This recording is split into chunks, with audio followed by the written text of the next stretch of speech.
Game trade, Thursday night football, Lions, Packers, division game. Goff throws an INT, Lions out to 3.5. Let's make our first trade. I am taking Lions plus 3.5. Dunzo. Is it already 3.5? Damn, they just dumped the Lions. Yeah. Love way too much time to pass. 16, so real quick, gotta trade right out the bat. Damn, where'd you that? I don't even have a lineup yet since the pick. Is that FanDuel you're on? Yeah. I got Lions plus 2.5. I'm gonna wait. Let's see what Love can do here. His completion percentage over the season. Lions plus 2.5. Lions plus 2.5 on what? I mean, that's a huge difference. Bet online. Well, the assumption is bet online is sharper, so I'll take it. Yeah. I mean, the assumption is Love's going to score here. I mean, it's 2nd and 10. I mean, they're going to get a field goal at least, probably, unless there's a turnover. So, and again, that was just a bad throw by Goff, but the whole series, I don't know what the Lions are doing. And this was kind of my knock. I mean, Goff.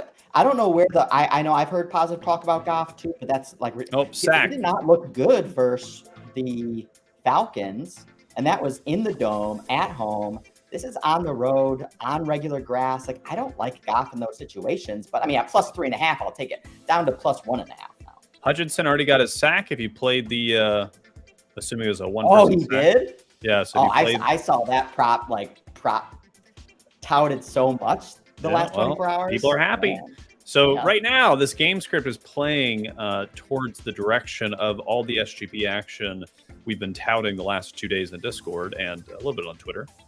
Did you talk about Hutchinson? No, I didn't talk about Hutchinson. I mean, because again, it's kind of roll the dice of like who's going to get sacks. Like obviously Hutchinson's the main guy, but 4th down, Packers going to kick a field goal. Oh, Dobbs, baby, that's a catch, right? We want to go over 3.5 catches. They went for it. No, they got a 3rd down catch, but he got 8 yards. He got a catch. Dobbs, his reception total was 3.5. He had 12 targets last week. I don't understand the line, but hey, we took it, right? The assumption is Christian Watson is back, and that's going to take target share from him. I don't think so. Loves Dobbs. He reminds me of Terry McLaurin, a very reliable receiver. What nice, thank you. Nice. Actually, last guy, can you get me the remote? And set up for field goal. This plays towards the under. This is what we like. This is the type of game we want. Ugly, quarterbacks suck. Get a couple good passes, the couple receivers we have. Is it going to be ugly though? I mean, it's 46.5 total right now. Well, because they scored within the first 3 minutes because of a turnover. But I mean, neither offense did anything. Well, I did a teaser. My biggest play of the night from a risk perspective is Green Bay plus 8 and under, I think, 52. So I have an under with Green Bay. Gotcha. Because again, my main scenario, and I said it was my B scenario for the SGPs, but I think it's actually grown on me as an A scenario, which is what we just saw in those first 2 series is the quarterbacks just like getting pressured and not playing the A game that the market probably presumes them to probably play in this game. And that's why I like this scenario. So again, you could blow up, a couple big plays, 4th quarter, 3 touchdowns, like shit could get wacky, but you live with your choices. Do you want to talk about Yes. some of the parlays the SGPs? Oh God, yes. I mean, well, I started off the week here. I'll touch on it real quick in case anybody wants any live action on any of this stuff. Let me pull up a good one. All right, so this is like the fundamental. Also, actually, and before you start Zach, we should start off with making sure. I mean, Darnell, who's very active in the chat. Active. Darnell, what are we on tonight? Yeah, very active in pitching his ideas, and we encourage anybody who's in the chat to, I know you to like to listen and to hear what we're thinking, but definitely want to hear other people's point of views, especially if we pitch something and it sounds bad. Like, feel free to try to talk us off it. But anyway, Darnell pitches a lot of his bets and his thoughts as he's making them. So, love it. Like, we should be sure to take Darnell into consideration when we're. No, for sure. Let me know whatever Darnell's thinking. I'll tail Darnell. He had great insights last week with Giants 49ers, where I kind of whiffed a little bit there. Granted, I did no research and that was not good. It was just me winging it on the fly. But this time I actually dug in quite deep on this game. rewatch both games from last week and the rewind. So I'm just going to run down like my main 10-leg parlay, and then I made like sub parlay SGPs from that, right? Kind of. You have Laporta Potty in there? Always Laporta Potty. I didn't like his yardage. Andrew is pitching Laporta Potty over 4.5 catches. Yeah, I had him in my SGPs for over 4.5 as well. I think he's going to get to 5 or 6, so it's going to cut it close. But I didn't like his yardage. His yardage was like 47.5 or something. I thought it was a little too high. I mean, last week he had that like 40-yard touchdown where he slipped behind the defense and he was wide open. That's just not going to happen. Like Musgrave and him seem to get a lot of dump offs, a lot of 5-yard out type stuff. So I'll just run down real quick. What I liked in this game is I leaned the under 26 as a theme of the defensive lines are going to kind of put pressure on the QBs basically. So I like the under. I liked under 22.5 for the Packers, under 22.5 in the first half, and then kind of parlay that into Love's under and Goss under as far as passing. But then going over receptions with guys like Dobbs and Musgrave and Laporta Potty. So that was my like main SGP starting point. And then from there, I started to do some variance, wiggle it down, shift it a little bit here and there to try to not have exposure at every level for all things, right? Like obviously you want to diversify at least a little bit. But that's my main leverage. So that's kind of my main focus. And then obviously I have like sub bets and subcategories from that. Oh, Gibbs, nice run. 2nd and 8. Looks like he's about to pick it up. Hopefully they realize that Montgomery is not a better running back than Gibbs, especially in space, obviously.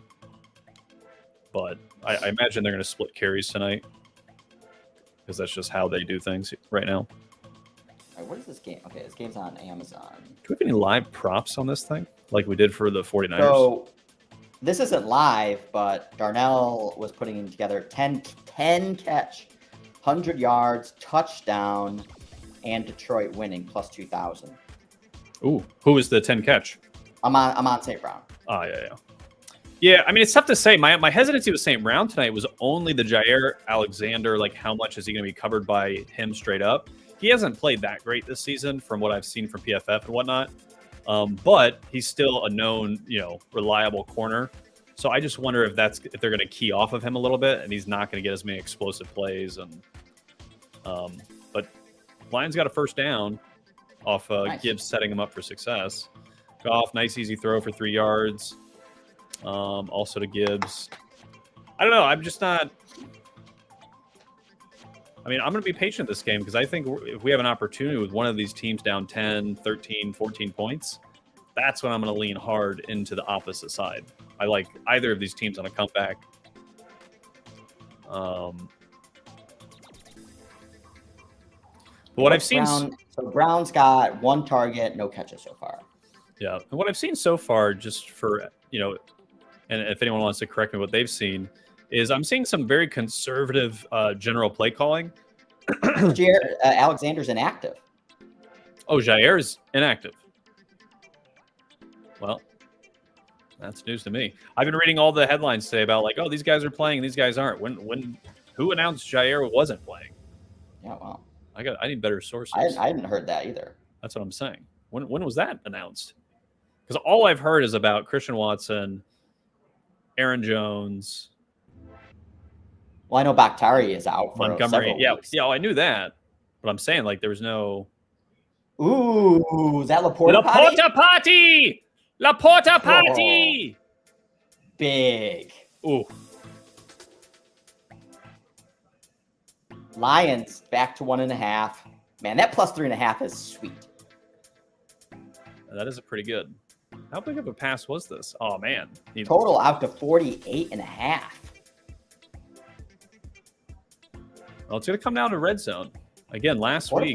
35 yards. He's 10 yards away from breaking his... No, he's 15 yards from breaking his total on the game.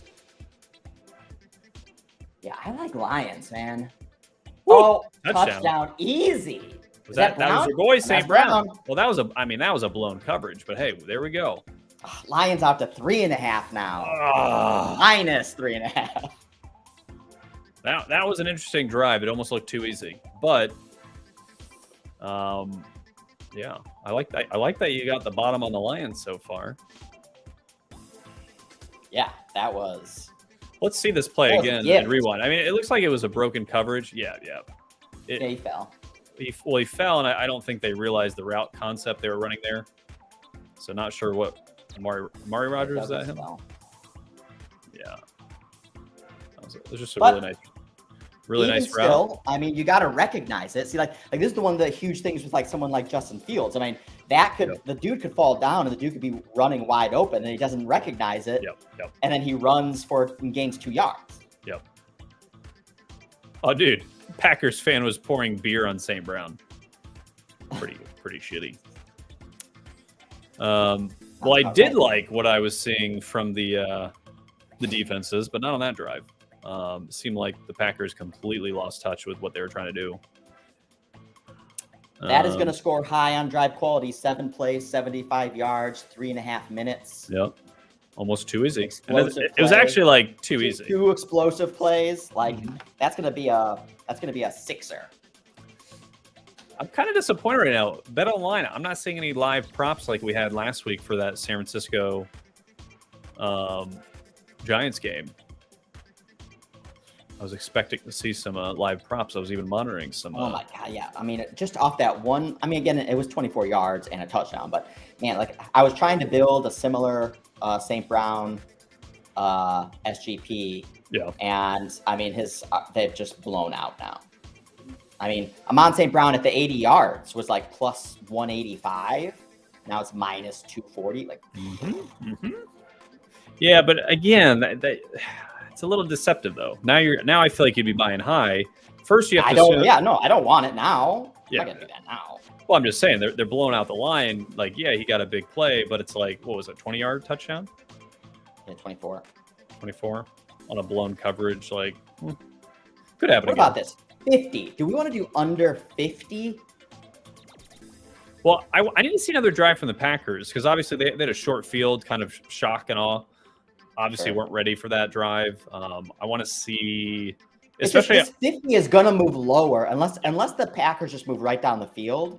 This is going to want to revert back to the 45 range. But it's not going to go. It's not going to go immediately after this drive. It'll go tick down to 47, 48. So you're still going to get a couple lines of value on it. I think I want to do under. I mean, I already have a tease with Green Bay, so I'm good. I probably won't hit an under. Yes, you have the under 52, right? Yeah. I'm going to do under. Under 50.5, minus 108. It's a little bit of reduced juice. And I'm not going to be greedy with this one. Like, I'm specifically going to target trying to get 45.5, you know? I see. Okay. Like me when I'll get greedy. We'll see. Week 1, when I was greedy, I said I wanted 41 and I got it. And I said, well, let me wait for 40.5. Yeah, no, you don't want Which, I mean, it hit 41. So for sure. But again, if you had to rewind that and I should have taken it again. Yeah. All right, 2 trades on the board. Packers return it out to the 20. I don't know why anyone returns it, man. Like, yeah, just kneel it. Unless you have Devin Hester. Yeah. Which you don't. I mean, basically, you can only have negative things happen, pretty much. Yeah. Like, you get hurt, you get a penalty, you get a turnover, you get less than the 25. Like,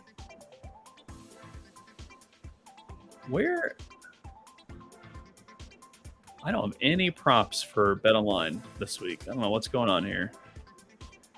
I'm really sad. Sometimes they can be slow. I think they'll bring them up. Pop it up after 5-10 minutes into the quarter.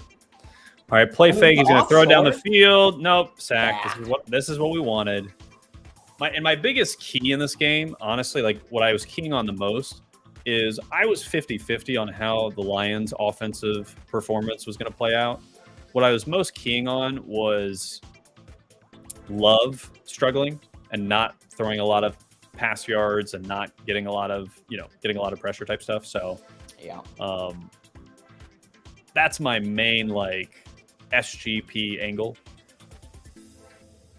Yep, total dip 49.5. This is huge. This is huge too, because remember, like the one thing that's been insulating Love at this point in time has been the terrible he almost pass. threw another pick, or I mean, he almost threw a pick, but it's been insulating him is the offensive line.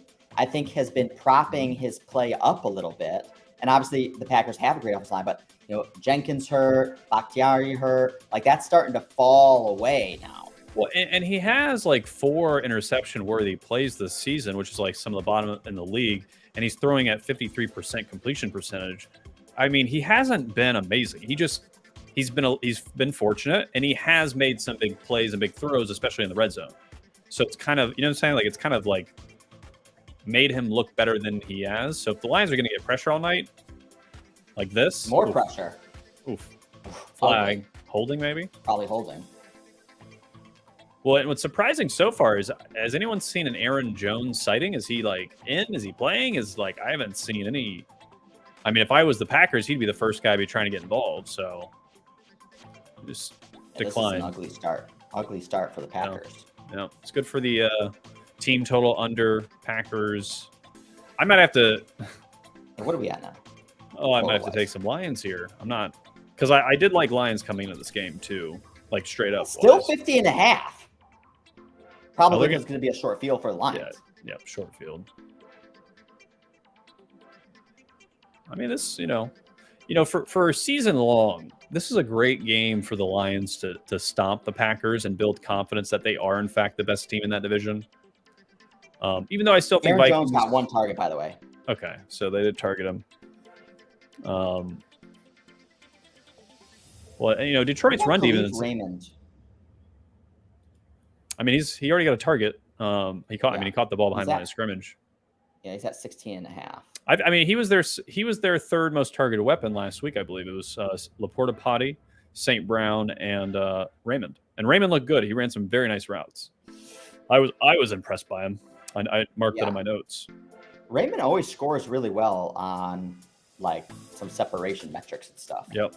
He reminds me of like a Raheed Shaheed a little bit, like that kind of style player. He's one of those good players. I think you play like 2 catches, 60 yards, and a touchdown. Well, because to the Chili Betts guy who had his Austin for Pittsburgh good had plus 70 yards and 2.5 receptions, under 2.5 receptions. That hit. That was a highly leveraged SGP. Minus 6.5. It's moving. I want to see what's Khalif Raymond touchdown. All the touchdowns are off right now. Yes. Dan's in the chat. Welcome, Dan. Dan the man. Don't mess with Dan. For those who followed us last year, Kaiser, Josh, he's been very active. He's a Bears fan. He also likes to pitch his trades, and he helped us a lot during the offseason and has been continuing to do so, doing connecting some pipelines, API work. He's a software engineer, so he's been very helpful. Oh, it could be interesting. Team total Packers over under 21.5 still. Lions 28.5. I wonder why the touchdown props are not popping up. I mean, it's commercial. And get your act together, FanDuel. I mean, like I said, even bet online. Like I don't have any. They're all sheepish. I don't have any props. I mean, the name is Wainwright. Last week. Oh, I like that. Where'd that go? Oh, this is an interesting one. First half total 27.5. So, we have a 7-3 game. Maybe we put Lions on another. Yeah, I definitely like the under on that. That's what I'm saying. All right, I'm gonna do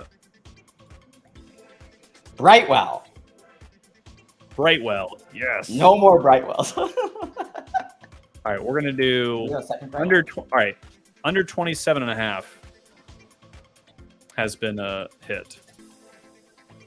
You hit under 27.5 first half? for the first half, yep.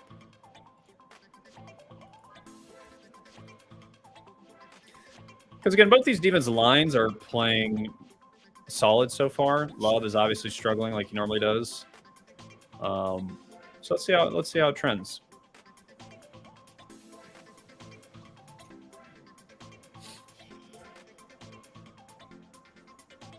Nice play action. They're going to go deep. Way off. Way off. To Reynolds. Number 8. Is 8 Marvin Jones? I thought he retired Reynolds. after week 1. Josh Reynolds. Oh, Josh. Okay. So Brown's got 2 targets, 1 for Laporta Potty, 1 for Gibbs, 1 for Reynolds, 1 for Raymond. We moved the line. 27.5 minus 133. We moved the line. Nice. Let's go. That's the power of the crowd. Because everyone hit it as you pitched it, of course. I really Although legitimately last Thursday was super weird. Like literally every bet I would say, then it goes off the board or gets changed or like literally as I said it. Things that like literally had nothing to do with what was going on in the game. I mean, hey, especially with AI, inevitably it's going to be cute, cluing in on all these live streams and simultaneously, Oh yeah, knowing what the market's thinking. Man, I just can't believe there's no props. I want to be able to say Laporta Potty is at 48.5 yards on the game. 3rd and 3. It's funny. My tweet. From the shotgun. Yeah, 3rd and 3. Here we go. There, Porta Potty's wide open. Oh, there he is. He was wide open. Reynolds. Tackle him. He's still, they never tackle him. Multiple people wide open. Yeah. Wait, so was it well known that Alexander was going to be out, or is that like a last minute I literally haven't heard anything about that. All I've heard today is about Montgomery and the other the 2 Packers, Christian Watson and Aaron Jones. That's all I've heard about today. Like no one was even talking about maybe Jair Alexander plays or doesn't play.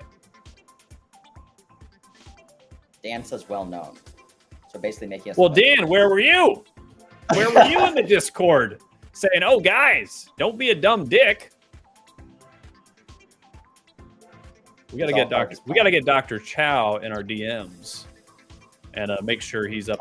Darnell is saying game time scratch 90 minutes before kickoff. Oh shit!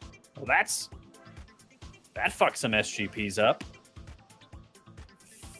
That's interesting. I wasn't watching the line as it went into the game.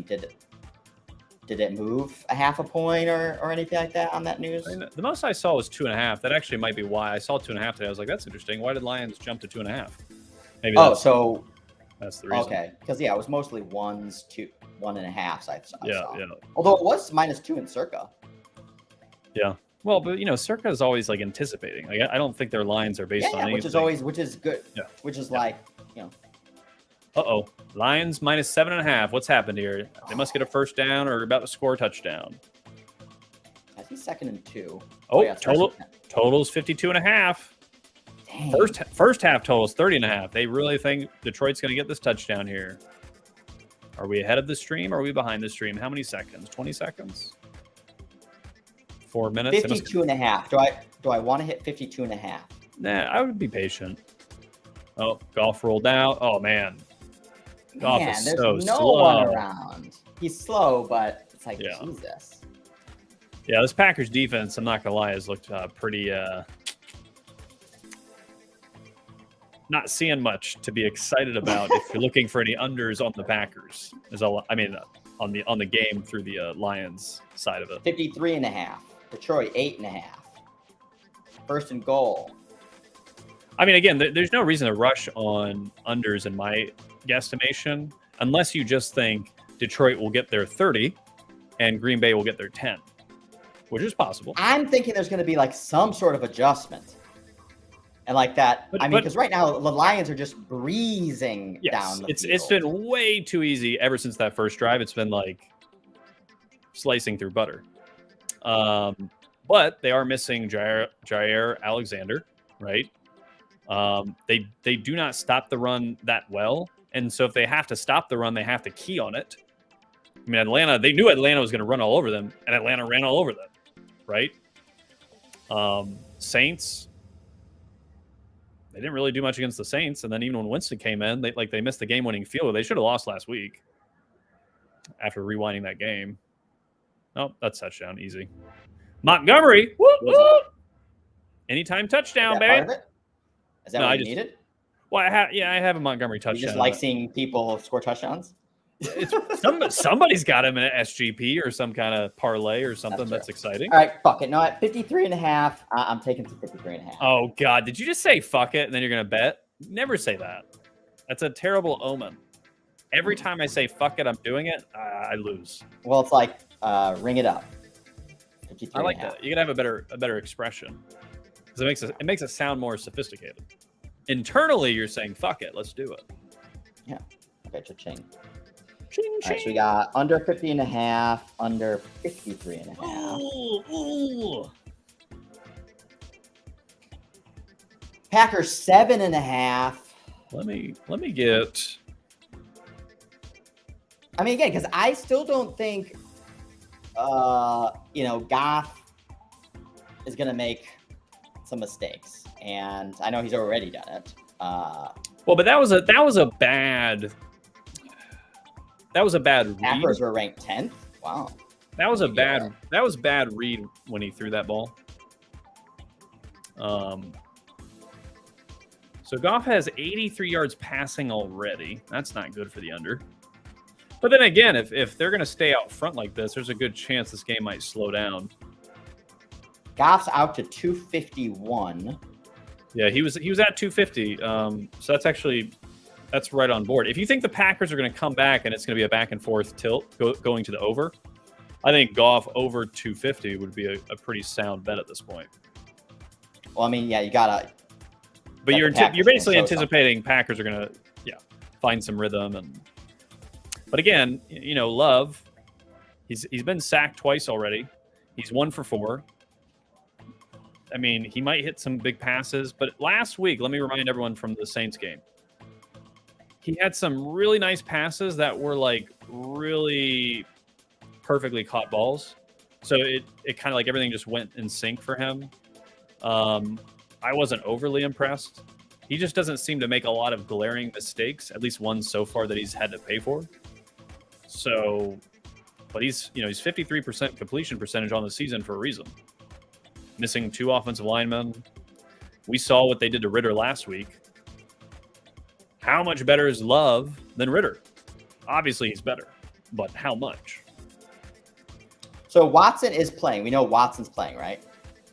I haven't seen him. He hasn't been targeted. Does it? So Dub's got 2 targets. Because basically, I'm just looking at again, Watson 80 yards is out to 430. I mean, the Packers are going to have to be passing. You think? Yeah, but I don't know if they have any chemistry. And you're only going to get that. I don't think he had more than 6 receptions last year. So it's all big pass plays that he's going to have. But Watson, he's going to be just like a bomb. Yeah, but do they have any chemistry? He's been out 4 weeks. I mean, he's been out longer, right? Since preseason, he's been hampered. So it's kind of like the Burrow Jamar Chase effect. Are they going to have any chemistry right now? I could only bet the under on Watson. It's just too big of a variable. You just don't know. I mean, but then again, he gets 1 catch for 60 yards. Yeah. I mean, let's see. All right, let's see. We got my love unders are looking good though. That's what's looking good. Lions up to 9.5, 31.5 first half points. Now that sounds like a lot, especially if you don't think the Packers are going to score. I'm going to check out some look at the scripted play stuff. We're at 54.5 for the total. 54? Yeah, 54.5. Why'd it go up 1? I mean, the assumption is there's going to be a lot of points in this game, which is, very possible with these offenses if they click. A.J. Dillon, 3 yards. The A.J. special. Doesn't find holes, just runs into big-bodied men. He's like the Eddie Lacy of the Green Bay Packers 2.0. I love that Eddie Lacy was honest about. He's like, yeah, I just eat too much McDonald's. And they're like, yeah, that's why we cut you. Yeah. That's... All right, 2nd and 7. They run it to Dylan again. This actually, all right, so this isn't looking good. This makes me think Aaron Jones, they're going to be on a snap count tonight. Mm-hmm. I mean, he hasn't ran the ball, and it's been A.J. Dillon twice on this series, who hasn't run well at all since Aaron's been out.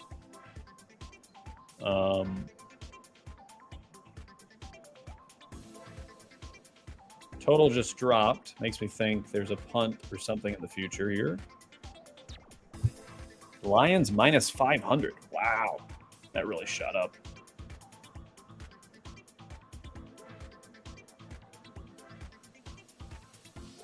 Oh, he overthrew Dobbs. Wide open. Was it deep? It's like 20 yards. We're going to first down. Easy first down. But that's love, man. I mean, that's the thing. That's what's been missing, like, as far as people talking about everyone's sucking his D. He misses things. He's not always on top of it. That's why his completion percentage is so low. Lions minus 650. But if Love's going to play like that, I mean, yikes. Total 51.5. It's dipped again.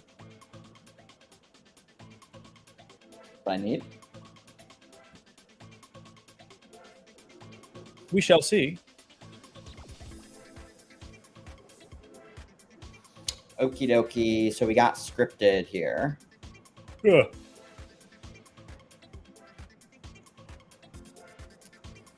Let's see. Are they going to bring any props up? Where are you, BetOnline?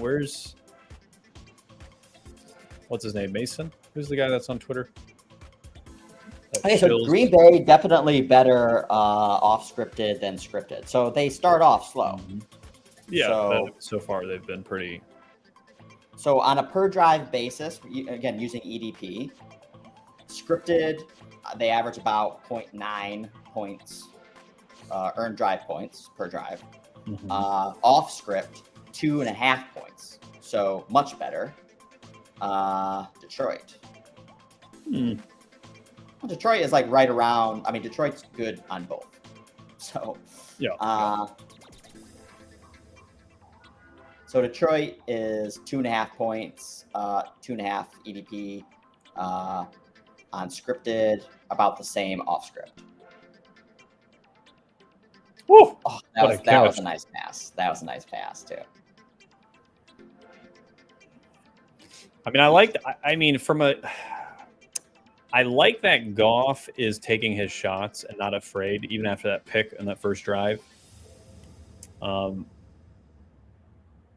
Gabe Reynolds a good shot to catch it, even though he's being held by Valentine. Lions minus 800. Oof. It's moving. 5 snaps for Watson on 6 plays. So, I mean, he's in playing. There. I said from the beginning, I think he's going to be a decoy. Whew. Yeah, 10.5 now. Oh, big. Oh, my God. Is that Raymond? Yep, that's Raymond. That doesn't count as a catch, but it was a run, though. Unless it was all-purpose yards. No. Yeah, that was a run. Oh, yeah. But, I mean, he's being used. Yeah, I mean, this Packers defense looks completely flat-footed and lost. Packers out to 13.5, under 55.5, plus 600. I mean, if this gets over 2 touchdowns, man, I really wish at this point in time I would have leaned harder into that Lions 3.5 plus 3.5. Yeah. I mean, you got it. I mean, if that's the bottom, you got the bottom. You can't complain too hard. That's got to be the bottom. Yeah. I mean, based on the current game script and score, it would be shocking if that ended up not being the bottom. Yeah. Anyone interested in flirting with Packers? No. I mean, we're 13.5 now. So again, I already have a tease on the Packers and the under, neither of which look ideal at this point. So neither of those positions appeal to me.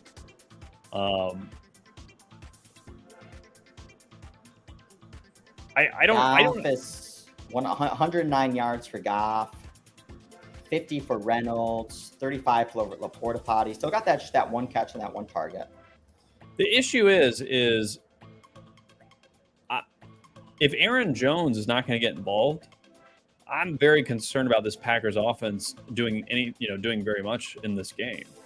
The whole predication to me of Packers being competitive in this game was Aaron Jones' involvement.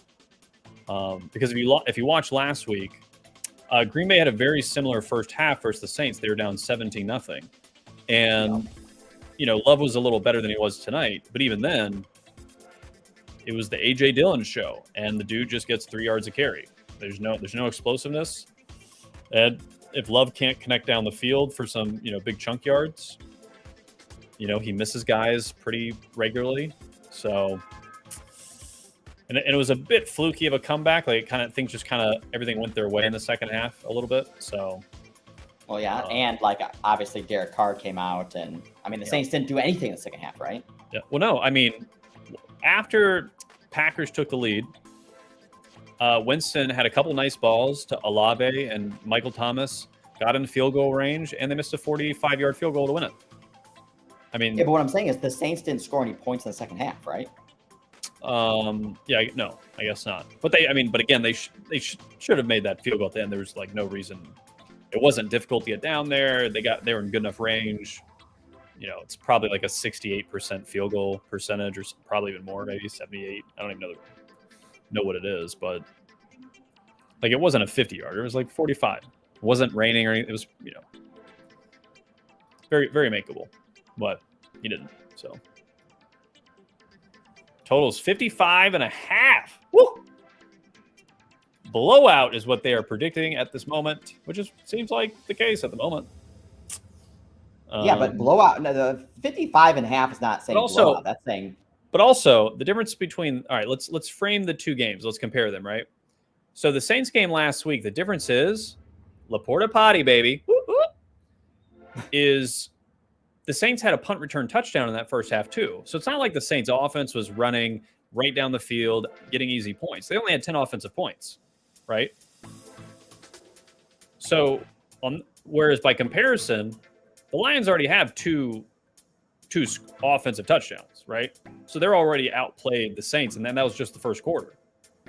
And it doesn't seem like there's anything showing us that Packers defense is going to figure anything out anytime soon, including he slipped, had Reynolds in the end zone. Yep. Down to 54. Damn. So 56 is the high. 56 and a half is the high so far. Probably settle for. I was thinking about the 56.5 just because it's basically that's pricing in the touchdown automatically. Yeah. And it's still second down. So if they score this touchdown, it probably goes to 57. It's 54.5 minus 13.5. Is it juice? No juice on it. It goes down. It makes me think they're not going to get it here. Oh, Goff is running for his life. He throws it away. They're going to kick a field goal. 53, back to 53. Oh, and there's a flag. There's a flag. I think it was holding on Lions. You think? Man, where? Holding Lions. Yeah, they're going to decline it and do a field goal, I bet. Man, we're exactly you and I on our stream is exactly the same. I love it. They're going to replay third down, make it more difficult. It's pretty much online too, even with the sports. The latency on some of the streams this year is much better. On Amazon, it's been good. As it should be. Think about it. If I'm Amazon, if I'm YouTube, the biggest companies in the world, why do you want to? Packers down to 10.5. Well, probably because the presumption of a touchdown now is a more difficult field goal. Because they accepted because it's third down again. Yeah, they accepted the penalty, I think, and so now, a more difficult field goal if they don't get it here.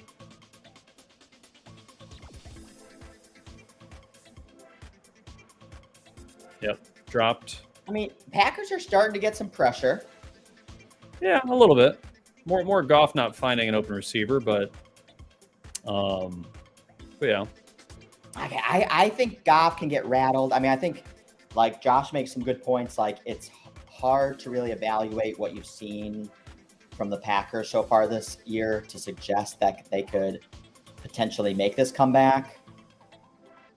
I mean, based on what I've seen, though, I wouldn't feel comfortable with anything under a touchdown for the Packers. I would like over 10.5, 14.5, I think is going to be maybe your high point at this point, unless it's like a real blowout. So we're at 10.5 right now. Yeah. Plus 460. I mean, if you were interested in Packers, the issue is we haven't seen anything from the Packers to verify why you should put money on them. You know what I'm saying? Like, it's an assumption that they're going to do what they did last week, which was like, okay. But again, they're not even getting Aaron Jones involved. So like, I'm kind of confused and lost what their offense is even doing. Again, what I like to bet on is starting with constants. What are constants? It's things that I know like exist and should happen, even if they don't always happen. But with right now, what we've seen, we don't know anything about Aaron Jones. What the hell's going on? Christian Watson, we don't know anything about. Love, we know he's 53% on the season.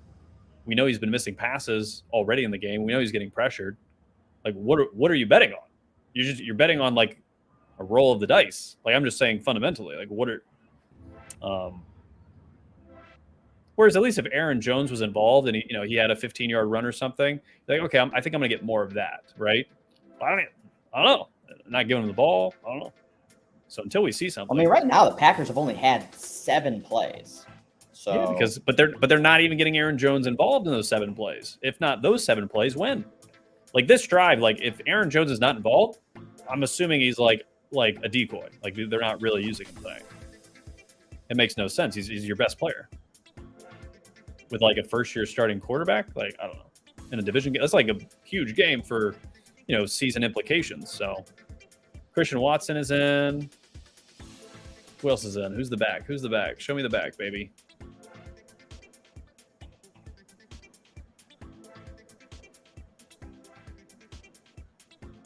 Holding. Offense. Half the distance to the goal. First down. I'm looking at some of the live parlays that they have here. Yeah, when is Florida gonna let us have domesticated books? I just want more options so I can really like Aaron Jones did get that 1 target, so it's not like he's not in the game. So okay, looks like he's in to start this drive. I imagine they're gonna get him involved on this play. Fake it to him. Pick an interception by Detroit. Looks like he's going to run it in the end zone or get really close to the 5-yard line. Is that Branch? Branch has played great, but no, I don't think it's Branch. So like I said, as we were talking about before that interception, what are you betting on? So Packers are now at the 16.5. It doesn't matter. It doesn't matter. Hold on. It doesn't matter because again, what are we betting? I'm taking under 58.5. Yeah, see, I think that's a better play. I'm saying that's a better play, right? On that total under that game script slows and all that jazz, or there's a shift, than Packers plus 17. I'm done with the total. I'm done with the total now. Okay. This is me controlling my risk, not trying to get eaten up on like one theme. Because I mean the way the game's trending, I mean, you could have Lions get 28, 35 points. Packers get 20 late. That's why if we can just hold them to a field goal here, hold them to a field goal. I think Lions are gonna have to shoot themselves in the foot to hold themselves. Granted, they did struggle in the red zone last week versus Atlanta, so we'll see. But I mean, Packers defense hasn't done anything. I mean, they're just not. But they did start getting some pressure. Yeah, but they're getting blown off the line. Montgomery touchdown number 2. Yeah. I actually think I had a Montgomery 3 touchdown prop I was considering too. 59.5. I mean, I wouldn't. It's not bad. I mean, it's 1 point. It's 1 point. I'll take that roll of the dice. I love the Packers fans upset. Like they expect it to be good and they're just not. All right, Packers 17.5. No. Again, there's nothing. So look, Packers can't stop the run. Packers have a first-year quarterback that's a 53% completion percentage, who's shown nothing in this particular game. Their best player has touched the ball once. Where are we betting on, right? It's just like you're basically predicting, you're catching a falling knife, right? You got to see something. You got to see something that says, okay, they're going to stop the bleeding, and Christian Watts, they're going to get Christian Watson involved. They're going to get Aaron Jones involved, but none of it is happening at the moment. So save your money. Jordan Love at 233 yards right now, over under. Goff at 244. He's got 114. Well, I like both their unders now because, well, I mean, Love is going to have to start throwing the ball, to get back in it, unless they get Aaron Jones involved, like I keep saying. Woo. Oh, it's really, well, no, actually not anymore because they have 24 points already. Team total Lions 37.5. Woo. Woo. Well, that's 2 touchdowns. That's big. The second quarter just started. Yeah.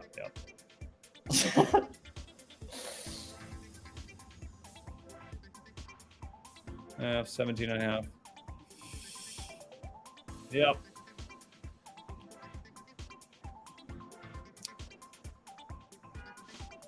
Musgrave, 32.5. What about Musgrave?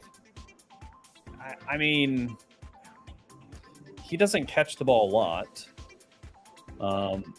Again, Love is a 53% completion percentage guy, which is an issue. I don't think he's been targeted yet in this game. Granted, they've only had like 8 plays in offense, but... Well... What about Jared Goff pass attempts? He's at 11. It's currently 30.5, plus 100.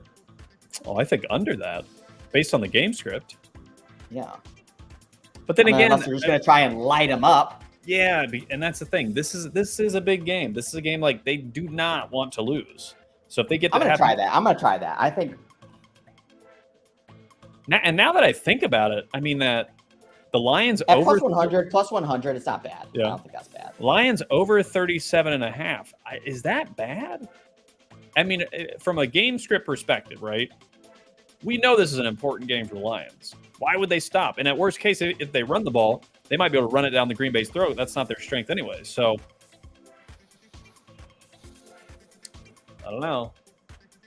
2 touchdowns and you're already over? 2 more touchdowns? I mean, remember, the Lions' defense still is not good. Yeah. Yeah, but they get pressure and they make plays. They're aggressive. Hold on. They are not last year's defense, right? They are better than last year's defense. So they're not atrocious. How good or average they are, I think, is yet to be determined, but they're definitely better than last year. I mean, just their pressure the last 2 weeks, I think, showcases that.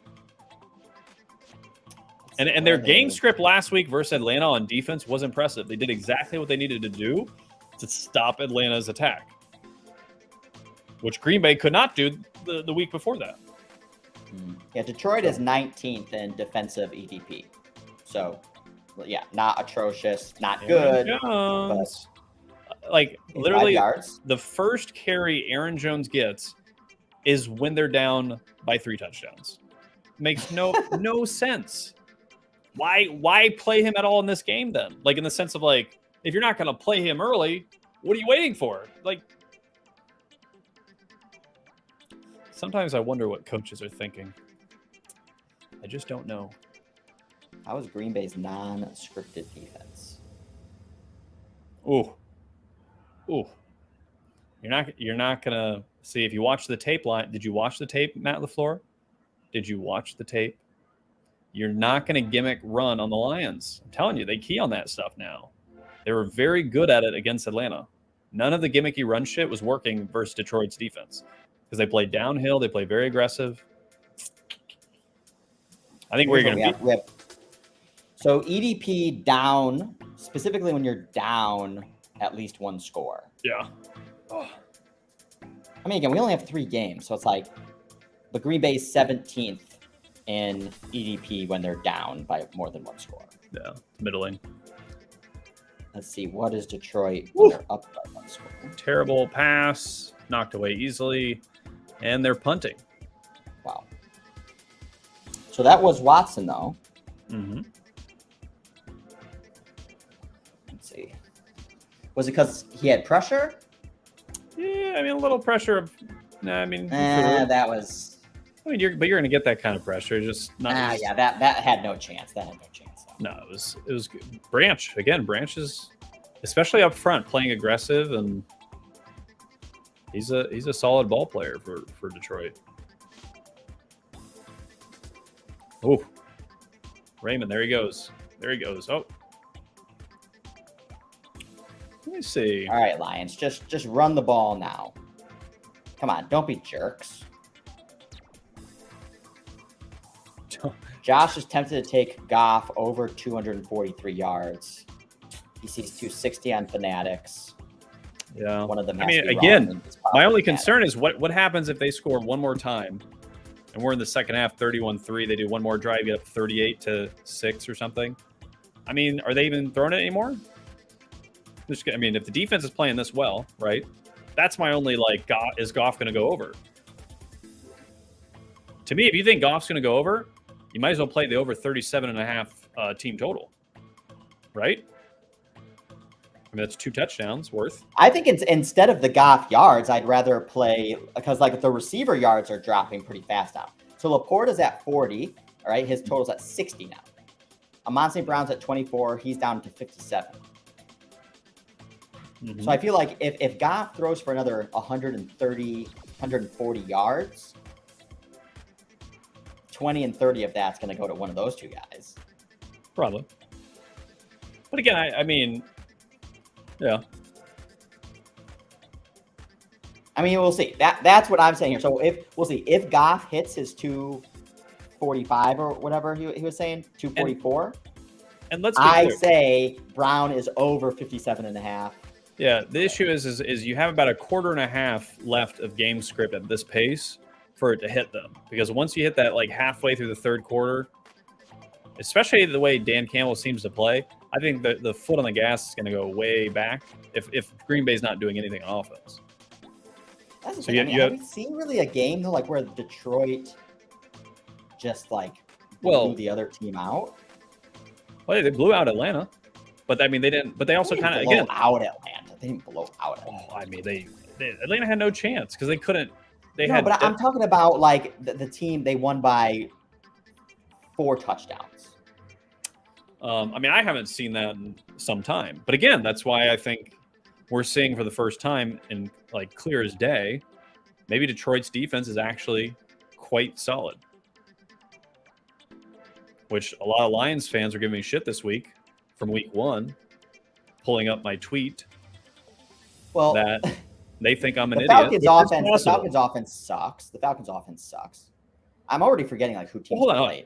But Falcons offense. Oh yeah, Seattle moved up and down on them. Yeah, they did.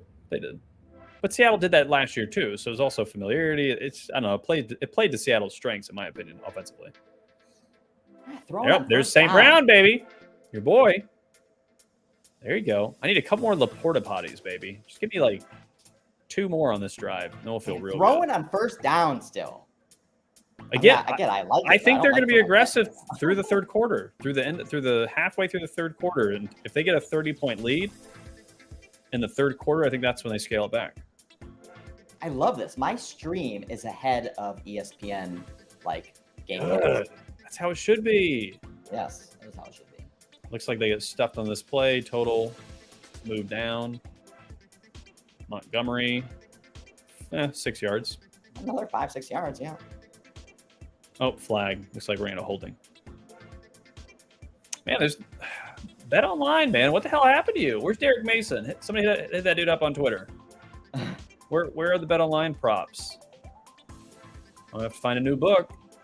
If I can't live stream with live props, I'm going to take all my winnings, all my SGP winnings, and go to DraftKings with a VPN. I'll do it. I don't know if I can do it, but I'll try. All right, Aaron Jones rushing yards down to 22. Well, they're not. I mean, are they even? I mean, But I think who knows? Maybe they have to. Yeah. Because like it's the only thing that works. Yeah, it's very possible. I mean, even though they're down big, like I don't know if they're gonna abandon it entirely at this point. Well, I mean, they're only down 3 scores. It's not impossible comeback mode. But you have. I mean, they're gonna run it through the rest of this quarter. You know, they'll have a balanced attack. They can't just expect Love to just sit back there and get, sacked the rest of the game. All right, this is Laporta potty time. You ready? To the 2nd and 18. This is where he gets a 7-yard out. You ready, guys? Laporta potty. There he is, over the middle. Throw it to him. Guys! No. Threw it to the wrong guy. That's why I was again, there is pressure getting on Goff. Yeah, I mean, because they were running long routes. It was 2nd and 18. I don't know. Let's count it. I think they're also blitzing. Where they send 5 guys, 3, 4. Yeah, I mean, he had 4 seconds. Like, it's not. All right, I'm gonna take Packers 19.5. All right. I mean, I think you might be getting a game. I mean, if they get beat by 30, this is a bad look for the Packers on the season. Let's just say it that way. Because Packers plus 19.5. Because this, to be fair to your point, Brett, Packers aren't going to give up in this game. If they lose by 30 in this type of game, it's because they're just not as good. And I know they're a little banged up, but they're just generally not as good as the Lions. Like, they had a great interception on Goff the first drive, like momentum, right? Like, they haven't like played bad. They're just not that good, maybe. Which I think bears out because I don't think any of us thought the Packers were going to be amazing this year. There's Gibbs over the middle, 3rd and 23. Okay, now we're going to be punting. There we go. Let's keep that total low. Keep that first half 56.5. Yep. FanDuel's warning me that I bet $665 in the last 30 minutes. You DGen, are you sure you should be doing this? Did they really say that? Yeah. Over $665? They said you bet $665 in the last 30 minutes. Like, it's like a warning. Call 1-800-GAMBLER. Like, do they know what they don't? They must not know what real. Fumble! No, get the fucking ball, you dumb dicks. Okay, Packers got it. Packers are on it. Oh, I was actually rooting for the Lions to get it, but I meant for the Packers to get it. What does Love's scrambling look like? So he's decent. He's decent, but he wants to pass it though. He's kind of like a little bit like a Sam Howell. Like, he doesn't hold it as long as Sam Howell. I don't think anybody holds it as long as Sam Howell. But he's not looking to run. Like your Jalen Hurts, even Josh Allen at times. Like sometimes these guys are like looking to run. Like he's not really looking to run, but he can run. He can scramble and run. Like last week, he had a nice 24-yard run, I think it was. Oh, look at that. Josh talks about. We're talking about Jordan Love's rushing pop, and it goes from 12.5 to 13.5. It's a conspiracy. I mean, how many people are doing market live? Movers? Well, how many people are doing live betting streams? I'm telling you, dude, this is our moneymaker. And I don't mean real money. I mean, yeah, but Love's gonna get sacked. Oh, fuck! Get rid of it. It's Musgrave for a catch. That's what we needed, baby. Woohoo! Over 3.5. This looks ugly. Over 3.5, baby. But Josh didn't get it. It'd be really funny. But all you have to do is just talk about it. Hold on. It's really funny. That's the power of the stream. What? Every time we talk about something happening, the opposite happens. Or every time we make a bet, it seems to go against us when it shouldn't. I bet under 27.5 for the quarter, for the half. What if it actually goes under? That would be pretty amazing. Ooh. I mean, sneaking. Nope, they're going to be punting. Is that Dobbs? Hey, that's 2 catches. Woo! 3.5, baby. See, like, this FanDuel is going to start to fuck me on this. Oh, that was that second down? Oh, perfect, baby. We got Musgrave 1. We got Dobbs 2. We want over the 3.5s, baby. That's all we want. We don't want their yards. We don't care about their yards. Darnell likes the idea of scrambling from Love. Detroit Yeah. rushes fewer pass rushes, sits back, easy rush yards. Yeah, he's been scrambling pretty decent. All right, let's test this. Jordan He's Love gotta- is back down to 12.5. He's got to pick All right, up these third downs, though. I mean, he missed the last one. Oh, that's offside. Oh, that's encroachment. I mean, it looked like encroachment to me. Encroachment. But he did jump back, so depends how they want to call But yeah, it. but that's how you lock it in. Encroachment, baby. Woo! Yeah. Green Bay does nothing. Gets the first down.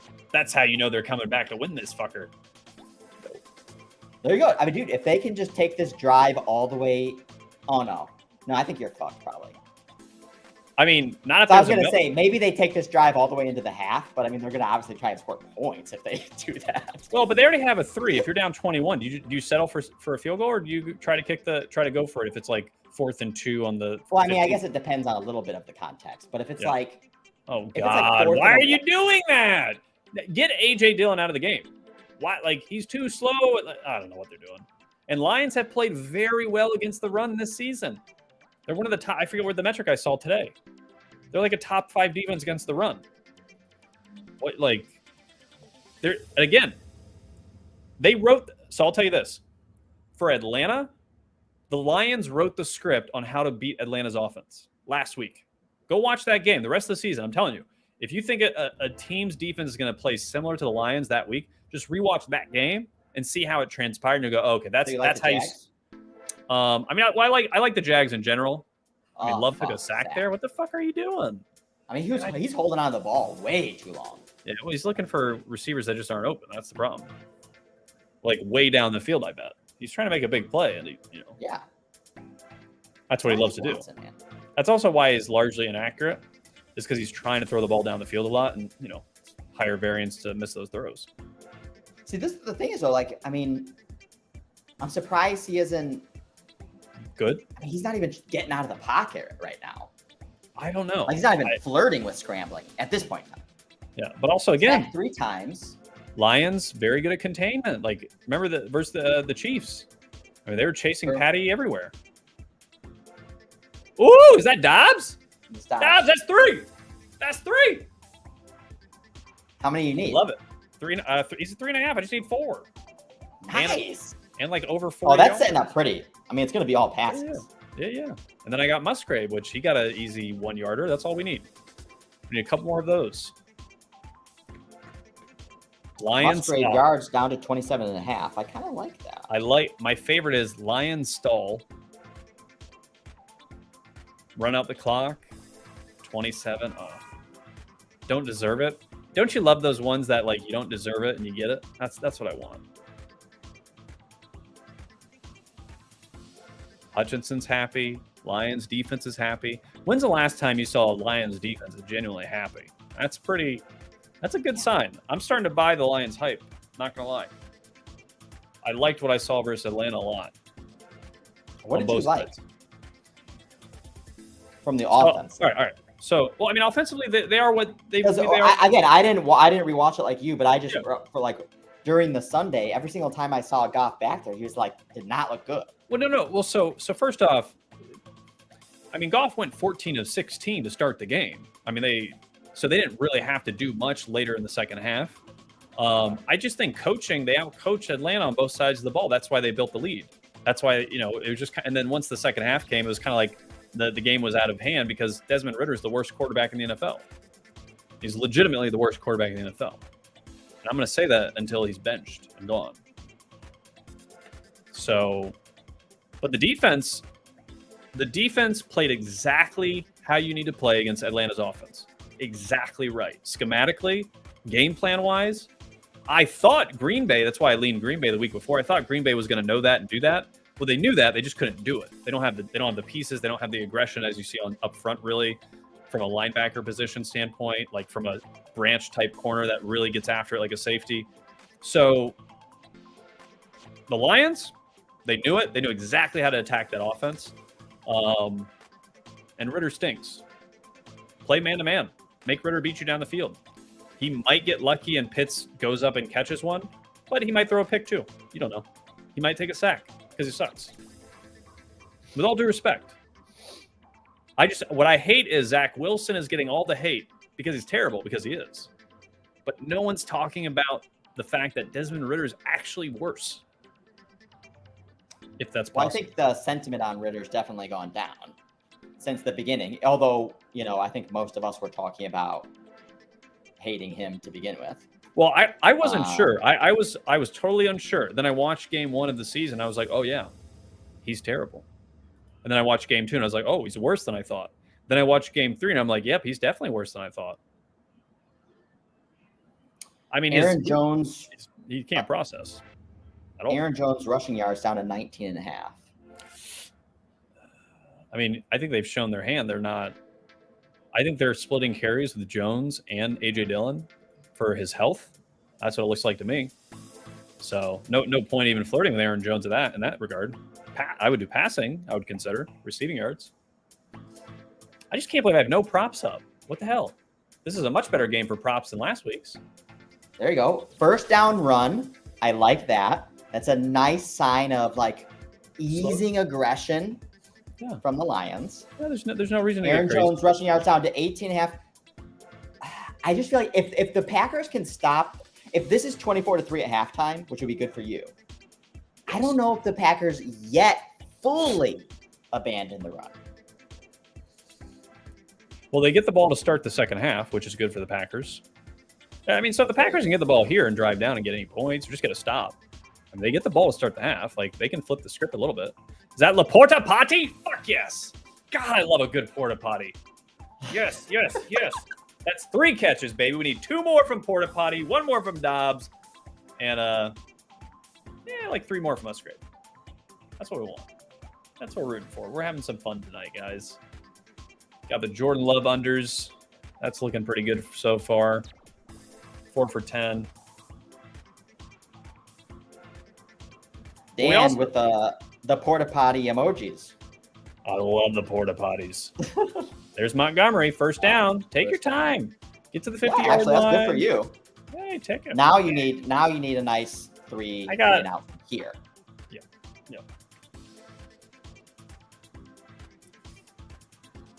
I want to see what's Aaron Jones rushing or receiving. Beautiful. They love Montgomery, man.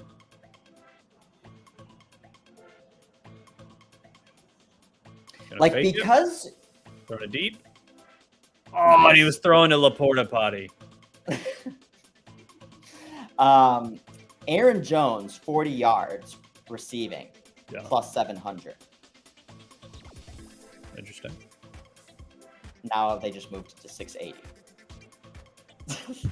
640. What the fuck? Literally, they don't even have the ball right now. They know you're betting it. They can hear you talking about it. Remember, everyone's being recorded on their phones, their iPad. You know this. They know everything. It's all synced on a big computer database in a cloud somewhere. Big pass play. Laporta fucking dropping Potty. You goddamn Potter. What the hell's going on? It was right in your hands. You're not TJ Hawkinson. I think you want that. What? You want that drop. That was going to lead to a field goal. Yeah, but I mean, that was... Josh just took Love over 7.5 rush yards. Oh, I like that. I do like that. I think they're going to have to get creative on offense. He's going to be back in that pocket a lot the rest of the game. Yeah, Love is still 11.5 on FanDuel. So. Well, it just sucks because if the game script gets out of hand, we're not going to see many more passes to Laporta Potty. This is why I wanted that one now. Why, you need one more? Oh, first down. Oh, St. Brown just going to run it in for a touchdown because Green Bay can't play. Oh, did he hurt himself? St. Brown? No, he didn't. Oh, no, he kind of fell down. It just kind of seemed like he gave himself up. I think he was just tired. Yeah, so what's... Well, we know. So we know. All right, so this is actually good, though. We know what the Lions are going to do on this rest of this drive. Is they're gonna take what Green Bay gives them and just try to get points to finish the half. So is it at 37 seconds or that's wrong? The game? Yeah. No, there's like 2.5 minutes, 3 minutes. Yeah, ESPN's way off. What the fuck? Yeah. Oh yeah, I see it too. No, that's not right. There's literally 2.5, Yeah, 3 minutes. Let me see something. So not in field goal range yet. You're still safe. Oh, to see that Laporta potty catch would have Why been are they great. still Oh, throwing get it? him! Get him! God, Green Bay's. Is that Laporta potty? That's Laporta Yes! potty. Fucking yes! Love Laporta potties. Redemption. Why are they Love still it. throwing it though? Relax. Jesus. Fucking shotgun shit.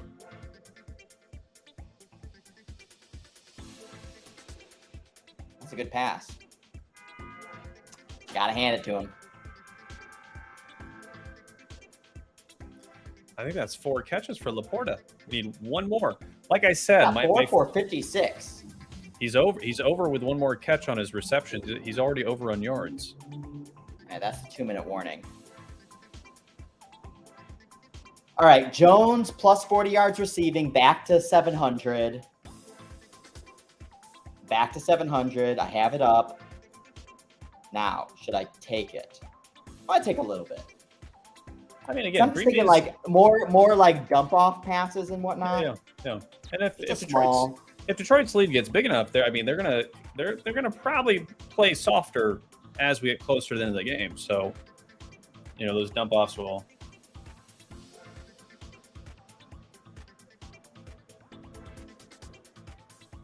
Let me see. I think he can get 40 yards in. First of all, he could get that in one catch. They like to do those screen passes. Yeah. To the running back but because like Jordan Love's getting so much pressure, you'd think he'd be more inclined to do those types of dump off passes too.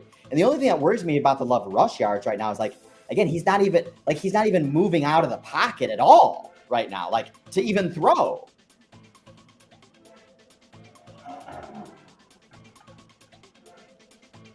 What's Love rush yards right now? Down to 10.5. So what does his rush yards look like in the past? Like what was it last week? Laporta. 9 for 39 last week.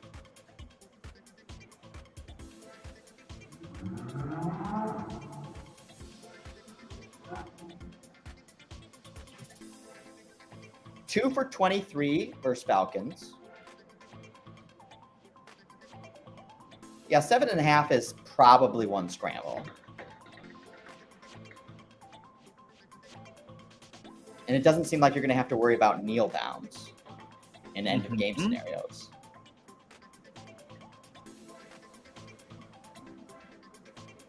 And Jordan Love 3 for 12. So he's gone over 10.5 every single game. What do you think, Zach? What do I think of what exactly?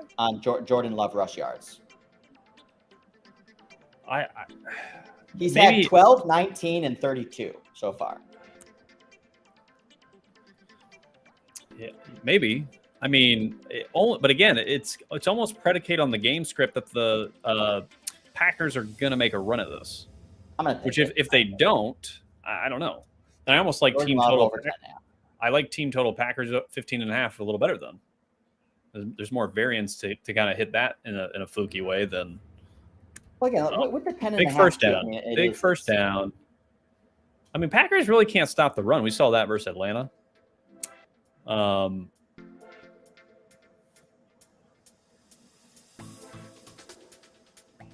Yeah, we're gonna have a 27-3 halftime at best. I feel like.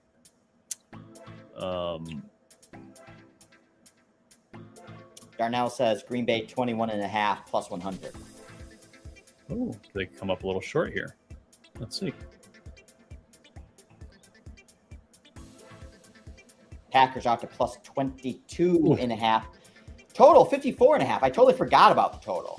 Been so wrapped up in. How'd you forget about Tully? I know, it's my biggest bet. I know. But I forgot. Does Love get benched? I mean, that'd be dumb.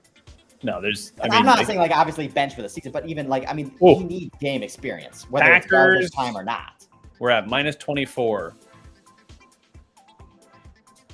Assumption is a at minimum a field goal. Let's see. But see, this is what I'm saying. The issue right now is I don't know if Laporta. See, I'm concerned. I'm not sure Laporta is going to get one more catch because of how the game script's playing out. It's going to be close, guys. Jared Goff's got 19 passes. My 30 is fucked. Not necessarily. They've run it like 8 straight times on this drive. Oh, wow. Goff is still at 30.5. Because, again, game script. Think about it. If they score here, if they get a field goal or a touchdown, I mean, one more touchdown, the game's over. I mean, it's just they don't need a whole lot. Then you just play don't fuck it. Don't fuck yourself.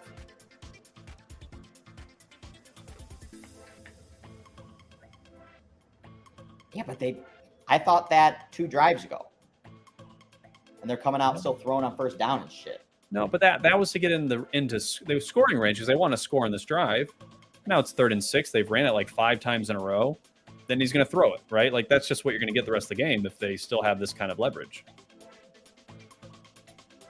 Ooh, fell down. They're kicking a field goal, or they're going to attempt a field goal. Let's see. Yeah. Probably going to lose my bet, but hey, it was good. It was a good try. Good job keeping me in it, guys, till the end. Give me hope. Just long enough. Yeah, I guess it wasn't terrible because I mean, basically, it did kind of come down a little bit to a coin flip, kind of. Yeah, I know. Well, I mean, and again, yeah, I don't think they're gonna let Goff do much more passing throughout the rest of the game if they don't need to. It's just gonna come down. I mean, unless Green Bay is, no, he didn't miss it. He got me excited. Oh, he just snuck it in. Just snuck it in. All right, we got to get that one back. Moneyline Lions gonna put all of it on a -8,000. Man, I'm gonna be sweating this 30. I need the Aaron Jones 40-yarder to cash. Where are we at on the total now?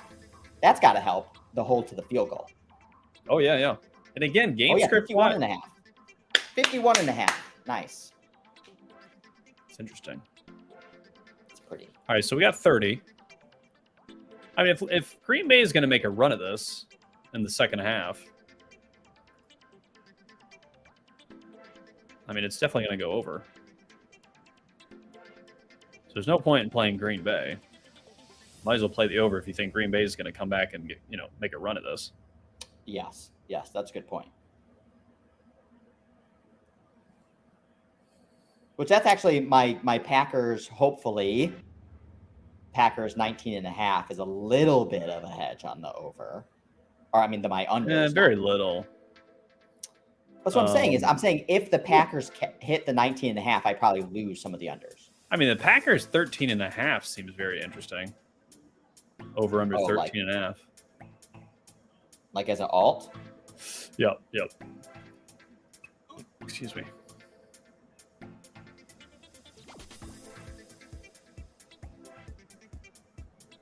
Plus 290? Musgrave being evaluated for concussion. Ooh. Oh, shit.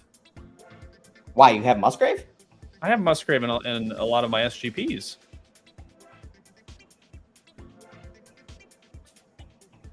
Trying to see what else I have. I mean, I have some variants, though. That's not too bad. Okay, is that... Who's 81? Diarrhea. Who's who?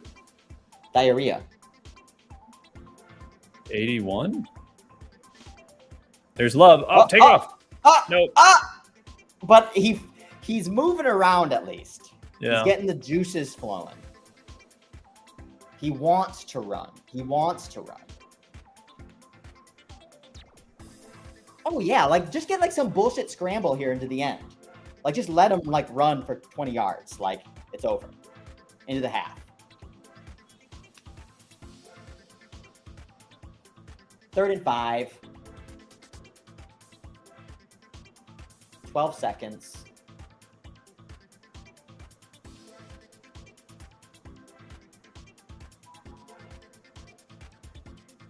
he needs to stretch at halftime. Get the legs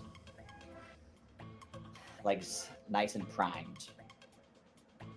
All right, 3rd and 5. 3rd and 5 is a good place to run it.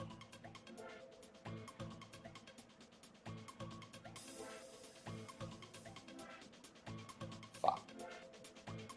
Oh, there's 81 again. That's like prime Musgrave shit too.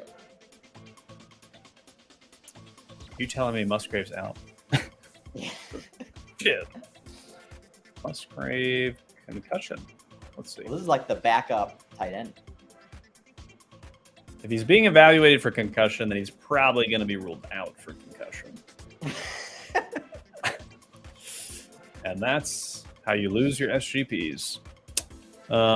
It's also why another reason, and I meant to talk about this last week. Well, actually, this is where you should start bitching on Twitter about they should give you a refund. That's so stupid. Like, because imagine if they started giving refunds if you won your bet. Because, wow. Like, I had the under yards on Aaron Rodgers. Actually, I've seen them do that, though. Remember, they of course. tried to do that too. Exactly. That's why you can't give them an inch. They will take a mile. Like, it's about precedent. It's not about a single bet. Like, and anyone who doesn't get that, like, really needs to have a deep discussion with somebody who gets it. It's just like the government, right? If you're like, hey, government, tell me everything I should do with my life. Like, okay, what if they tell you to kill yourself because they don't like you because of how you look? Oh, this backfired. Like, yeah, maybe we don't want the government to tell us everything we should do. Is that Dobbies? Yeah, that's Dobbs. Didn't catch it, but it's a pass interference. I don't want like a last minute field goal here. FanDuel just sent Josh a reality check that he hey, you haven't bet any money in 31 minutes. Pussy. Like, start betting or check out.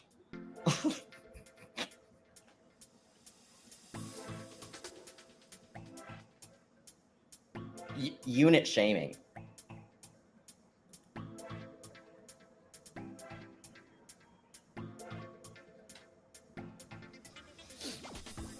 A 50-yarder. All right, last play.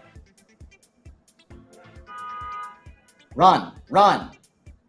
Yeah, sack. See, that's why he should have run. Like, if he would have followed the guidance. Yeah. All right. Halftime of a blowout. Should we talk about some Circa? Yeah. All right, let me pull up my sheet. Son of a bitch.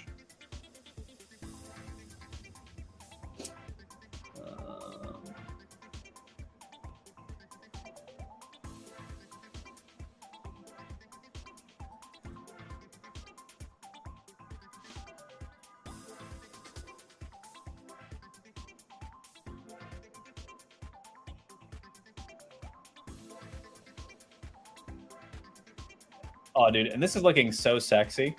This SGP for $13 for $1,000. Except Musgrave, we know is going to be ruled out, probably. What did you need Musgrave to do? Just go over 3.5 receptions. Oh, just over 3.5. Which, like, well, but like you said, on that drive alone, those passes went to his backup tight end. Is Laporta Potty. Yeah, because he got 2, so he should have 3 right now, probably. Yeah. Probably. So my biggest keys of this game, what I was leaning hardest on as kind of my leverage point, was Love under 230 yards passing, Green Bay total under 22.5, but also under 46, which obviously is in doubt with a Lions scoring at will. Well, I mean, it's at 50.5 right now. Yeah, that's within range if it completely just becomes a run the ball punt it game. But it's not like that. I think it's going to go over at this point. But we had Laporta Potty over 4.5 receptions. Romeo Dobbs over 3.5 receptions. And then the Jared Goff under 254, which again, it's all about correlation. So if this game turns into like run, pass, punt type game because it's, out of hand. Well, I mean that's where Goff is at 230 right now. Oh, is he? Yeah. Oh, well, fuck. Yeah, that's done. No, I'm saying the prop market. He's 230. Oh, the prop. I thought you meant his yardage. Okay, then it's alive. No, Very he's at alive and well. 163. He's at 163. But that's why I like the stack, is because the assumption is if Green Bay is going to shit the bed offensively, there's not going to be much incentive for the Lions offense with Goff to air it out, besides some Laporta potty that we've already seen early on. But what about Love? So Love's got 50 yards right now. He's at 170 and a half. I mean, he was the at defense 230. has got to relax a little bit. I mean, no, but can he capitalize? I don't know. He's been very uninspiring this game, and because he is a first year starter, there's not enough history and precedent to say, oh, he'll rebound.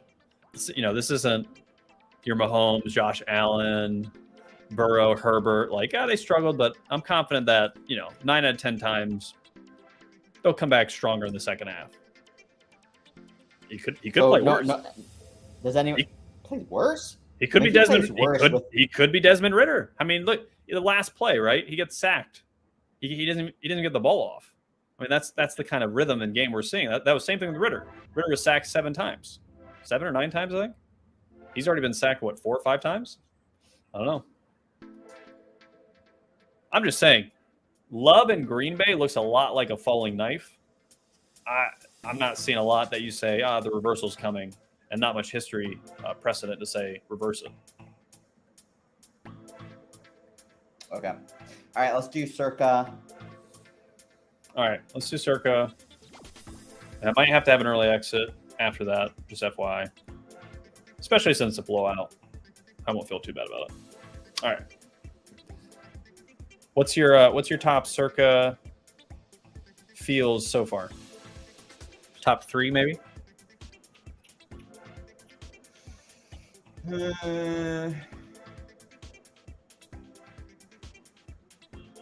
I mean, I think I gotta like the Dolphins +3. Yeah. One, because it's not even a one-sided trade. It's just I think the Bills are still overrated. Yeah, and honestly, based on this line, could you argue the Dolphins are underrated? Yes. So they're on the road. They're saying these teams are even, right? Is basically what the implied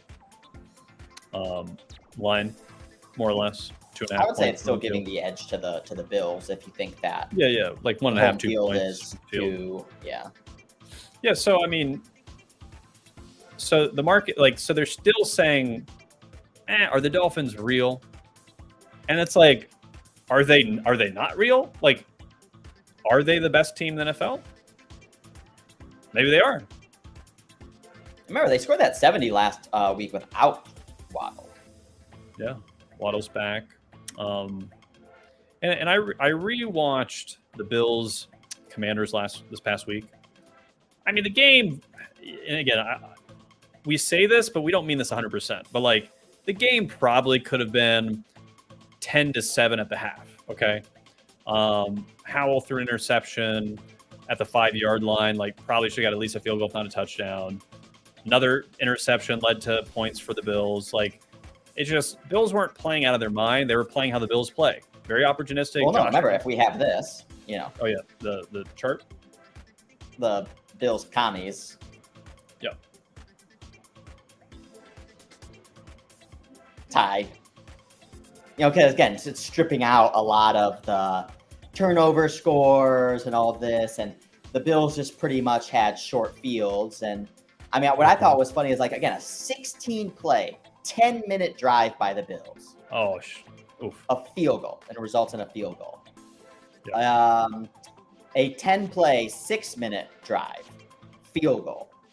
I mean, they couldn't cash. A 7-play drive, 3-minute turnover. A 6-play, 3-minute drive, downs.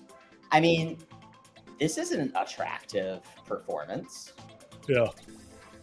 And then even when they got short fields, they only turned them into field goals.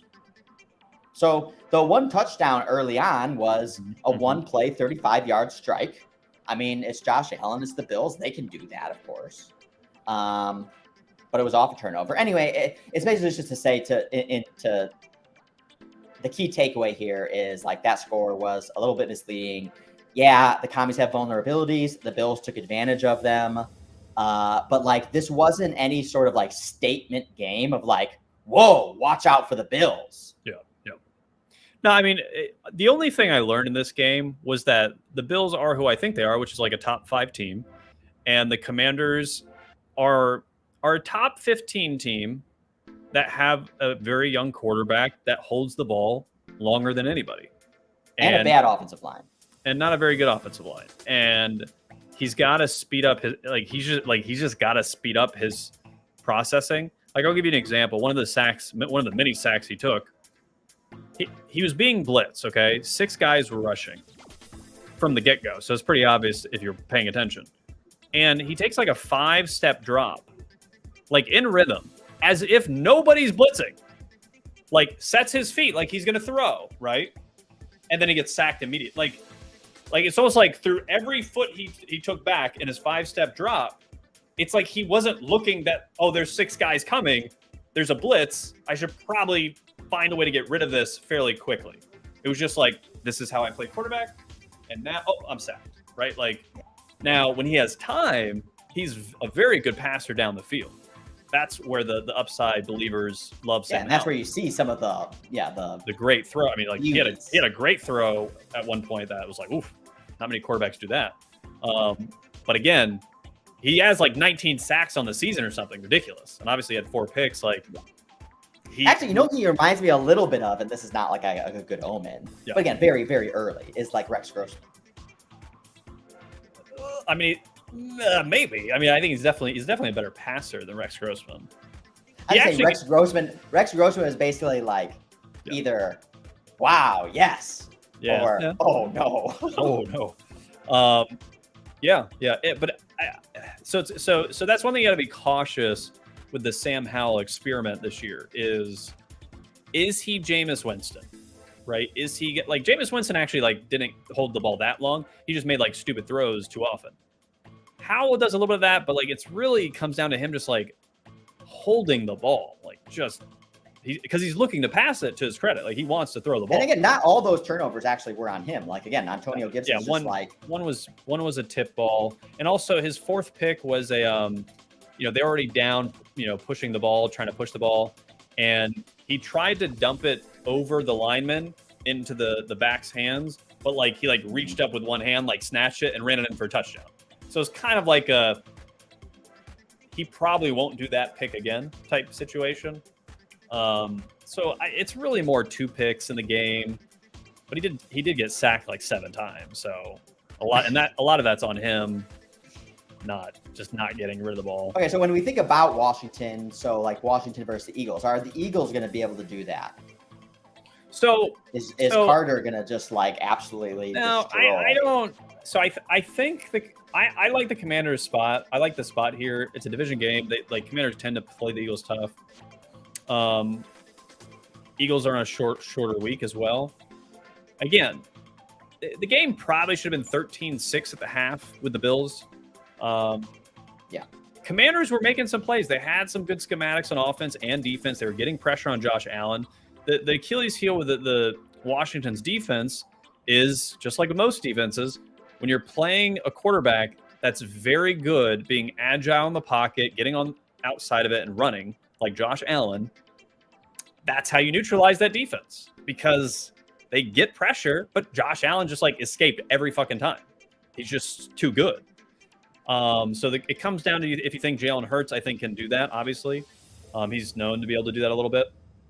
Though people have said he's lost a step this year, so I don't know. He does, like he has lost a step. I mean, like not like in age, of course, but like there's something 25. Yeah. So I mean, it's too many points to lay on the Eagles. Like I don't. They're so is it like a top 5? Commanders top 5? I would consider. I would go back to the well. It would hurt if we lose again on them. But this makes a little more sense. Like I think last week was getting a little too cute, like trying to outsmart the market by being like Sam Howell is better than they think, and it's like, well, at times, but that wasn't the time. Actually, here, you tell me your top 5 without here. So no analysis right now. All right. Just tell me your top 5. No right, analysis. Yeah. Right now, Seahawks over Giants. Probably pretty square, but I don't care. Hey, no analysis. Sorry, shit. Patriots. Raiders.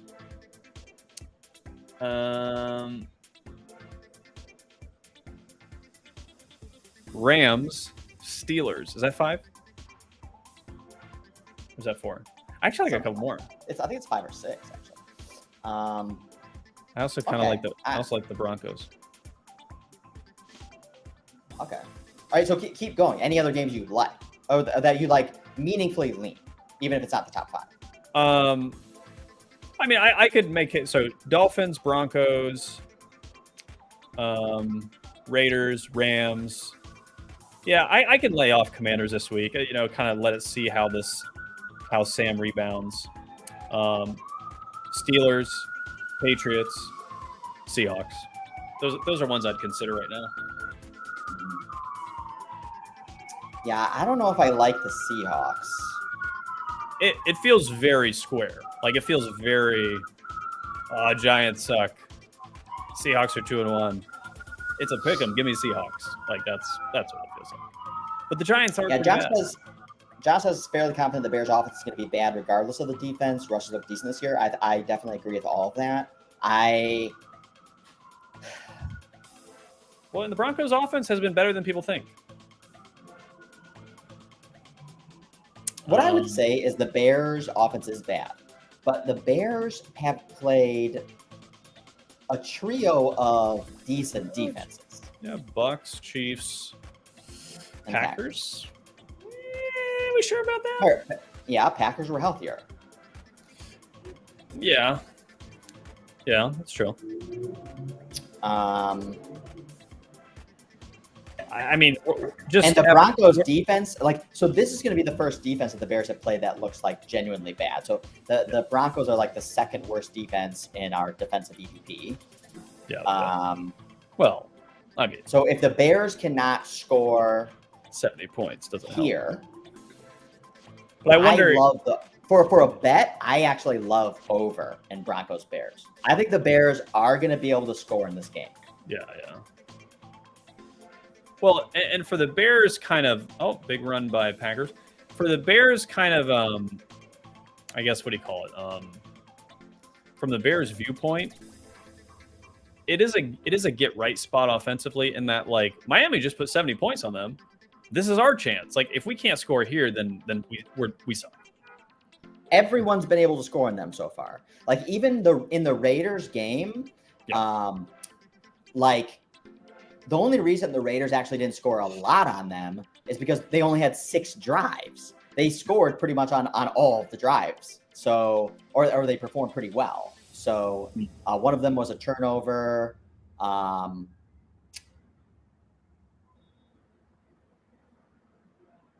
This is, I was going to say, like, actually, this doesn't look right. But, yeah, this is the last one.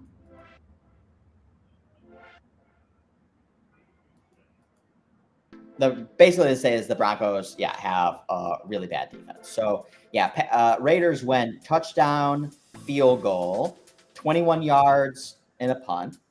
Who's 85? I don't think that's my boy. I think my boy is concussed. Which, again, I didn't finish my point earlier about that. This is why I tend to like and lean unders in general, is because you never know when someone's going to get a little hampered. And, so if you can make your SGPs, especially if you have multiple legs, like a lot of legs, lean to the under game script of scenarios. I think the variance gives you a higher likelihood of hitting those over a longer period of time. Just because of injuries or guys, game script situations, like Goff. Like, Goff should throw for 400 yards if they were passing like they did in the first quarter, but like game script could dictate that they just don't. So like your overs have to be very specific, I feel like. Darnell says one of the Green Bay's corners looked like he may have gotten hurt on that. Oof. Oh yeah, was that the guy that ran it? Well, there's Dobbs. We got our 4 catches. Who did it? Nice. Who put Dobbs in their SGPs? And that could open up. So Laporta Potty is at 63.5 yards. He's got 56. Will so they it's throw it basically to one him? more throw. I don't know. Can he get one more catch? I don't know if they're going to throw it to him. Well, so what other games do you like? So let's not talk too much about the Bears. I mean, it's the Bears. Like, Okay, hang on. I am going to take the Laporta Potty. I want to get in on the Laporta Potty. like the under or the over? The over. You think they're going to You think they're going to pass it and all that? I don't know. I could just see this turning I think it's like one more pass. Maybe. Now they moved it to 64.5. Well, that sucks. Is that Dobbs? No, who did he throw it to? Oh, is that Watson? Christian Watson got a catch. Fine, I'm going to lay off of it because they just moved to the yard, even though that really doesn't change anything. Well, now they got Christian Watson involved down the field. I kind of like that. That's what I'm saying. There's Aaron Jones getting hammered. That was a catch? Yeah. Yeah, 1 yard, it took me off. Well, the issue though now, if Green Bay's going to have some You know rhythm, if Green Bay can move the ball, they're going to throw it one more time to Laporta Potty. I'm in on the Laporta Potty. Well, actually, if you think there's going to find some rhythm, that over yardage, now that you're getting a 40-yard discount potentially on Love, that could be very appealing. I mean, they're going to abandon the run here, especially if they get one more score. Like if they get a touchdown on this drive, I think they're going to continue to air it out. And remember, Love likes to throw down the field if he has time. Oh, for sure. Let's see. Oh, man. Yeah, that was a 24-yarder from Christian Watson. Okay, he went all the way down to 27. Now he's out to 47. Mm.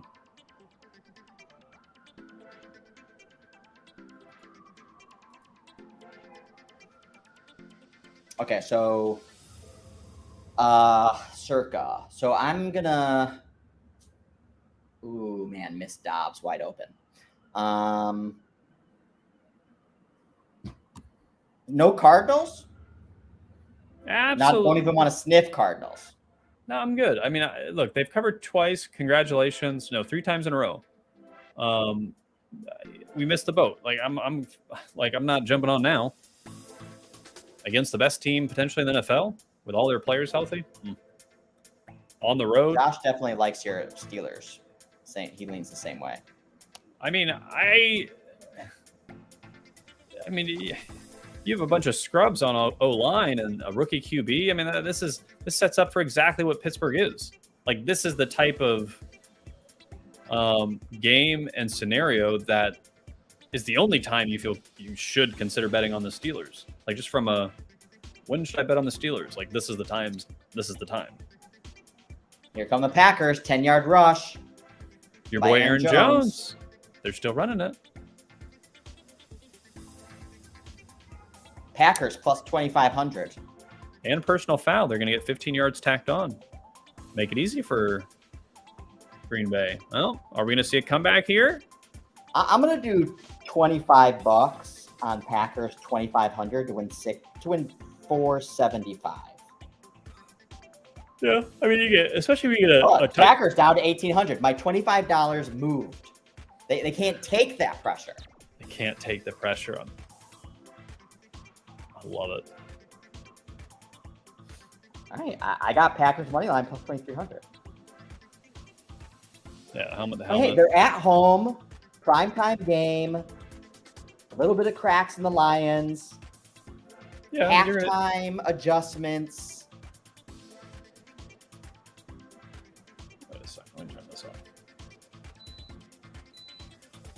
Lions are committing personal fouls. They're getting hurt. It's over. It's over. I mean, I would be shocked. I mean, Packers need a lot Well, of of course you're going to be shocked. No, I mean, obviously That's the anything is possible. The way it's going to happen is you're going to get obviously a touchdown this drive, but then you're going to get a big turnover here by the Lions is the only way I think it happens. Jordan Love's going to get some big scrambles, too. Maybe. 2 hits to Jones's head.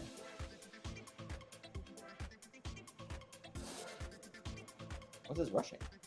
I mean, all of Aaron Jones' stuff's going to be off now.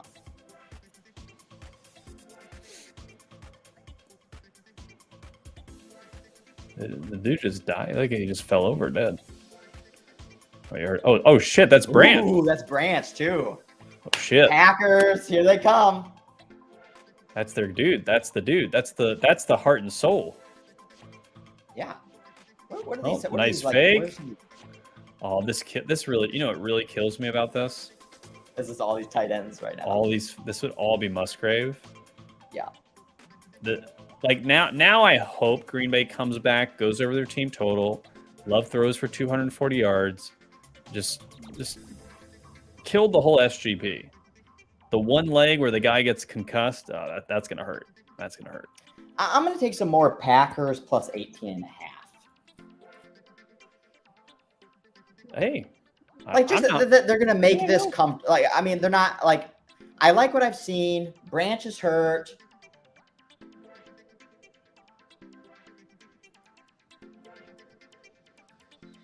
I mean, it's better than what it was, but and again, it is a little bit of a hedge, I think, on your overs. The over, like, well, they get betting against my unders, yeah. Oh fuck! Now they're plus 20.5. But well, I got 18.5. Well, actually, they should just burn. I mean, they should just get this over with and kick the field goal, be down 21. I mean, you're gonna need 4 scores anyways. Let's be honest. Like, you're not. I mean, 3 touchdowns and extra and going for 2 is just like you're unlikely gonna get all the 2-point conversions you need. I don't need the Lions to actually win. I mean, the Packers to win. I need them to cover the plus 19.5 and 18.5. That's right. God, that another tight end. All these tight ends. This is gonna again. I really want this to be a shootout now. I want because again, this is my scenario B. Ooh, Branch is on the cart. Oof. That's gonna be big for next week. Who do they play next week? If he's hampered or out. But that could be big for this half. Yeah, sure. Packers out to 3,500, waiting for because it's 4th and 9. Yeah, they're total down to 49.5. Oh wait, they go for it? Kick the They're field goal. Going for it? Why? Kick the field goal. You're gonna need 4 scores. We all know it. Did he get it? That's Dobbs, baby. Ooh-wee. Who loaded up on Dobbs tonight? Yeah, brain health over my. He was key in all the stuff I was talking about. Remember I even had the stats to back it up. I said he had 12 targets last week. His receptions was 3.5 this game. Yeah, dude, that's gonna hurt if literally Musgrave concussions the only. Seriously, dude, you should bitch them. It's I'm gonna ask the for time, a refund. man. It's the sentiment. I'm gonna say, hey, I had a $10 bet to win 10 grand, and a guy got concussed. I want my 10 grand. I want my $10 back. I want to go to McDonald's tonight. Oh, Musgrave officially ruled out. That's a stinger. Brain health. Like I said, now I'm just gonna have to bet the over right now, just so I feel something. Well, that's why I got into the porta potty. So you could feel something. No, but again, this is good. This is a good reminder. I probably blew up all my SGPs. I had too much. I think I had Musgrave in all of them. But again, we're talking like 0.2 units overall. But again, so I think, what do you think though? Too. Yep. Again, the Packers are able to move the ball now. Branch looks like he's out for the game. Yeah. I mean, it's definitely left. All of the Lions' offensive props are heavily discounted right now, pricing in the fact that the Lions are not going to pass anymore. I mean, Amon-Ra St. Brown is at 48 yards. His prop's at 61 yards right now. Yeah. I mean, it makes sense. I mean, again, but, Josh Reynolds has 49 yards. His prop is 49 and a half yards. His prop is 49. There's no more passing. It's saying no more. But you're gonna have 60% runs, right? It's gonna be a lot of let's milk the clock. Okay, so that's what I'm saying. That's what it's pricing in. But what if that is not the case? Then all of these are no. But what if it's not? I mean, but that's gonna be the case. Here, let's do. This is what we do. Porta potty Brown, porta potty Reynolds. Same game parlay 600. Maybe I'm gonna do a little bit of that. I forgot you can do these like just do the SGP. Yeah, that's right. I mean, you won that nice one last Thursday, the Kittle. Yeah. That one was wild. Again, I would have went bigger on that one if I thought it was like I'm missing something there. Yeah. We got Brown 61, 52.5. Laporta Potty 65. I was just gonna round up. I love it. It's gonna be so funny. Like in like 6 months or in the playoffs or like next year, when like everyone calls him Laporta Potty because like he got caught with with toilet paper in his ass like at TMZ or something, and that trends, and everyone's like, oh no one knows where it came from. I just want us all to know where it came from. I don't want anything for it. I just want to make sure we all know.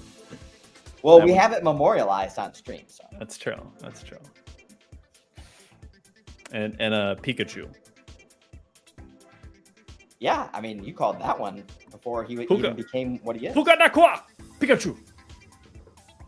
Pikachu's been going off. Maybe we should call him Riot. Another Lions player, I mean, down and out. Yeah. Hey. Load up. All in.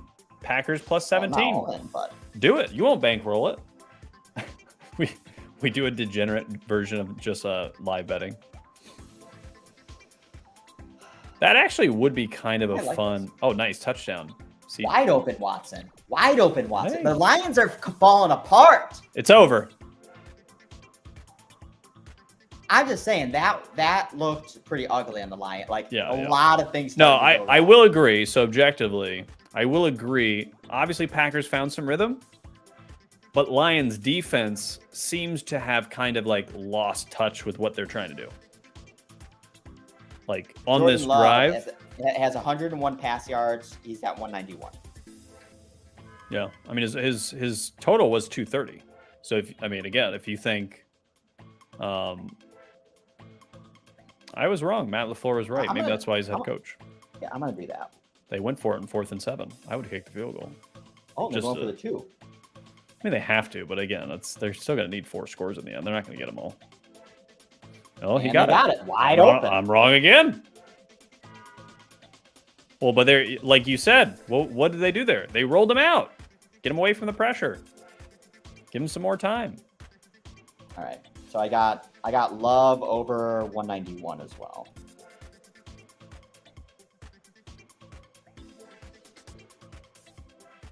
I might need to bet an over here. All right. I got a lot of exposure in this game now. Too much exposure. Too much. I love too much energy from like the Laporta Potty like laughter. I made you too giddy. Yeah, that was a great LaFleur drive. But again, I'm not even talking about just the Packers element there. I'm talking about the Lions element. I agree. Too. No, I agree. I saw the same thing. And again, because that one went so smooth too, I could see the Lions not still being aggressive on this next drive. It doesn't mean that they can still go 3 and out, of course, but I think I wouldn't be surprised if we potentially see 3 passes. Well, I mean, their pass prop is fucked. Yeah, I mean, if it's going to be competitive down the stretch. Actually, I'm just going to hedge this one. I'm going to get out of this because it's still at 30 and a half. I'll do I mean, that's predicated on a. I can't believe Musgrave was ruled out. Oh, hurts my soul.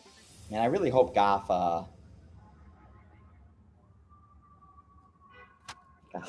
doesn't like now he gets like 20. Anyway, ate the juice on that one, but that one's hedged out.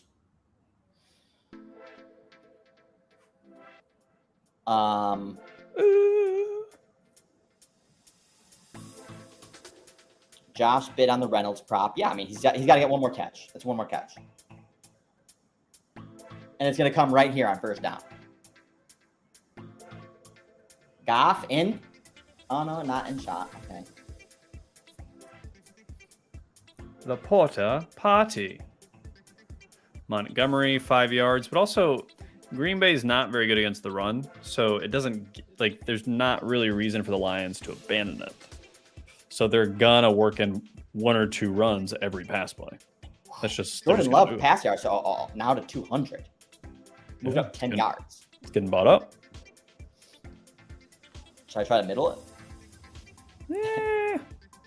No.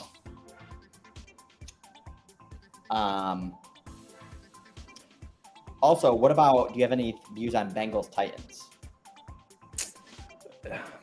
2 weird situations. I don't love either team, just fundamentally how they stack up. And the Rams kind of beat themselves in large part, in my opinion, versus the Bengals. So, and I think EDP even showcases that a little bit. I don't know how good the Bengals really are yet until Burrow's like fully healthy. And obviously the Titans are not very good, especially in the past game. So I can't back the Titans in this spot. Like, Burrow seems healthy enough to beat a team like the Titans. So it's not really a strong lean either way. Oh, 3. There it is. They're punting. Here come the Packers. But again, that was another pass to... Overs. I want to be dead wrong. How many yards was that? What? Like, it was only 3 yards. Fuck. Yeah. Well, you're right. They might be. If Green Bay goes down and gets another touchdown, it's a live game. Yeah. Might get some more action. Ugh.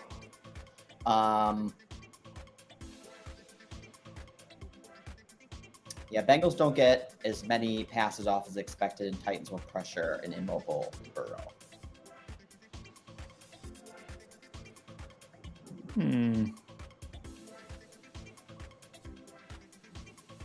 So Darnell, you're saying you like the Titans or you don't like the Bengals? Also, what were you saying, Zach, when I said the Cardinals? You said you didn't want to sniff the Cardinals. Yeah, I mean, the time to bet on them was the last 3 weeks. They peaked, right? They just had their biggest win. They beat the Dallas Cowboys. Yeah, it's just not a good. I mean, they are better than we thought. I think that's especially from like a schematic coaching quarterback perspective for now. But they are going against the actual best team on the road, a division foe. I mean, again, what I've been saying about the 49ers, unlike any other team, maybe besides Miami, well, actually, besides any team, San Francisco can beat you in so many different ways. They have so many outs from a team perspective. They have amazing coaching. They have very capable system quarterback. They have Debo, gimmick extraordinaire, who's also a good receiver. They have Ayuk, who's probably a top 15 receiver in the NFL as far as talent. Kittle, probably a top 5 tight end. C-Mac, best running back in the NFL. An amazing defensive front. Like, you got to beat all that as like not a very good team to succeed. So, you know what I'm saying? Do like, we really know that they're not that good though? Well, hold on. What I'm saying is we know the Niners are probably the toughest team in the NFL right now to beat. Yeah. Because they can beat you in so many different ways. I'm not ready to say the Cardinals should be upgraded enough to like they'll hang in there like the Rams did. The Rams should have lost by 10, right? I mean, like more or less. Like Rams were competitive, but they still should have lost by 10. So like, I don't know. I don't trust the Cardinals in the spot. Coming off this huge win, like 3 covers in a row, you're buying the top. The definition of buying the top. Maybe it hits. I would agree with you to an extent if it was like Cardinals plus 9.5. At Cardinals plus 14, I actually don't think they're being bid. Like, no, but hold on. we didn't know how good or bad, right, the Cowboys versus the Cardinals, both teams really were. Now we know a little bit more. Cardinals are a little better than we thought, but the Niners are legitimately, and they've had extra rest for this game. There's no angle to be like, I'm going with the Cardinals. Like, except that you're getting a lot of points, and they're slightly better than I thought. But is that enough? Like, even if it's, that's behind him. I mean, God, that was dumb. So let me ask you this: what should the line be then? So if you lean the Cardinals, right? In theory, I mean, I don't know if I lean the Cardinals. I'm just trying to play a little bit of devil's advocate. Like, I don't think it's worth dismissing. Yeah, I mean, I actually genuinely like 6 or 7 situations for teams in this week. So I don't need to take the biggest underdog on the road coming off their biggest win of the season, like, which will be the biggest win of their season, unless they beat the 49ers. Throwing it up. Way off. That's love. Hit or miss, baby. I'm with you on Patriots.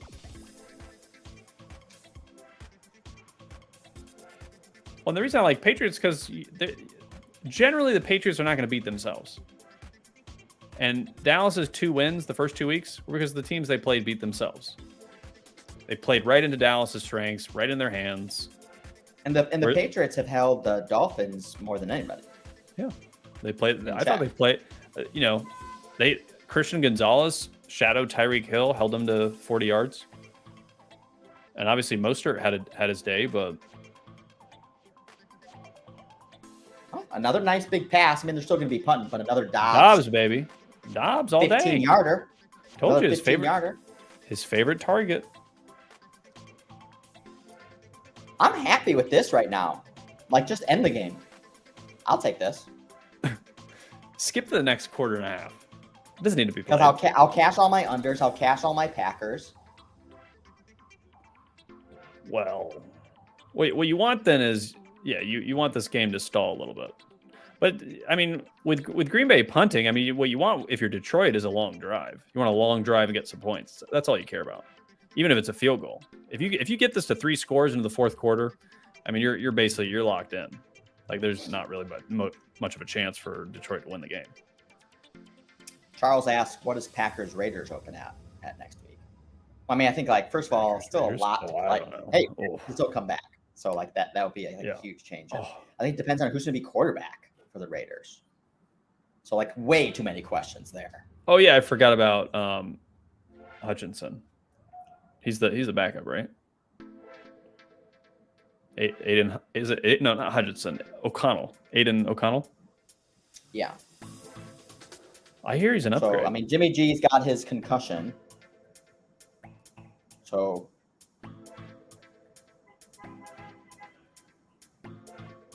also, you're the Bucks whisperer, so no 3.5. No. I mean, Saints cannot cover a fucking nutsack. So I can't back the Saints in this spot, but I do not trust the Bucks. I mean, again, I hit the SGP last week on the Philly dominating the line of scrimmage and making Baker turn into Baker. I mean, the Bucks aren't great. Their defense wasn't great. They're banged up in the secondary. Bucks might be missing both corners. I mean, and the corners aren't. Let's be real; those corners aren't amazing to begin with. They're adequate. They're not great. So, I'm not. And Jameis Winston, like, we know he likes to throw the ball. Can the Bucks take advantage against Olave and Michael Thomas with Winston?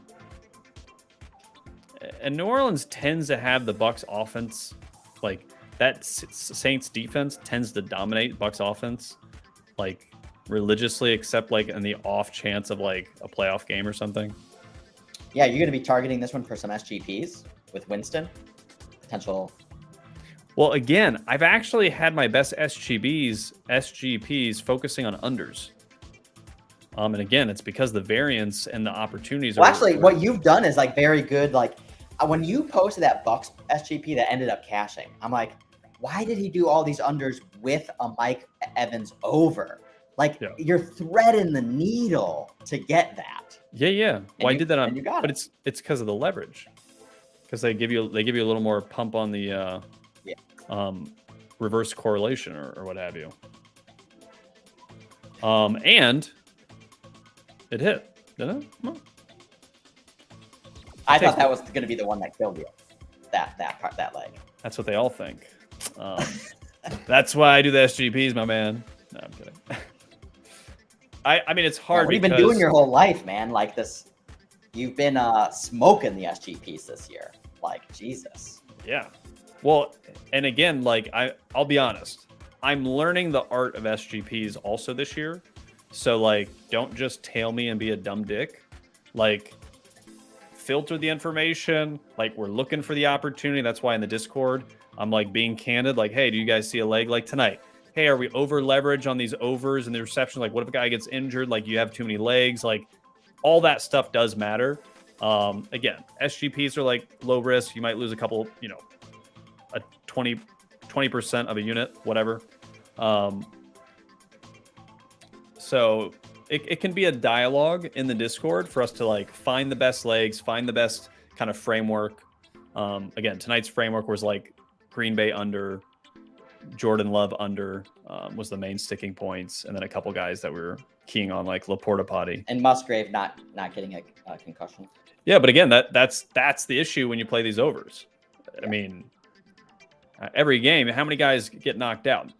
Like between the teams, probably 2, 3, 4 guys. Like, not all of them are offensive players, but there's a 2% chance one of your players can get knocked out. Anyone who's played fantasy or DFS, like, happens all the time. So you can't just always play overs and shit, especially if you have a lot of legs or overly exposed to several players. Third down Lions. But yeah. Oh, wait, I might actually have a live bet. Hold on, let me see. So I think I did have a couple without my boy. Oh yeah, Darnold. I mean, again, everyone has like different names in like across different social media platforms, so like it's hard to like tell who's who like across different. Yeah. But yeah, Darnell, I thought you actually were in the Discord.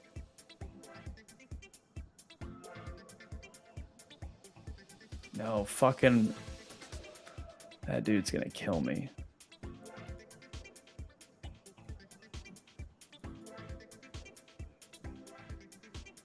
Oh, this one could still hit. All right, this is a good one.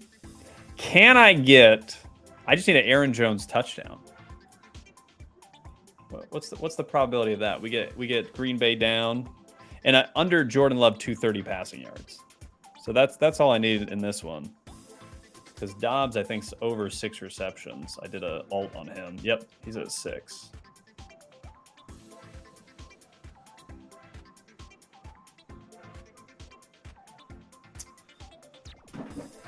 Yep, Lions definitely running the ball heavier now. Goff at 23 passes. Yeah, that could hit. That would make up my night. That would be nice. If you can get an Aaron Jones TD. Under 230 on Love passing and an Aaron Jones. Aaron Jones touchdown. I don't even think it's a rush. I think it's just any kind of touchdown. Okay, not out of it. Yeah, the rest, I fucked myself with way too much Musgrave over 3.5 reception. Oh, God. They got him. Crushed. They got him. We're live, baby. We're live. Here come the pack. Here come the Packers. This is the essence of live betting, is to capitalize on these types of opportunities. Packers still plus 1,000, plus 12.5.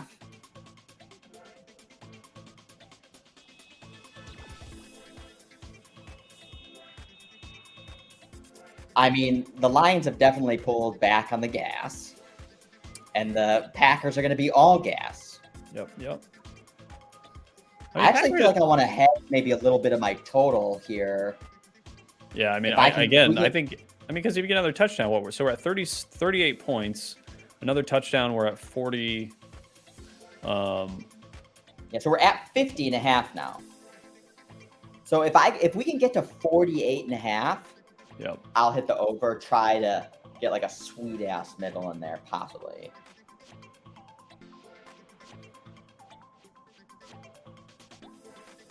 But actually, Zach, why you like Seahawks? Like I said, it's right now. It's just there's not a good reason. It's just that the Giants. Anything I say is going to make me sound like an idiot because there's no good reason. Like right now, I don't have a good reason. We were watching the Niners. We did the Niners game last Friday. Yeah, I mean, last Thursday. Thursday, yeah. And the Giants' defense was palatable. In the red zone, putting the Niners in a bunch of third downs. Yep. And they just kept converting them. Well, they couldn't stop the run, okay? And we know Seattle likes to run. I just think at a pick 'em, Seattle doesn't have a good defense either. Seattle should have lost to the Lions. It was a bit fluky how that game played out. Like it could have gone either way, but Lions just as easily could have won that game. It's a great point. So like, let's think it too. Giants played Cowboys defense, right? And that was like a weird rainy game. Things just spiraled out of control. Yeah, then and real quick for context, they got behind 17-0 behind like a fluke. Barkley missed the ball, jumped up, caught it, run it back for a touchdown. Then I think a punt return for a touchdown. So like, I mean, the game got out of hand in the first quarter. Like it just completely game script went fucked. Yeah. So go ahead. And they're not a team that, like it's very easy to dig themselves out of a deep hole. Even though again, they did it versus a more vulnerable Cardinals team. Yeah, that was a good comeback. And then they played arguably, again, to your point, the best team, the best defense on the road on a short week. And again, they didn't look like total trash. Yeah. Well, I mean, honestly, it would have been closer if Danny Dimes could have connected with some of those open receivers. So like, it wouldn't have looked as bad, right? And that's something that's actually that. Yeah, to your point, that's one of the reasons why we had a little bit of optimism around the Giants when we were watching that game, was because it was like the receivers were open. It's like he was just like missing them, and so it's like, if he can connect. Yeah, and it might have been because of the pressure up front, and Seattle doesn't have that type of defense, so. And again, if there was any points, I couldn't back Seattle, but it's just at a pick 'em. Yeah, the more we talk about it, the more I'm like, I don't think I can back either side. Like just from I mean, if you want to play some variance this early in the season, I think you'd go with Giants. I think a lot of your sharps are probably going to go with the Giants in the spot. Darnell's taking Detroit team total over 30.5 plus 103, which essentially means a touchdown. One more touchdown. Or two field goals. Yeah, two field goals. That's tough. I don't know if I like that. I got so much exposure on this game. I'd rather, but if you're the over 30.5, I feel like Green Bay's probably going to score again. Why not do the 50.5? Get two more scores, then you're over anyways. No, 50, I don't think 52 for the Packers. Well, I'm saying if you're going to go over 30.5 from the Lions team total, basically, do you think the Packers are going to get a touchdown as well, or two touchdowns? Because then maybe you consider. I think the Detroit could get like a bullshitty score in the end on a short field, like just because the Packers start going for it and stuff. True.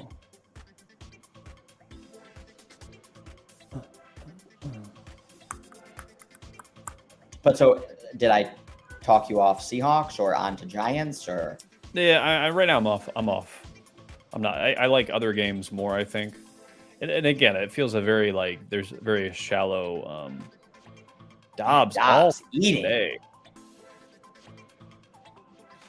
It was one of those things, and this is where you just have to trust your handicapping sometimes. Like you said, like last week when you're like, what's Debo and Kittle doing at this price as a parlay? When I saw Dobbs, because I rewatched the game, and I looked at the Reed. Aaron Jones touchdown. They're gonna give us the receiver, dude. We know you don't have it, dude. This is a good spot for Jones. Packers, but you see how this is Love though, right? Plays pretty bad a lot of the game, and then hits a couple big passes down the field, but also misses some big passes down the field. That's why he's 53% completion percentage, but he hits big plays. Yeah. So well, again, the one of the reasons why I wanted to lean a little bit in the Packers too, as we saw on the scripted plays for Packers, bad. Again, their scripted is still not great, but that is when they score their points is off script. yeah, So they're starting slow. Yeah, that was a great touch pass by Love. Maybe he was banged up from before that. Yeah, could be. Packers down to 8.5, plus 630, total out to 54.5. Should have hit that 50.5 just to hedge some of that exposure. Because I mean, after this is if the Packers get a 2-point conversion, it's a 1-score game. The Lions, I think are going to start to play aggressive again, and this could start to really go over. Yeah. I'm with you on Rams. I like Rams. I like Patriots. I think I like Steelers as well. Again, I still like Dolphins. I mean, in any case, like in all the different types of game scripts, I mean, like even if the Dolphins are down by 10, yeah, like basically, like they could still like again have that last minute score to do a push. I mean, are the Dolphins going to be without? They're going to be without reach. Like the Bills are going to win by 17. But again, and like I said, the Bills the last 2 games were very opportunistic on defense. It wasn't like the defense dominated the game. You know what I mean?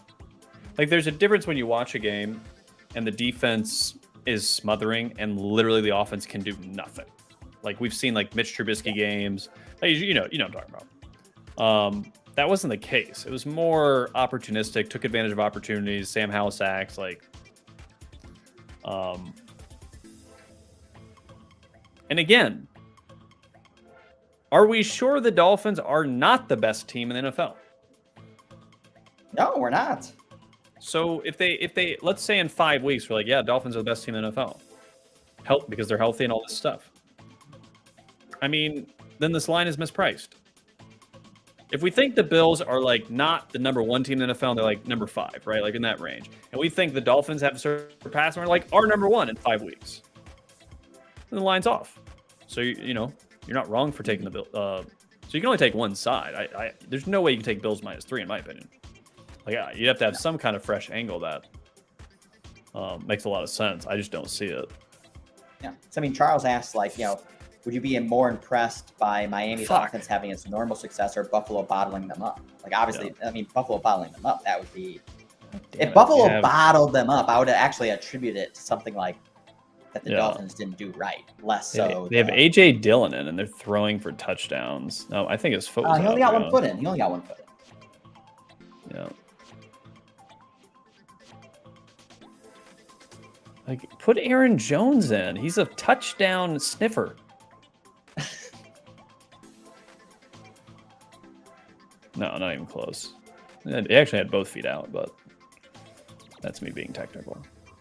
Yeah, plus, I mean, I always forget, like, I mean, the Dolphins got Fangio on defense now.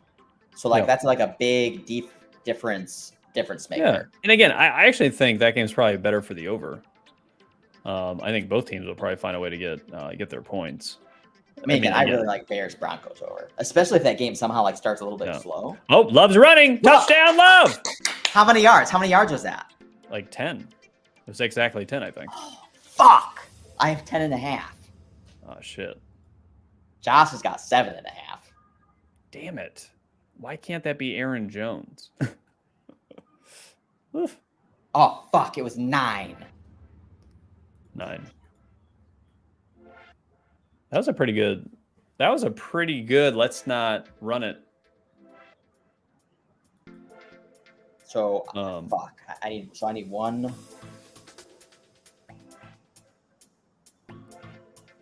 If they get this 2-point conversion, it's gonna be very interesting. Dude, this is already very interesting. If Aaron Jones gets the 2-point conversion, does that count as a touchdown? Oh, did he reach? No, he was short. Does that count as an extra? Does he's short. Yard count? But that's like one more yard. Ooh, that's a good point. I don't know, to be honest. Oh, why did he should have pitched to Aaron Jones? Like, why are you dumb? Yeah, he's short. Trying to play hero ball. Count? Doesn't count. Those yards don't count. It's bullshit. Give me. Fuck it. I lost $5,000 due to a yard on a 2-point conversion that didn't count. Fuck those refs. All right, total's at 54.5. If this gets to 53.5, anything under 54.5, I'm hedging a little bit of this because I think this is, you got a whole fourth quarter. There's going to be more scoring here. And we're at 44. Yeah.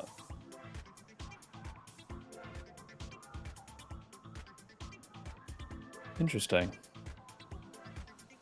Also, I mean, this plus 670, this Laporta potty, all this has got to go over. I mean, the Lions got to.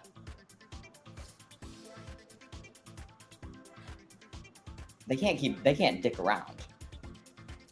Well, you'd hope not. Oh, dude, can I read this to you just so you can feel my pain, so we can feel it together? Sure. Josiah DeGuara, 3 catches. Tucker Kraft, 2 catches. You know what that means, don't you? That means Musgrave could have had like 6 catches. Yeah. Oh, yeah.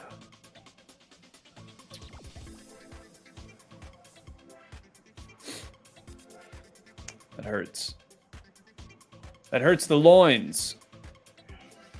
All right. I'm not going to laugh at any more Laporta potty jokes if he doesn't get another catch, though. Yeah. Because he will have personally offended me. I mean, the good thing is Detroit needs to, I mean, actually, Detroit doesn't need to do much. They're still up 10 points. Like, everyone's acting like it's not everyone. It's but just there's me and you. A whole quarter left. Yeah, but they got to get, they. And again, their defense now is banged up. Yeah, but there's Montgomery's going to get a 20-yard reception. Like, nah, that's 8 yards. Yeah, that was close. This is how you lose. Laporta Potty. So what's your top 3? So you like the Rams? Patriots? No, I had Dolphins is in my top 3. Okay, I'm down. I can roll with the Dolphins.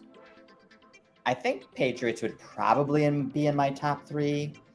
I wouldn't be surprised if Patriots and one thing I've noticed with the Cowboys this season so far, the play calling is atrocious. I mean, like the everyone wants to blame Dak. I very conservative versus Arizona. The red zone scheming was terrible. I mean, remember they lost Kellen Moore. Wasn't he supposed to be the best part of their coaching staff for the last 5 years? And then they brought in McCarthy.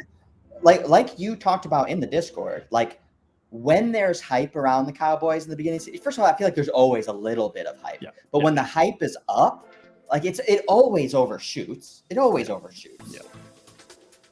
Oh, man, just a bunch of dump off passes now. First down, baby. Well, then we're due for a Laporta potty sighting. That's true. And they'll run it on the next down, but then maybe on second down they'll get a little Laporta potty action. Now what's Goff at? Goff's at Actually, I don't even see Laporta potty out there. I'm concerned. They might just be in run mode. Game script run mode. Ah, damn. Yeah, where is Laporta? Laporta potty. Come on, Montgomery's chewing him up. Knock this guy out. Is the Patriots offense going to move the ball at all against Dallas? I think I'm not that concerned about the Patriots. What did they're Arizona dead last in explosive plays? Yeah. Patriots are dead last in explosive plays. Actually, I think that's a great game for the under too. True. I like that. And also remember Dallas's defense, one thing that we didn't talk about. Also, I didn't realize all those offensive linemen were banged up before that game. Yeah, I'm me not sure. Not either. sure how I missed that. Again, like kind of You like know what makes Jared. me mad is one of the handicappers I follow. Actually, I don't even know if he's necessarily. I mean, he's a sports bettor. I wouldn't say handicapper, but the Feed Me guy. Do you know him? Not on the top of my head. Anyway, he's like a legit like pro bettor. He keeps a low profile like on Twitter. He's not one of those like dumb schmucks who like to go out there and like make fun of everyone who like isn't a pro bettor. Gotcha. And he was like heavy on Cardinals. I only saw this after the fact. Oh, I see. But I went back and looked. He liked Cardinals money line. Oh, nice. Well, in hindsight, again, 3 offensive linemen out for. Well, and because he was talking about the offensive lineman stuff. Yeah, like I didn't hear any of that. Like I got to get a better source of intel on those injuries. But one thing that also wasn't talked about is Trayvon Diggs. Their number one corner was out. Charles is Joey Tunes. It's Joey Tunes. You should follow him on Twitter. Okay, I might be following him. I just don't remember on top of my head. But I mean, with Trayvon Diggs out, and that's their number one corner, they got to shift everyone over, or kind of shift who's guarding who. Oh, Laporta party! Oh no, he threw it over. Damn it! I was rooting for you. Oh, there's Reynolds though. That's okay. That's one part. Oh, nice. Oh, because you parlayed it, right? Josh or Darnell took Reynolds. Oh, yeah, nice. Josh did. Reynolds cash. Nice. So that's one part. And Laporta was his backup plan. If Reynolds wasn't open, he was going to dump it to Laporta. That's good. That means they're keying. Totals out to 57. Shouldn't have hesitated. God damn it. I'm going to get fucked on those. Well, if they settle for a field goal here, you're still live. That's what you want here. Montgomery's running wild. Yeah. He'll probably run it again, then try a pass on third down to Laporta potty. Seriously, I can't laugh at Laporta anymore if he fucks me. I mean, you keep laughing though. So he's gonna fuck you. He hasn't fucked me yet. He's gonna fuck you.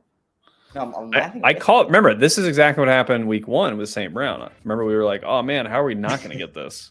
And then That's true. Why do you say this now? I told you this before the half end. I said, "Oh, based on the game script, I wouldn't be surprised if Laporta potty doesn't get another pass. They're just gonna have him block." You said that? I mean, yes. I'm gonna have to rewind the tape. I'm gonna have to rewind. Dude, I said this as before the half ended. I was saying, what sucks about this game script is they're gonna stop passing to Laporta potty. That's exactly what's happened so far. So you just need one, right here. 3rd and 9. This is Laporta potty territory. You don't need a touchdown. You want the first down. He's gonna be underneath. Some kind of out or... Oh, he did just talk to Laporta potty, too. Laporta, potty it 10 yards. Come on. Nice blocking. They ran it. Well, just need a Stop them. They just want a field goal, I guess. That's good for your total, though. That should bring it back down. So we're going to be 47. Now are they going to go for it? Are they going to go for it? Oh, yeah, they might go for it because you know why? 3 points doesn't help them. That's the right call. I forgot about that. I'm so used to coaches just kicking the field goal.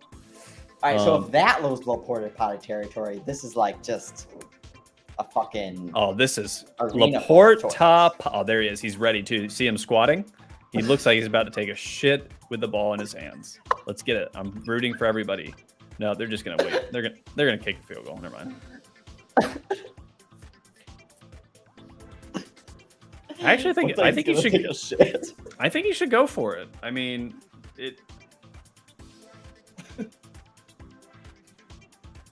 I think that we got to check with the analytics. Oh, they're not going for it. I think they should go for it. 4th and 3, because if you just get the first down, right, you're gonna burn 2.5 more minutes off the clock. Then you can get a field goal if you want. But if you get a touchdown, game's over. We know that. But a field goal, it's still a 2-possession game, and you guarantee Green Bay is gonna win the game if they get 2 touchdowns. Like a touchdown, a stop, and a touchdown, they win the game. Whereas if they have to go for a field goal, it's like they're gonna go for a field goal to tie. You don't want to give your opponent a reason to strategize to beat you. You want them to strategize to tie the game.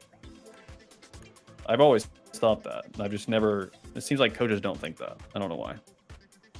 Well, our thesis on the Lions too is that they're not actually too analytically sound. They're just like randomly aggressive.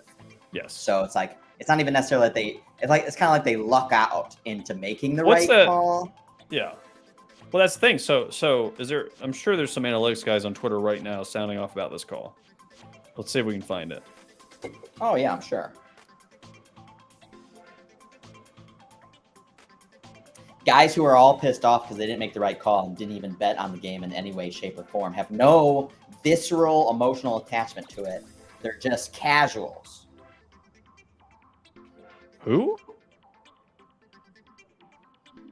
Branch is getting retaped. Lions are going to win.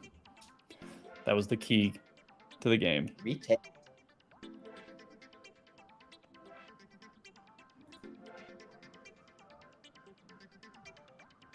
Musgrave has been ruled out. You didn't have to show me that again. You're just hurting my soul. Yeah, I agree with that, Josh. Like, yeah, Lions are randomly aggressive. Overall, teams are too conservative, so the Lions are directionally correct with their randomness. Like, they lean more so in the direction of being randomly right more often than not because of that. Yes, I would agree with that. All right, total's down to 53.5, but it's like heavily juiced.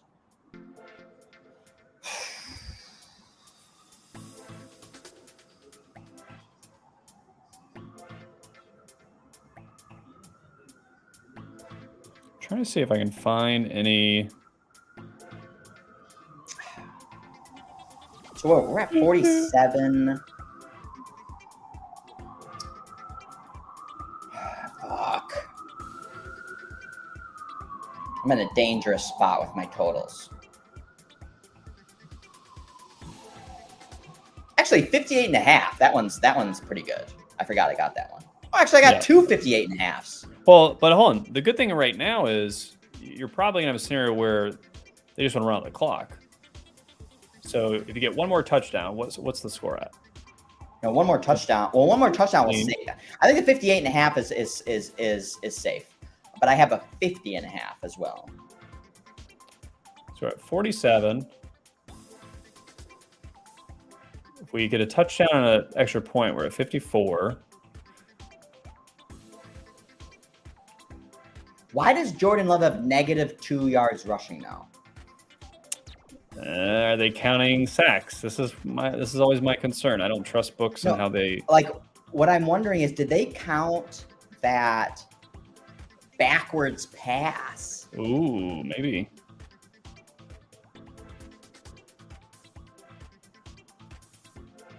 Ooh. They're gonna give the. Are they going to give Lions a first down for illegal jumping over? They are. Lions first down. Uh-oh. Wow. This That Quay Walker, he's like he has no brain. He's the. Do you remember him, Zach? He's the guy who pushed a ref and got kicked out of the game, and then the next game pushed a coach, the opposite coach on the sideline, got kicked out of the game. That's bad news, yeah. Well, they're going to give him to Montgomery 2 more times. Damn, dude. I really was looking at the 3 touchdown Montgomery prop because it was like plus 1,500. I strongly considered it for this type of game. Yeah, he pushed a trainer. Also, Josh, like, did you see this Jordan Love rushing? I'm looking at ESPN. He's got -2 yards. Rushing. We know they're going to give it to Montgomery again here.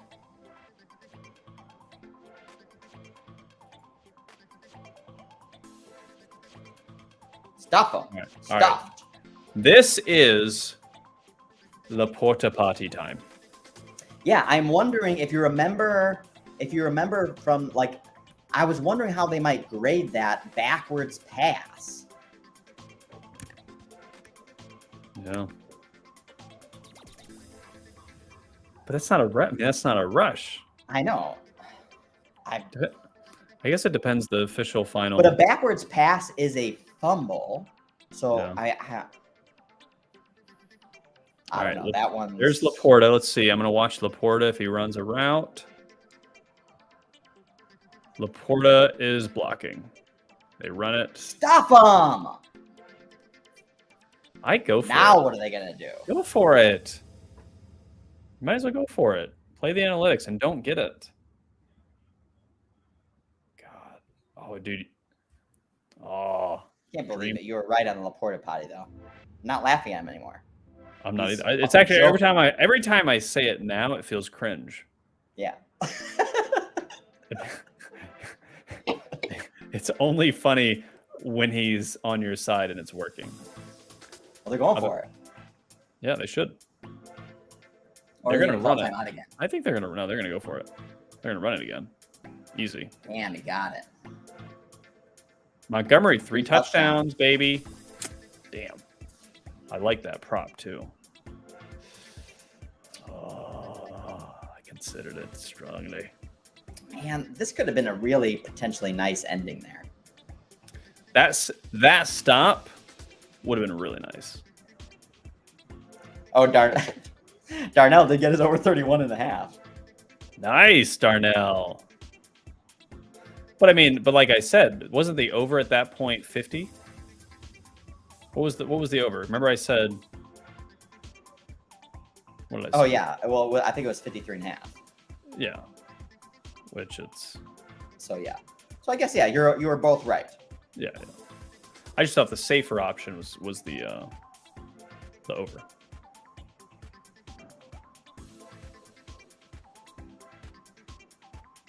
Man, that would have been so sick if they would have stopped him. Oh wait. I can still get my beloved Aaron Jones touchdown. 6 minutes. I could see the Packers going down here and getting a touchdown and fucking on all my totals. Better get a 15-yard Jordan Love rush.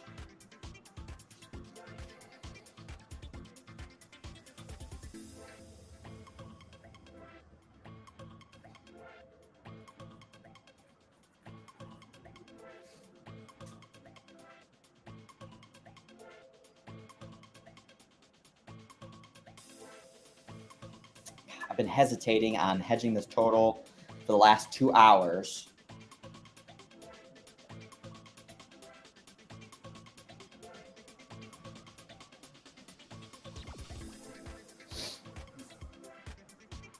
Well, what's the? I mean, yeah, you might just have to eat it and hope Green Bay doesn't score. Also, again. I need Love. I need another 20 yards from him. You might get it. So I need them to move. I need them to move the ball a little bit. Unless there's a turnover, you should get it. I think even if there is a turnover, I think they could still get the ball back one more time. Like if it's a quick turnover.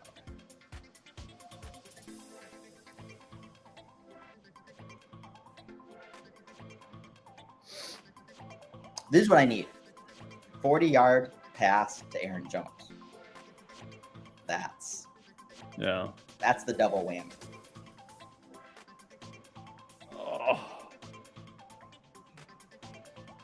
Do you think I should hedge this 58.5 with 57.5?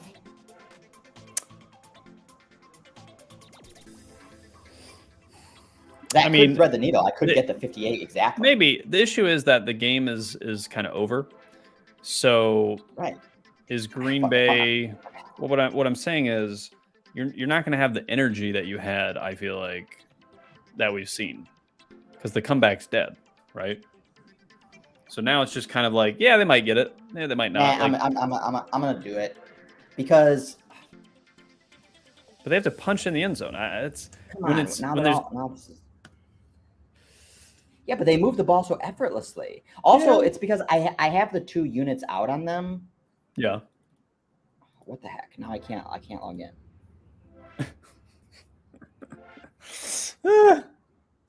Come on. FanDuel. Fuck FanDuel. No, I'm just kidding. They're our sponsor. No, I'm kidding. They're not. Wow. I want the 57.5 so I can thread the needle.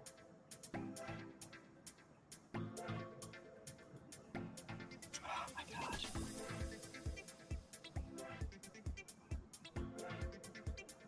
Well, I think it's safe to say the Lions are the second best team in the division behind the Vikings. I like it. Still holding on. I just want to say it until it's completely false, just in case it does happen, and then we can tout it. But yeah, obviously the Vikings. You know, how many times can you lose by just fucking? I mean, they're like our number 2 offense in EDP. So, well, Love and backwards pass is the punt drive. Lost is in the Green Bay punt drive. There's Love. Another Romeo Dobbs. Dobbs all day, every day. So Jordan Love is at 170, 185. 6 more yards. You should get over. I mean, one more catch. You're good. He's gonna dump it. Get rid of it. Just dump it.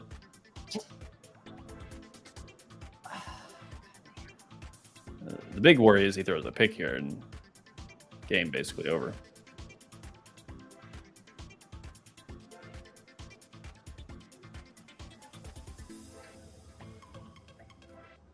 All right, let me see.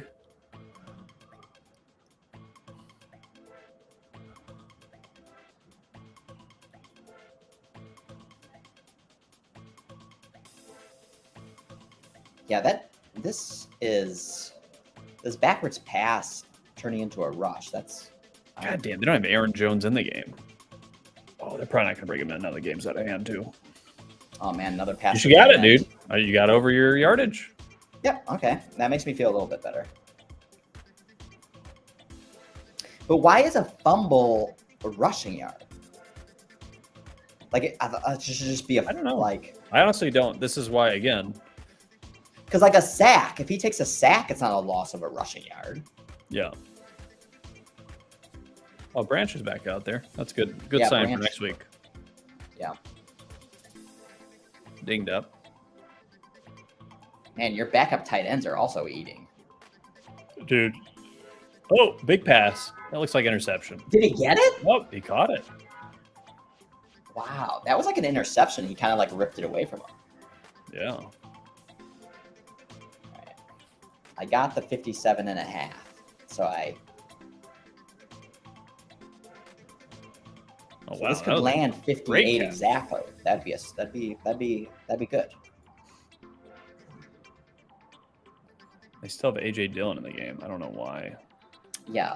I know why, but maybe now they're protecting Jones. Maybe. Okay. I feel better. Jordan Love's definitely going to go over his yardage, so I don't feel so bad about the Musgrave DOA. That would have burned it. Yeah, I mean, yeah. Like I said, the good thing with SGPs, and the bad thing too, but the good thing is you're playing a scenario that there's a lot of correlation is the goal. So if you're going to miss one bet, it's better to miss 10, rather than. If you lose one leg, then you probably missed something, or you built the SGP wrong. But if you miss a few legs, then it's like, well, the game script didn't go according to that narrative. And that's okay. I mean, that's going to happen. Yeah. Although you actually had plenty of time if like you were worried about that leg to potentially hedge that one. Yeah, exactly. Exactly. Okay, so the Love pass yards caches. That's nice. Where's Goff on passes? What I've been 26. Got shaken out of that one.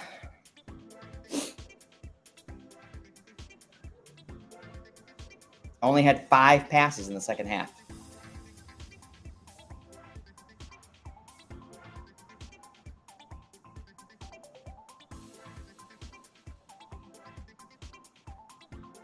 Best bet of the day, definitely Lions plus 3.5. That is not a typo. It's true. You got bottom. I mean, the Packers 19.5, Packers 18.5. Those not bad trades either. No. Let me fix this a little bit. Goes up and down. All right, so let's finish our Circa. All right. So we have, I think we can say we have Patriots, right? We have Rams. We're lined there. Steelers. Oh, I think I'm comfortable with Steelers, yeah. Uncomfortable, or you? And I think others in the chat point out like Pickett is a little bit of a weakness there, but yeah. So I rewatched that Houston game from last week. CJ played well, right? The team played well.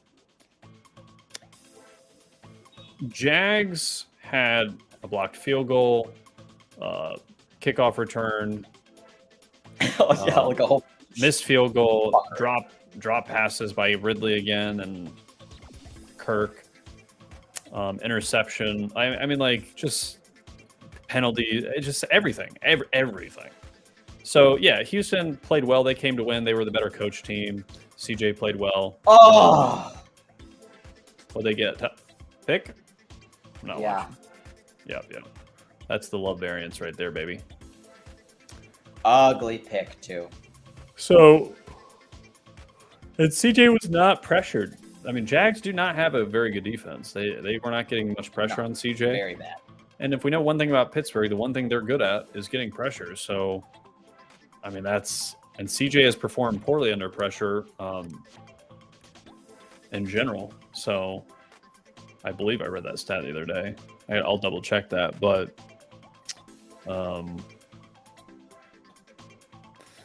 yeah. Again, are you going to buy the Texans at their top? 8-point underdogs, win by 14 on the road. But I mean, also that's why you could make the potential flip argument. Like, actually, you didn't mention anything about Jags -3. Yep. I mean, is it buying Jags on the bottom? Well, it's tricky because in hindsight, not that it's super material. I mean, Jags and Atlanta were in an awkward spot last week because they're heading to London this week. As far as like, preparing. I feel like the Jags are like the Jags organization as a franchise is like a well-oiled machine in doing this. But coming off playing the Chiefs and playing the Houston scrub, I mean, they looked complete. I mean, the tape bears that out. They look completely not paying attention. Like, we're going to win this game. We don't care. Did you prepare for the game? Like, that's what it looked like. It looked like, no, we did not. And that's a very Doug Peterson type MO, is he's very loose, especially with his stars. And like, it's the Texans. Let's just play our game, guys. We'll win the game. No, you won't. They're an NFL team. So the thing I see, to me, is Atlanta playing at their best, Jacksonville playing at their best. Jacksonville's going to win, right? So even if Atlanta has an amazing game, they're not going to beat Jacksonville's amazing game. So I think you're going to get a better performance from both teams. That's why I think that 3 is like not that attractive. I think it's going to be a tight game, but I think the Jags had the edge. So if you had to pick a side, I would definitely lean Jags. But it's not Circa worthy. I don't think it's Circa worthy, no. Betting wise, I think there's definitely value on the Jags in general. Ravens Browns. I don't have a good pulse on either of these teams from a like when to bet them, when to fade them. I think we were both on the Colts last week, but I don't know. The Ravens have so many injuries that seem to apply one week and not apply the next week. It's just hard to get a handle on what's going on.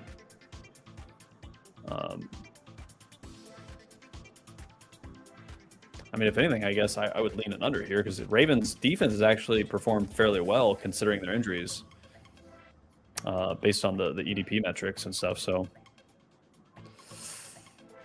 it's a tough one. It's only 2.5 points. So you're basically, you're doing a pick 'em again. Chiefs, Jets. Goff was going to throw it too. Oh, he's hurt. Why is he throwing it? You're up 17 points. No reason to even risk that. Sorry, which one? Chiefs, Jets, 9.5. You can't do Jets, but I just want to say it so it's out there. I think Zach Wilson's definitely going to perform better here because he now knows officially the writing's on the wall. He's got nothing to lose. Like, literally. This is a tough, again, it's another tough defense for him, though. Oh, no, I know. Like, it doesn't mean he can play well because he's not good. But that, like, if there was a time he was going to have that variance to where he did play better than normal, it would be a game like this because, not just because Taylor Swift is there, but because they signed Trevor Siemian.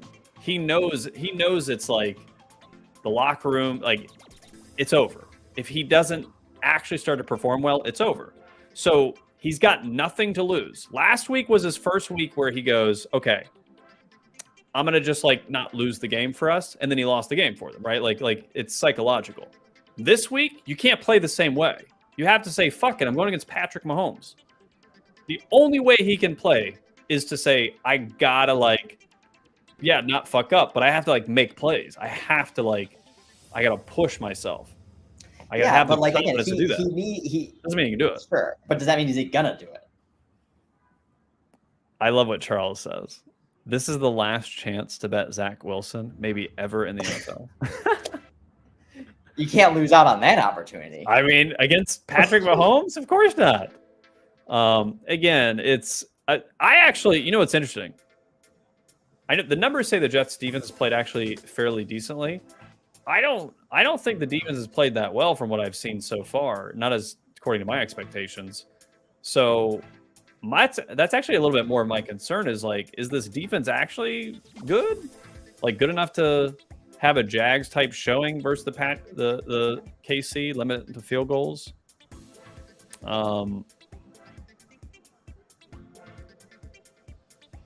I will say one thing about the Chiefs after they beat the Bears, which who gives a shit?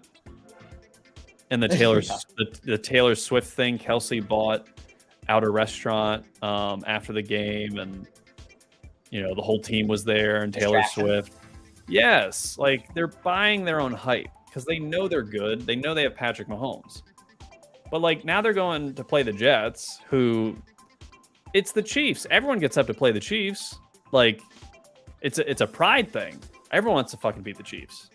No one can, but like 9 points on the road. This is the other thing is what we were talking about when we were trying to make these picks, though, is do we want to create such a narrow window of like, oh, can the Jets cover 9.5? Yeah, maybe they can. Can the Jets win the game outright? Probably not. Can the Jets crush the Chiefs? No. Absolutely not. So like, yeah, you don't picked a field goal. Like you said, you don't have any outs. So you're basically, if you don't have any other options on the slate, I think Jets are palatable. But I think we have enough options on the slate that not really any point in getting into that. Because like whoever I'm just saying like that's the type of framework, you know. Yeah, no, I agree. Like so, for instance, what's a big underdog that we could see pulling the upset outright? Patriots. I could see Patriots winning. Honestly, Commanders. I think Commanders can win. I mean, they beat them last year when the Eagles were all world. And the rest are pretty tight. Again, I'm going to say, and I may end up looking foolish, but I think the Bears can beat the Broncos. I mean, I guess anything's possible. I mean, the Broncos got their own like issues and stuff, but like, I mean, obviously the Broncos are better than the Bears. Broncos are definitively better than the Bears, but that doesn't matter. Like, I mean, the Bears still. I'm just saying, like this. I can't trust anything you say with the Bears. I just can't. I'm the Bucks whisperer. You're the antithesis Bears whisperer. It's because I actually removed all emotion with the Bucks. Yeah, just because it's Raiders Chargers. I mean, 5.5 points seems way too high. They lost Mike Williams. Josh Palmer's not that. Well, again, I talented. think it's because it's probably going to be Brian Eckler's- Hoyer. That's why. Well, and Eckler's out. Wait, Brian Hoyer or Hutchinson? No, sorry, Aiden O'Connell. I keep saying Hutchinson. Someone was saying in the chat it's probably going to be Brian Hoyer. Yeah. I mean, Raiders played tough last week. I don't know. I've watched every snap of the Bears football. I'm not touching Bears plus 3.5. Thank you, Kaiser. There's no point. I feel like it's but he's also a Bears fan though. So good. So he's a rational. Get Bears. This fucker, Jesus! Like Montgomery is like just shredding the Packers. Well, dude, the Packers can't stop the run to begin with. McDaniels loves Hoyer. Hoyer's capable in a one-off spot. Like when you even know the running's coming. But Raiders still, I mean, they have Adams, they have Jacoby. I thought the defense played Pitt pretty decently. Obviously, they got smoked by the Bills, but excuse me.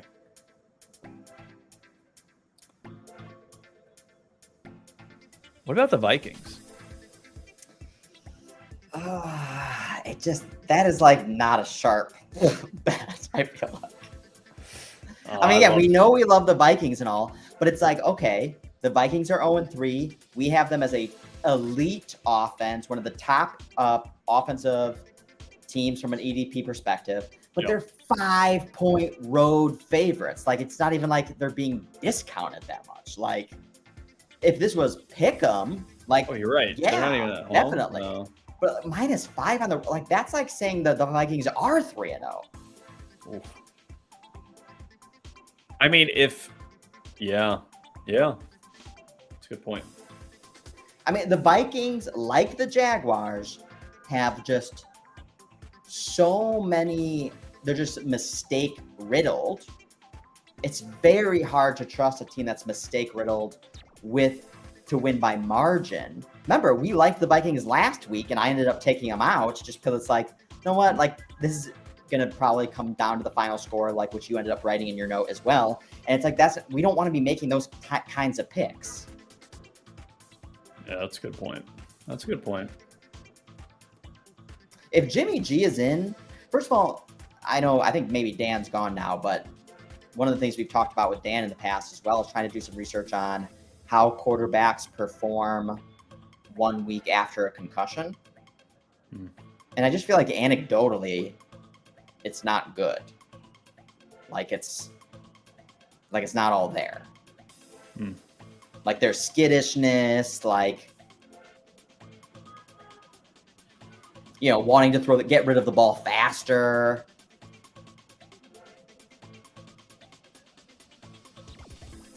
Yeah, so we talked with Dan about that in the past. Haven't done that research yet though, but that's the type of thing that makes me a little nervous, even if Jimmy G is back. But yeah, I mean, obviously the Chargers are dealing with a bunch of their own injury woes, and being 5.5, that is also very well. And let's compare. I think Bryce Young is in.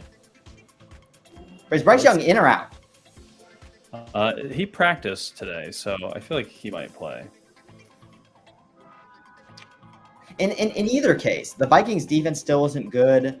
And I feel like the Saints the Panthers proved versus the Saints, who's a much better defense, like that they're capable of kind of like coming back in garbage time and certainly covering, you know, big spreads. Yeah.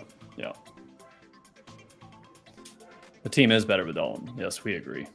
The team is better with Dalton, yeah.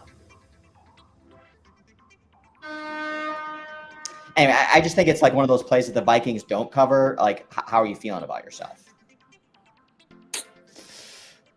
What if they don't Like, win? you're probably a fucking dumbass. Yeah. I mean, what if they don't win? If Dalton plays and Vikings have another 3 turnovers. Well, the Panthers D is banged up too. Like they're. Yeah. No, I know that. I mean. God, Montgomery's got 32 carries, 121 yards, and 3 touchdowns. Oof. Well, that's again. You're Romeo Doubs. nine catches, 95 yards, 13 targets. Yeah, I couldn't capitalize off it though. I had SGPs with too much Luke Musgrave. So, but I detailed why I liked him in the chat. So again, in the Discord. So again, I'm not going to be able to put all the SGPs together perfectly every time, but hopefully other people are keying on what they like and saying, you know what, I like that one, or I like this aspect, and pick it up. I hit 3 SGP games last week. Go fuck yourself. Yeah. No, if you have like another 2 weeks like that the whole season, that would be very good. Yeah. Yeah. Oh. The St. Brown? Goff threw it. It was to Amon St. Brown, so he goes over. But so I hit the Brown, hit. This is gonna make me hate Laporta Potty even more now. Because I hit Brown, I hit Reynolds. Laporta Potty is the only one who keeps me out of plus 650. Yep. That's the danger with parlaying. That's the danger with Laporta Potty. Well, I did say in my note, what did I say? If you look in the Discord, I said Laporta Potty. I had him over 4.5 receptions, but I said it's not going to be easy and it's not going to be close. Like if he gets there, it's going to be 5, maybe 6 receptions. He was my least favored prop that I put in there because of that, because of this type of scenario. But I warned you. You did. Well, and at halftime, I warned you. I said at halftime, before halftime, I said, look. I don't remember. They're not going to throw it to him again. Didn't resonate. Did I acknowledge you? I don't know. You're betting unders all the fucking time. If I didn't acknowledge it, it doesn't count. It doesn't matter. No. Well, and I will say this, though. My main game script was actually my B game script, which maybe shouldn't over leverage on SGPs on your secondary game script. Maybe that's a lesson. Because, my number one game script for Eagles and Bucks and Patriots and Jets, I bet my SGPs with my main handicap game script. So I didn't like the issue is with SGPs, you're looking for a theme to go kind of one direction or the other direction rather than split up and create more variance and less likelihood of hitting a parlay. And with this game, I didn't like the variance, so I went with my B game script so I could get them all in one, one theme, one storyline. So, but lesson learned, don't want to overexpose yourself. If it's not your conviction, this is how I think the game's most likely going to play out. Just don't overexpose yourself. If it's not that, is what I would recommend. Well said. All right, so what's as of the end of Thursday night? Yep. Where do we stand? What are our 5? I'm with you, Dolphins. Let's take the +3. I mean, why not? Why fade the Dolphins until they show a reason to fade them? I think the Dolphins are going to win. So yeah. Again, I'm not sure, but they could be the best team in the NFL, and they're getting +3. Well, that makes no sense if they are. So,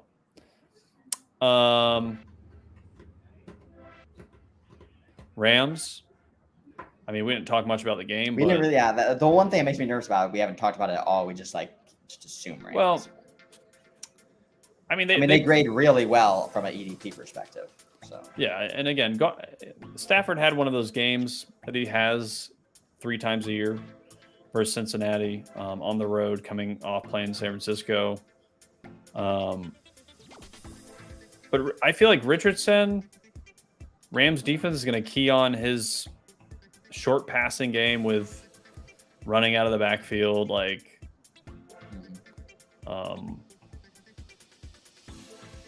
yeah, I'm just confident in McVay's ability to handle that game the right way. Oh. Patriots, we talked about that. I just think it's too many points. I think it's giving Dallas way too much credit and giving Patriots no credit. I think it should be 3. Cowboys -3 seems fair. 6.5. It's like Cowboys are, in fact, the second best team in the NFL. Yeah. And Patriots are like, the 24th. And I don't think either of that's true. I think Cowboys top 10. Patriots probably top 17. Teams are much closer than I think people think.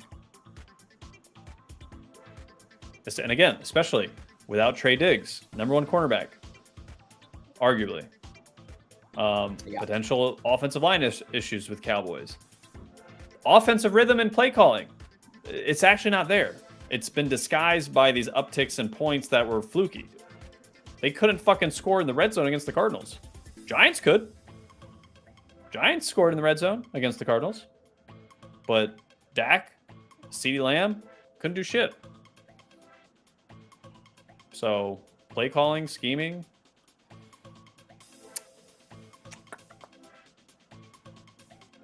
I would say my 5 at this point in time is I think I do like Giants, Patriots, Steelers. I don't know why I'm hesitant on the Steelers. Like, I think they're just different on the road, and maybe we're wrong about the Texans. I don't know. I see what you're saying. I feel like it's very obvious. Like, Steelers defense should like smother a banged up Texans offensive line and a rookie CJ Stroud. Like, I just feel like it's. But to me, I'm iffy on that one. Well, for me, just to clarify on that one, it is simple, but it's because it's like a fundamental matchup thing, right? Like for instance, why did I like the Patriots so much versus the Jets? Was just the fundamental matchup. Same thing with the Eagles and Bucks. I just thought the defensive line was going to dominate the game and make Baker's life more difficult throughout the game. So, to me, sometimes the handicap is simple, but it's fundamental, right? That's why I like it. Maybe I'm wrong, but it's not from a place of like, I don't have a handicap on Seahawks Giants. That's just like a square, like, oh, Seahawks are good, I guess. But Steelers Texas is like, you have a huge Steelers advantage on the defensive line. I mean, that's just that runs games, makes it so hard on offense to find points, turnover potential, all kinds of variants that go in favor of the Steelers. And that's the type of game Steelers play to win. Like that's the game, that's their game. So well, yeah. It's just a fundamental. It's just like the Jets game. It's just like, Bill Belichick's going to crush Zach Wilson. Yep. Like that's what the fuck's going to happen. Like it's just probability wise, 85, 90%. I mean, probably now it's like 100% of the time, but probability wise, let's say 90%. I wonder too, like Dan points out, Anthony Richardson and Justin Fields coming off concussions. What if we do an all concussion fade?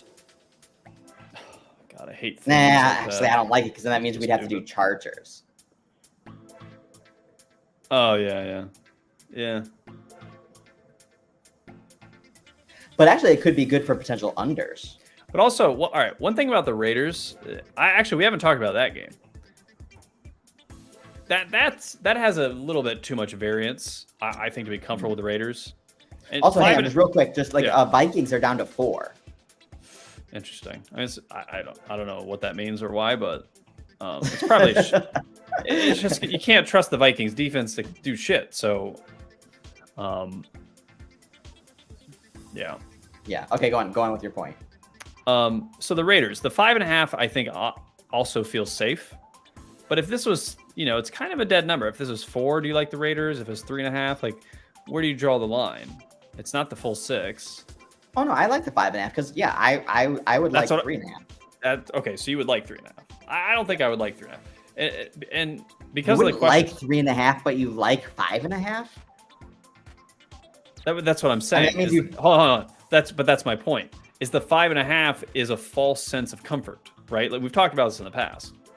Like generally speaking, so you don't like Raiders. But no, I said we didn't talk about it yet. I just want to talk about it a little bit. The only reason is yes, traditionally Raiders Chargers games are like coin flip games almost every fucking game. It's a lot like Steelers Ravens, right? You can almost bank on it 78% of the time or something. My issue is obviously the quarterback issue is one issue, but the Chandler Jones sidecar issue, the like Devontae Adams talking about like the culture, there's just like there's a losing mentality in that what do you call it, organization, I guess. So I just don't know, like, does you're that you're making a case for Chargers?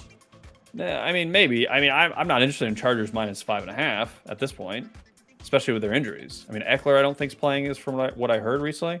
Is that true? Josh Kelly sucks. So they become very one-dimensional, and then no Mike Williams. So somebody, either Josh Palmer or the rookie, Quentin Nelson, is going to have to step up. Yeah. So, I mean, it's all on Herbert's shoulders, which again, at some point, is the Chargers' talent on defense going to be able to, like, even just get some variance in their favor? You know what I mean? Because they do have some key players, like... I don't know. Okay, so since you said you wanted to talk about it, I think everything you outlined about the Raiders, those are all the types of things that are like making a lot of headlines right now. Yeah. But I feel like everyone knows those types of things. Mm-hmm. And I feel like those are the types of things too that like they drive headlines, but like once the game gets started, everything it doesn't matter. Yeah, I agree with you. My instinct when I saw this line was, ooh, it's too high. It should be 3. So fundamentally, I couldn't back Chargers, but I just want to talk out my concerns with backing the Raiders. Well, I think it's not 3.5. They're trying to give you even extra juice to try to attract you to the Raiders, or some extra points to attract you to the Raiders, because again, there's all these negative headlines, like people don't want to touch it. And I think it's enough to like take people off betting Chargers, like for everything that you just said. But man, I do not like betting Chargers at margin. Yuck. No. All right, so gun to your head, you taking Vikings minus 5 or Chargers minus 5.5? Oh, Raiders, definitely. You're saying Raiders or Vikings? Oh, no. Chargers or Vikings. Oh, Chargers. And minus 5. So you would take the Chargers minus 5.5 over the Raiders versus Vikings minus 5 over the Panthers? Yeah. Really? Interesting. Yeah, because again, like the Vikings are so like. It actually makes me like the Vikings because I feel like that's. I feel like we should feel the same way about the Chargers and the Vikings, but because the Chargers got to win, now it's like, okay. It actually makes me like the Raiders even more. Like, I'm back on the Raiders. Through talking this out, I feel like I'm confident in my original kind of fundamental view that this line was too high on the Raiders. And it's because of what you just, like, this assumption that, like, again, there's this constant feeling with the Chargers in the market and with like most people because of Herbert and he's so good that they're gonna do it. They're gonna get over the hump. They're gonna be good. And they just continually disappoint. So the line's always high. It's 5.5. Like, no, they don't have a home field advantage. It's gonna be played in LA. It's all Raiders fans. Nobody gives a fuck. Literally, when I lived in LA, nobody gives a fuck about the Chargers. The Rams got all the market share when they moved there, and they're still fucking LA Raiders fans from the 1970s. So there's literally no advantage. It's only disadvantage. So it's a neutral field. So in a neutral field, are the Chargers 5.5? It's actually probably an away game for the Chargers. I'm going to say it's an away game. So minus half of a point. I can see that. So, and like again, talking about Flores in the Minnesota blitzing defense on Bryce Young. Yeah. I mean, Herbert's like the best QB besides Mahomes, like against blitz. So maybe him, Burrow, and Mahomes. But okay, a lot of people in the chat like Vikings. It's time. I mean, you're buying. Are you buying bottom? What is it? All right. So Well, see, okay, Vikings, okay. Actually, no. Here's the point too. Remember, we're talking about Circa. Yeah. So betting, I think I'd rather like bet the Vikings alt like minus 13.5 or something. I like that. You're right. Like for betting purposes. Actually, real quick, that's a good angle because last week there were 11 games that were like massive blowout alts would have crushed, right? So through this slate, pick out the alt scenario. Like, is there an alt scenario, and what is it? So like if we like tonight, Lions was the alt, right? Like that was always my like. If there's a blowout, it's probably gonna be the Lions. Falcons, Jaguars. What's the alt scenario for you? Like, what's Jags your like? blow them out. Jags blow them out. Okay. Yeah, I think Jags alts is another good one. Dolphins, Bills. What's your alt? And it can be. I really think it's gonna be a tight game. There won't be one. Yeah, that's. Yeah, I think that's going to be a tight game. I think both teams are very capable. I don't think it's going to. I could see that game actually being suspiciously low scoring. Yep, me too. Like settle for field goals type stuff. All right, Vikings, Panthers. You said Vikings. Broncos, Bears.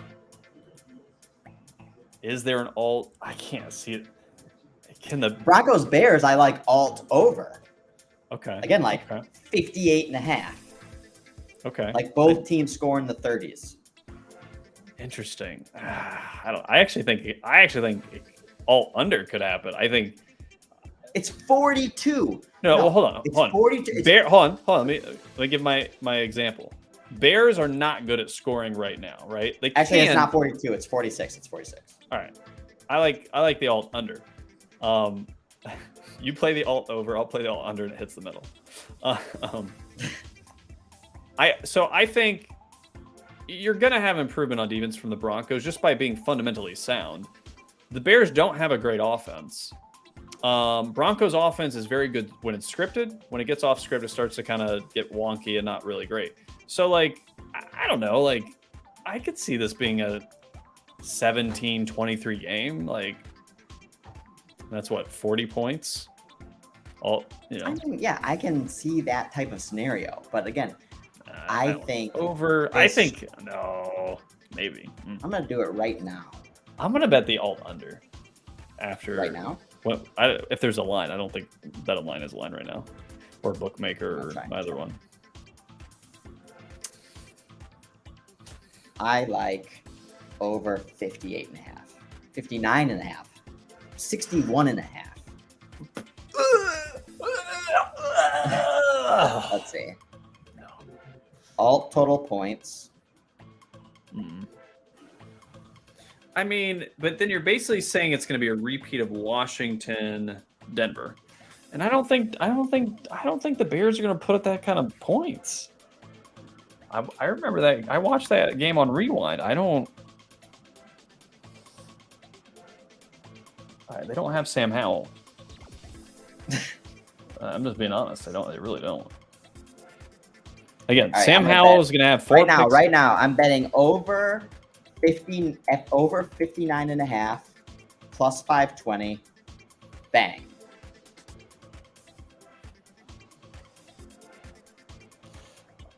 Putting my money where my mouth is. 16, 17. I mean, 17-23 is my top. But I mean, I could see Broncos getting a blowout too, like kind of getting to 30-17. I lean Broncos and the under, to be honest. I just don't think the Bears are going to score a ton of points. I just don't think the Bears know what the fuck they're doing. I think that could definitely be true. Again, I'm not making the case that this is like a 50% chance. But I don't think the Broncos defense is as bad as the 70-point game. It's the second worst according to our EDP. So yeah, that game was bad. But look what it reminds It's not one game. I'm saying it's the whole season. Yeah, I understand. But wait, so all right, hold on. Pump the brakes. So you're saying the 70-point game did not overweight a 3-game sample? No. So what's dude? No, what were because they that for is 2 games? no, because the earned drive points discounts like bullshit scores in the end of games. Hold on. Well, hold on. I get that, but obviously the whole game, and again, I'm not trying to play revisionist history, but Denver did play their first 2 games at Mile High, then go in the hot humidity in Miami. Like, is there a world that like that was an outlier game from the very beginning? Is the main point. Like, just really, just not a good defense to begin with, but like playing the best offense that we've seen in maybe in a long time. But so again, I'm just saying. like I had mentioned earlier, they didn't give up a lot of points to the Raiders on a net basis, but the Raiders scored on pretty much every drive. The thing is, they only had 6 drives in the whole game because the drives were so drawn out. And same thing with the Broncos. And then Sam Howell in Washington destroyed them in the second half. All right, I got it. How about this? Sub in a bad performance, right? Like Chargers week 1.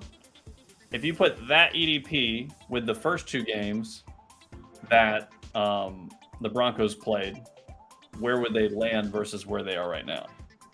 That would be interesting. Something like that. First of all, I agree with all your asterisks, but again, I feel like your argument is like making like I'm saying that this is like a likelihood of happening. I'm not saying it's a likelihood. I'm saying it is better than 25%, I think. And it's paying me like it has a 12.5% chance of happening. Which I think is No, I got you. No, that's fair. No, that's what. Because basically, right now, again, if you take away those asterisks, basically the Broncos and the Bears are the bottom 3 teams in giving up earned drive points. So these are 2 potentially bad defenses, and I mean they're bad, but can the Bears capitalize on it? I don't know. That's where I'm again, like we talked about too. The Bears have played not easy defenses, so yeah. I mean, yeah, that's fair. But I agree with also I think Darnell was talking about this could be again another one of those games where you potentially lean into some Fields props like running and things like this. Yeah, maybe. I just don't want to touch Bears with anything at the moment until I see something tangible. So Ravens Browns, anything there? Again, I don't have a great pulse in these 2 teams yet. These are the top 2 teams in defensive EDP. Yeah. So all under. Under. Maybe. Yeah. And because it could be a sloppy, it's going to be hard fought, sloppy game potentially. I mean, I'm sure this is like already super low. Yeah, 40 probably. Maybe 39. What do you think? 41. 40. 39, 40. Yeah, 40. First guess. Good. But yeah, all under 33.5. Yeah. Just like almost like the Titans game, but a closer game. I don't think Baltimore's going to get 27 points. Oh wow, Charles is a big Dolphins fan. Man, it's good to be Charles this year. Yeah. A lot of my friends I know in my fantasy league are Dolphins fans, so they're just constantly shilling Dolphins bullshit. Steelers, Texans, we talked about. Steelers blowout. I don't really see a place where Texans. See that. No, Steelers can blow out Texans. From a game, I mean, some defensive strip sack type stuff. Yeah, I mean, that's... Even the Ravens can blow out the Texans. But they did blow them out. I mean, I'm talking about in-game score. They won by like 15 or something, right? Week 1? They won by like 10. Maybe. Was it 10? Did they finish 10? I thought it was a little more than that. I thought it was closer to like 21-10 or something. No, I think it was 28-10 or something. I think they got it was a higher than we thought it was. Should have been. I could see a similar spot. Rams Colts. It was 25-9. Yeah. So 15, 16 points. So your alt would have hit in that game if you had it on the Ravens, like a 6-point alt. Rams Colts. I honestly, I wouldn't be shocked if we're dead wrong on the Rams and Colts blow them out. But I wouldn't be surprised if Rams blow them out. So there's a lot of variance. No, I think only Colts can blow out. I don't think I don't think so. I think Colts kind of lucked into their last win versus the Ravens a bit. Yeah, I don't know. Yeah, David talks about how the Texans had a lot of chances to like backdoor in that game, which didn't count. That was the first game on the road. Like, I think we can expect the Texans to continue to get better. You know, obviously barring. Yeah, and again, I'll be clear. CJ has looked fairly promising. I mean, when he has I agree with that. When he has time, like, and again, I want to say this: I didn't know what to think of him, but I do remember watching him in one of the big games. He went to Ohio State, right? Yeah. I think it was versus Georgia, and I think it was like a back and forth game for like the first 3 quarters, and then Georgia pulled away at the end. But watching him in that game, and again, you know, Georgia's obviously like the best team with NFL players out there. I remember that game being like, wow, that guy is really fucking good. Like in that particular game, which I didn't watch a lot of college that year. Just very impressed with his presence, escapability, throwing it downfield, like accuracy. So again, I haven't done tape on all his work and games and all that shit, but I've been impressed at times by everything he's done this year. So yeah, he doesn't look like complete trash. He looks better than Justin Fields already. I would say that. he looks more he looks like he has more upside than Love. So he's definitely got upside. Like, if he can keep this, it looks like there could be, yeah, exactly. You know who he reminds me of, like storyline wise? He reminds me a little bit of Justin Fields. Now he doesn't necessarily. I don't think he's gonna be as good and all that, but like you said, Justin Fields. Sorry, Justin Herbert. Excuse me, Justin Herbert. Because if you remember Justin Herbert when he got drafted, there was a lot of like, he's probably gonna suck, fuck him, and then like once he got in, he was like pretty good. We're like, no, that's not gonna last. Then he's like really good, and like now everyone loves him. I think CJ's had a little bit of that. Like everyone's talking about Anthony Richardson or Bryce Young, CJ Stroud, another Ohio State quarterback. He's not. Who cares? Fuck him. Texans suck. He sucks.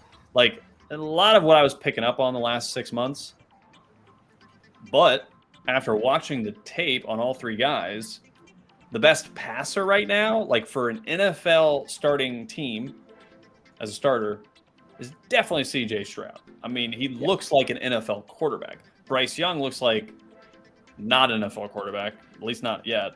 And Anthony Richardson looks like Cam Newton, which can be good at times, but like a really young green Cam Newton type.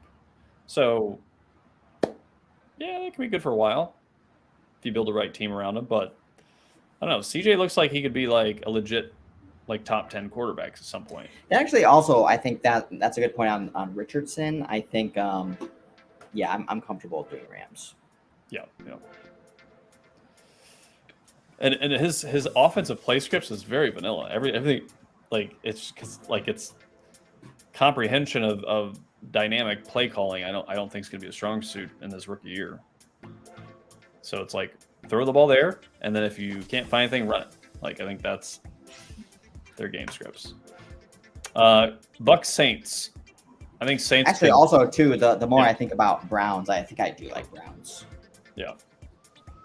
Yeah, I mean the Ravens do have a shit ton of injuries too. I mean, and they lost last week, even Lamar going off for 100 yards and a touchdown or something running. Yeah, and also I think, we talked about the Ravens being, Browns, Ravens, top 2 defensive EDP teams. I think the Browns has a legit good defense. I think the Ravens, the Ravens defense was not supposed to be good. It was supposed to be bad. And they have injuries. It's surprised to the upside. And I think, again, the Browns offense is nothing to write home about, but yeah. Especially without it's probably going to be a close game.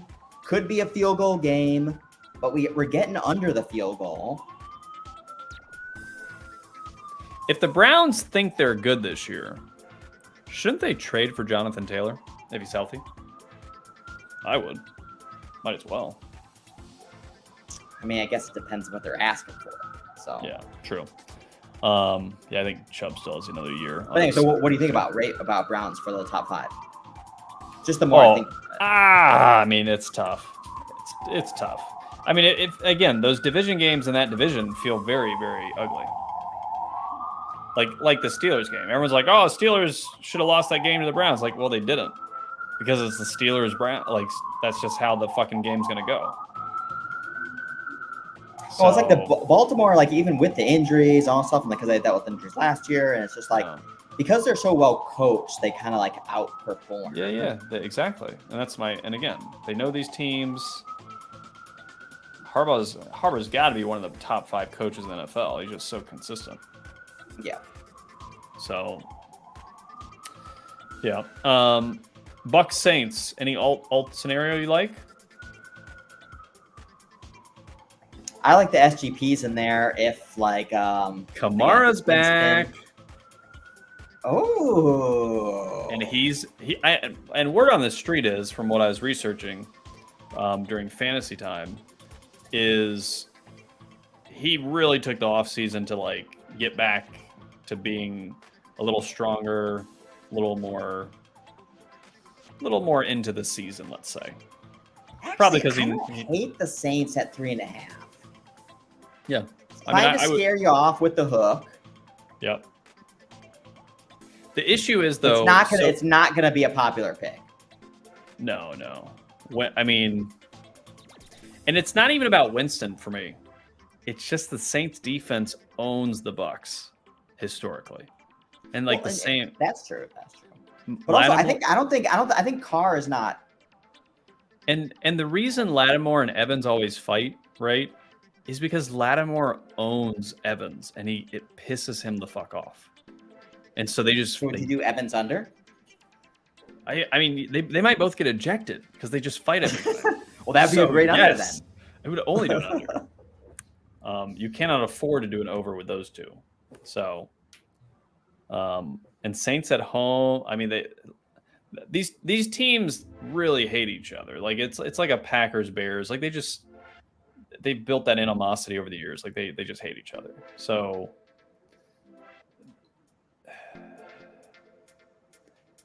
Saints have had a pretty good defense, like all season.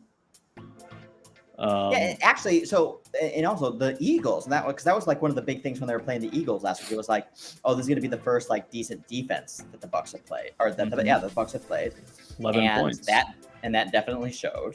And again, that last touchdown was garbage time. Yep.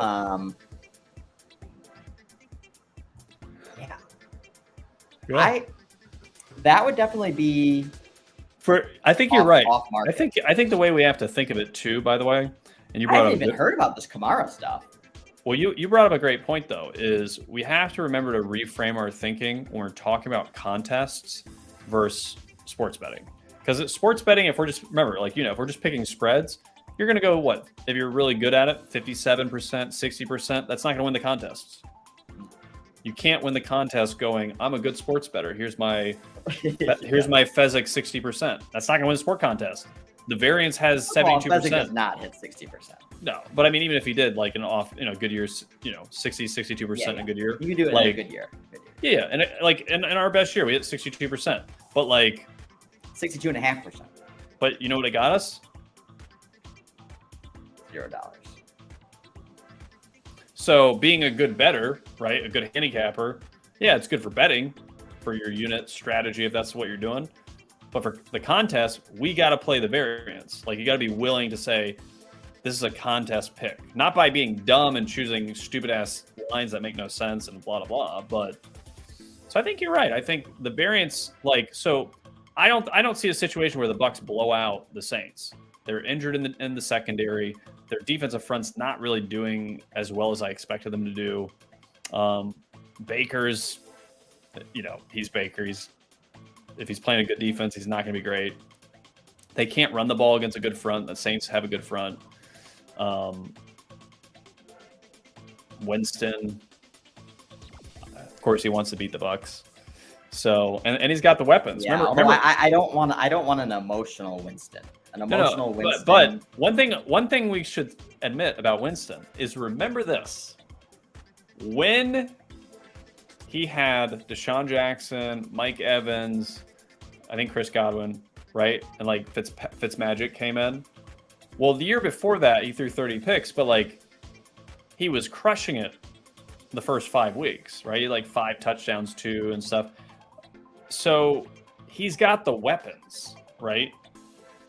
Because remember, when he started playing for the Saints the last year or two ago, I believe, when he got the start and then his back broke or something, like everyone was hurt. Like Michael Thomas was out. Like they washed up Miami's old receiver who played with the Browns. I forget his name. So like didn't really have many weapons. So now he's got Olave. Landry. Yeah, he's got Landry. He's got Olave. He's got a healthy Michael Thomas. Raheem Shaheed. Got tight ends. Jimmy Graham's fucking back. Jimmy fucking Graham scored a touchdown last week. I'm just saying this sets up nicely for some alt Saints kicking some Bucks ass opportunity. So good for contests. Commanders Eagles. Well, and after all of that, if they win by 3, we're gonna be like, God damn it! Fuck, that was stupid. But again, for contests, I think you gotta be willing to play a little bit of that variance. Like, yeah. I mean, you can't play. Well, and with the current line movement, the Vikings is not going to be popular at all. Vikings is -4 in the market right now. Yeah, and you can't play Panthers. I don't think. I think it's. Oh, Panthers could actually be a popular pick. Who knows? There's going to be the line chasers, like the guys who just go with the implied line value no matter what. Yeah, but that's not going to win you a contest. No. So, someone just said something interesting. Did you see that? Jameis has the highest, A.11? That's air yards. Yeah, he was throwing it down the field. Yeah, so he's throwing, yeah. He threw a really nice back shoulder to Olave on that final drive that got them in the. That's what I'm saying. I like the Jameis, Olave, etc.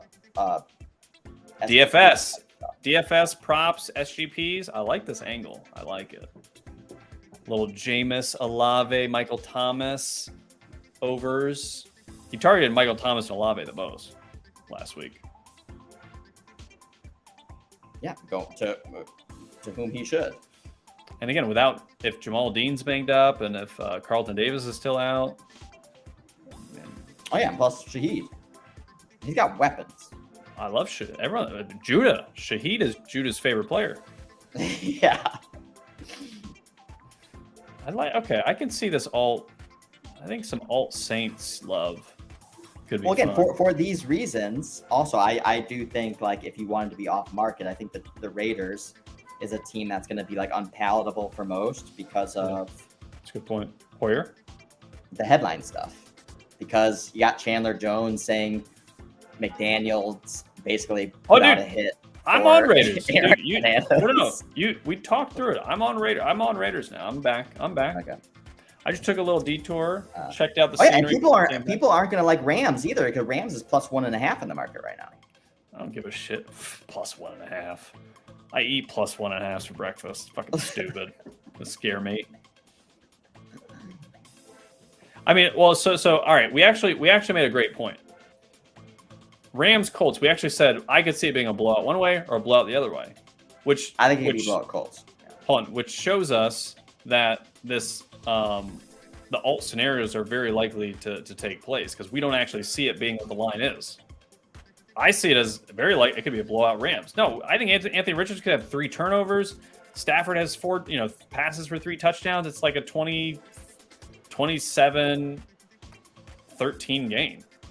Rams. Like, I don't like week 1 versus Seahawks. Yeah. Well, especially with Richardson. Again, his variance, if he can't run the ball, if they key on that, he could be a turnover machine. We've seen that especially in college. Oh, here's Judah. Judah wants Rams. We go Rams. Commanders, Eagles. We talk. I mean, probably Eagles can get a blowout there. We know that, especially if Sam Howell is doing Sam Howell 7-second drops. Bengals, Titans. I don't really have a pulse on either of these teams at this point. too many weird injury situational things going on for me.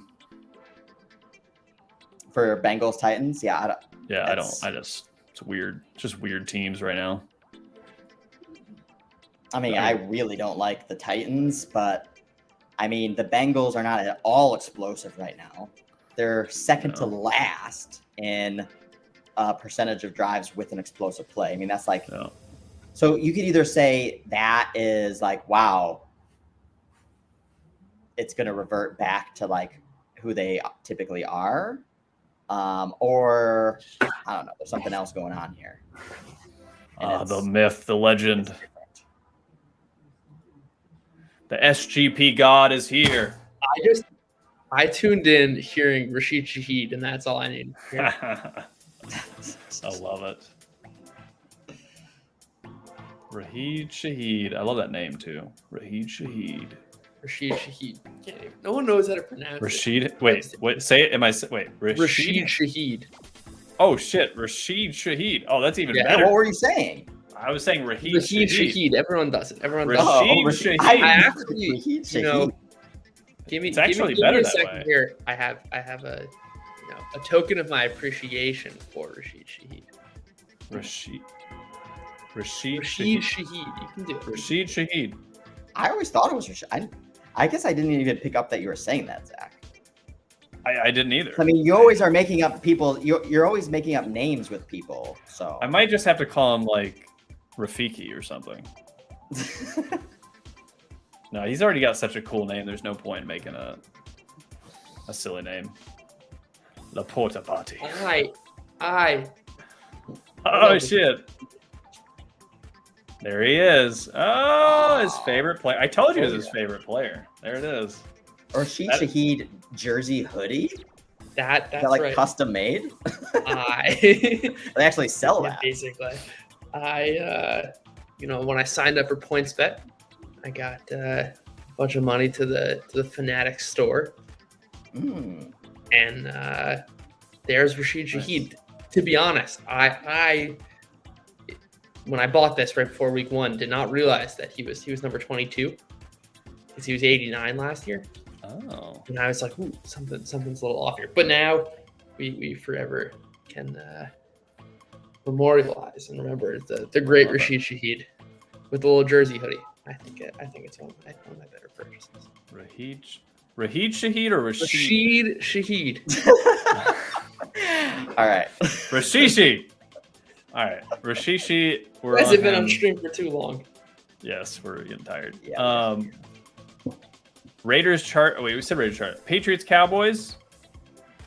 Yeah, I mean, that's probably going to be a tight game. I don't really see much.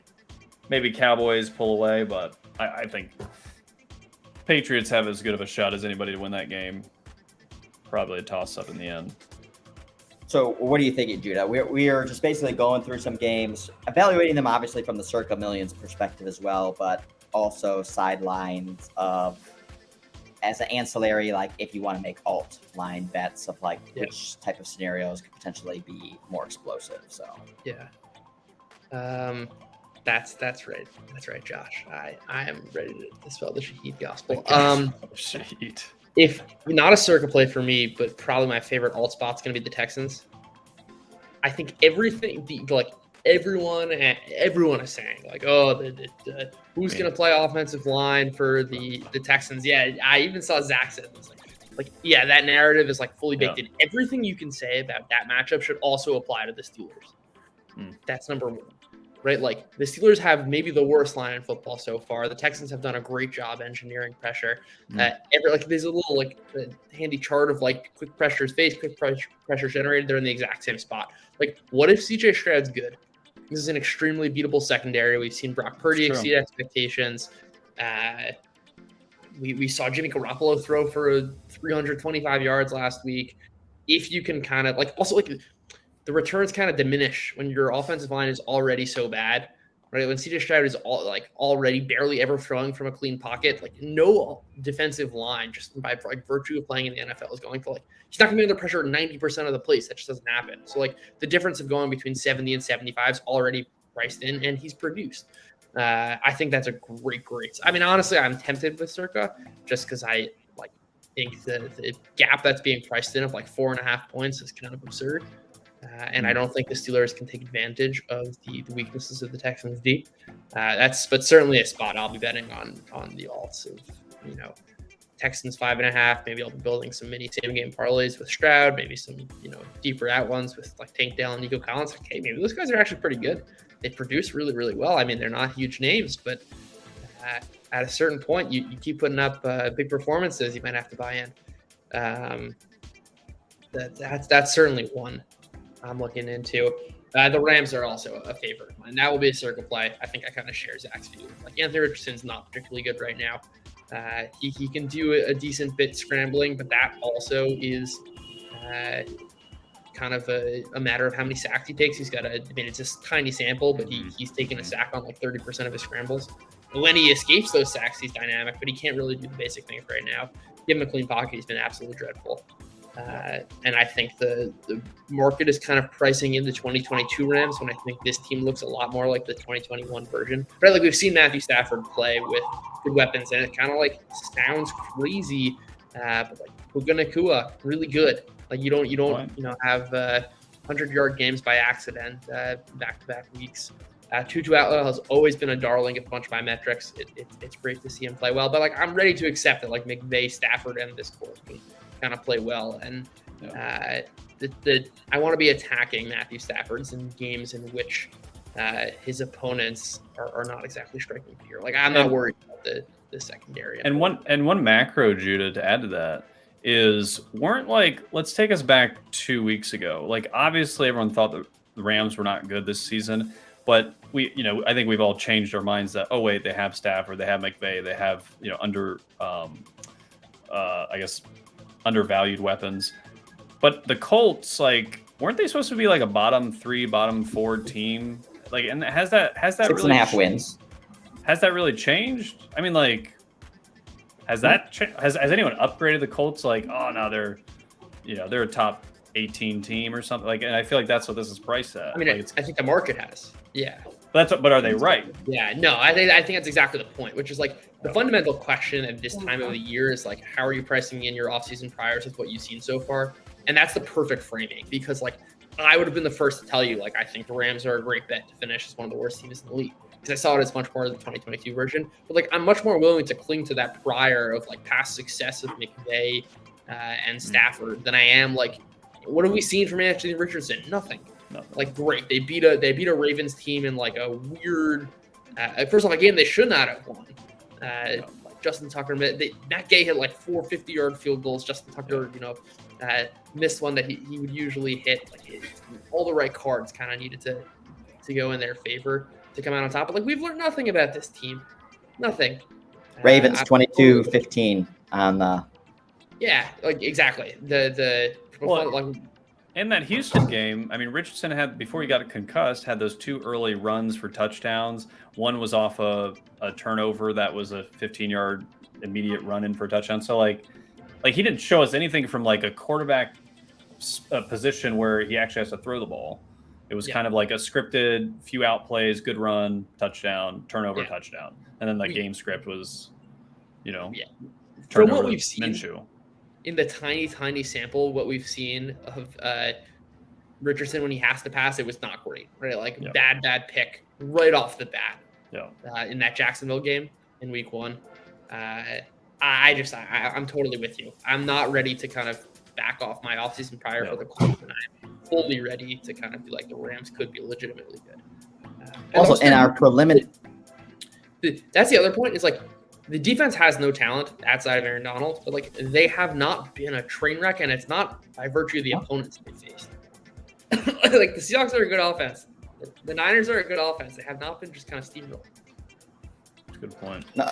Again, in our preliminary kind of team ratings using EDP, we have the Rams as a top 10 team right now. And if that's the case, like, the market is not ranking the Rams as a top 10 team right now. They wouldn't be a +1.5 underdog versus the Colts, even if on the road.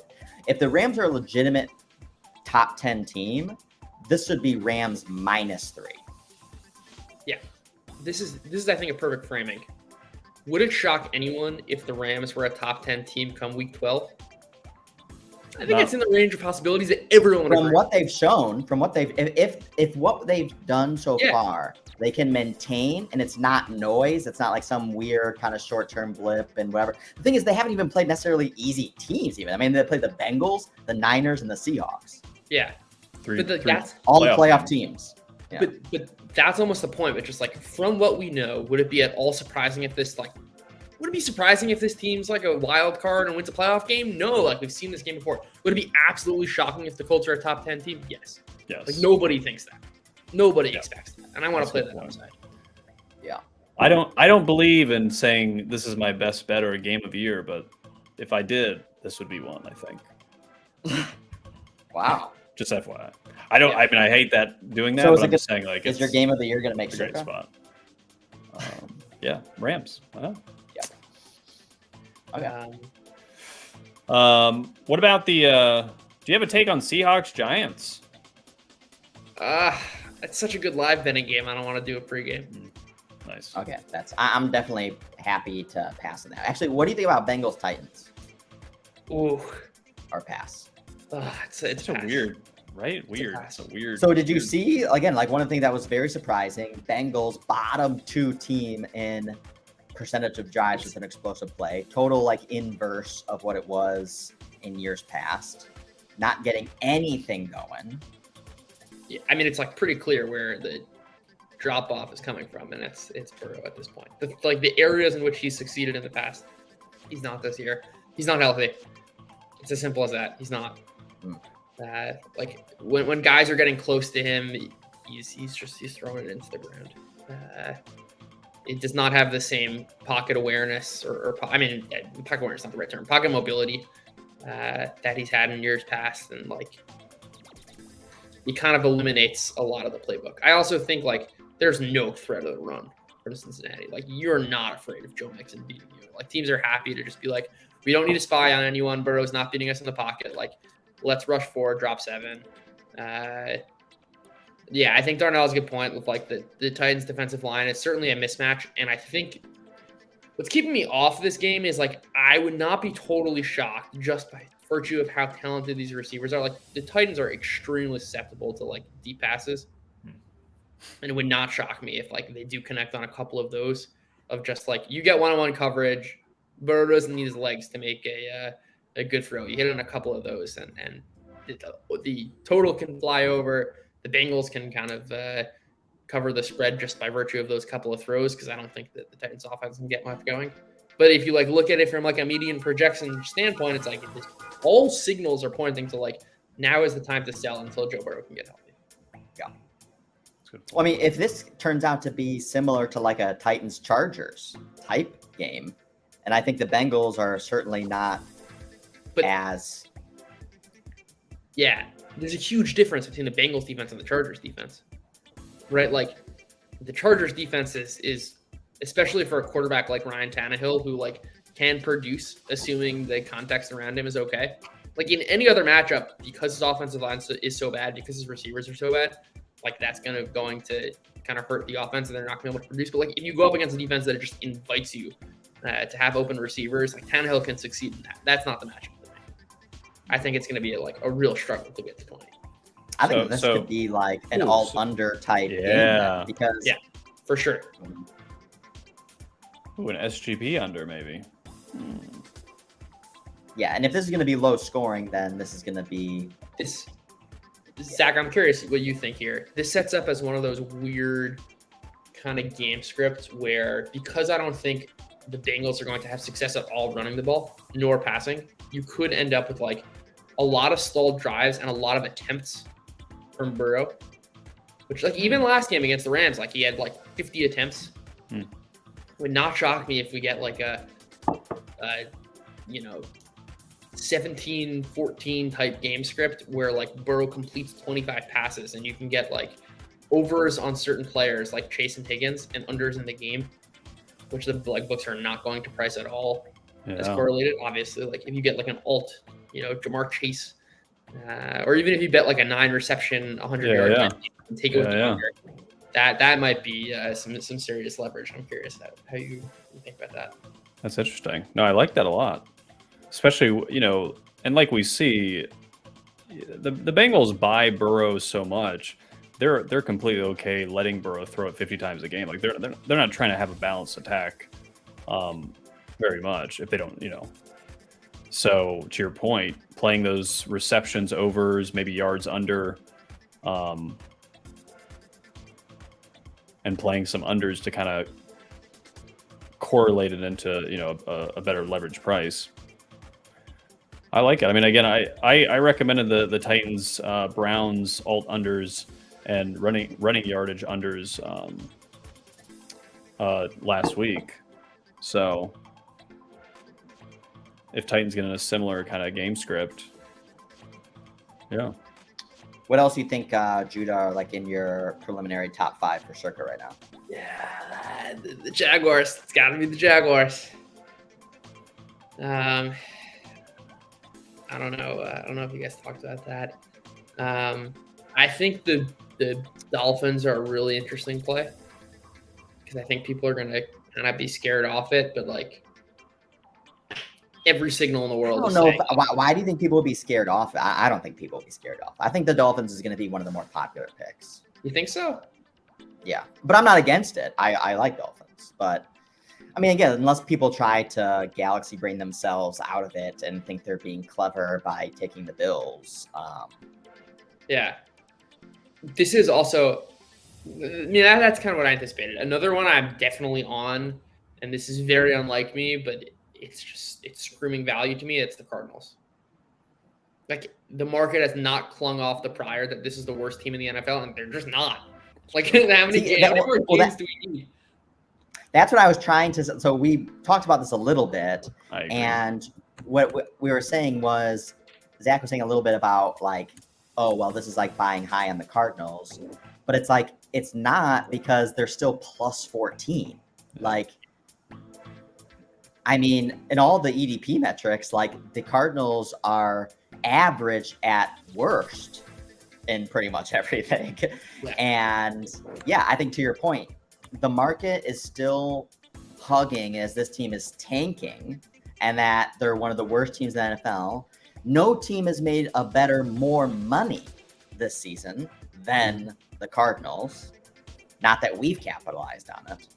I have one thought about it though. Yeah. My only concern with this, and it plays into like a narrative, right? A storyline, is the Cardinals have not really gotten behind in games. They've kind of dominated first halves and played to their, thus they can play to their strengths. So my concern when going up a team like the 49ers that actually don't fuck themselves continually tend to, assuming they, don't have any weird turnovers or anything, should get their points in the first half type thing, get up 13, 10 points. So my concern is, does this become a runaway game because Cardinals game script doesn't play in their favor, right? If there's a game that's going to happen, I feel like this is probably one of those games. That's my own there are a couple of things I'll say about that. I think it's a very good point, which is I like to always say that like the 14 represents both the fundamental values of like if you're power rating the teams and also real points in a real game. And the Niners are the type of team who can cover a big spread. But to your point, like I think that's in the range of outcomes. But like there's a reason why we're Sportfolio Kings. I think that if you take the like broader range of outcomes, like 75% of the time, I think they cover this game, which is what makes it value for Circa. Like if we start to see this game script, like that's the perfect market to attack live and just like layer on these alts because the Niners are a team that can completely blow you out. And like playing on that uncertainty might make more sense live, but like I'd kind of rather like allocate the different kind of pieces to their proper markets. And I totally agree with you. I think that's the spot to attack live. And I don't want that to kind of hold me off Circa just because it's like, what if this? There's always going to be a what if. There's always going to be some like larger scenario that like could throw you off your kind of initial game script. And I think it's true. Like this one's a little more likely, but there's such an easy way to attack that in a different market. That I don't think it kind of like changes the fundamentals here. But like 14 points is way too much because the Cardinals are not taking. I think it should be 10.5. Yeah, maybe 9.5, something like that. I agree. Because like everything you say, that I think is totally fair, and I think there's a big point to make. Like this isn't the commies, the Giants, and the Cowboys, who we now see are vulnerable. This is ostensibly the best team in the NFL at home with a good offense and a good defense, who though have shown a little bit of cracks from Purdy and things like this. But even still, that means it should be like 10.5, not 14.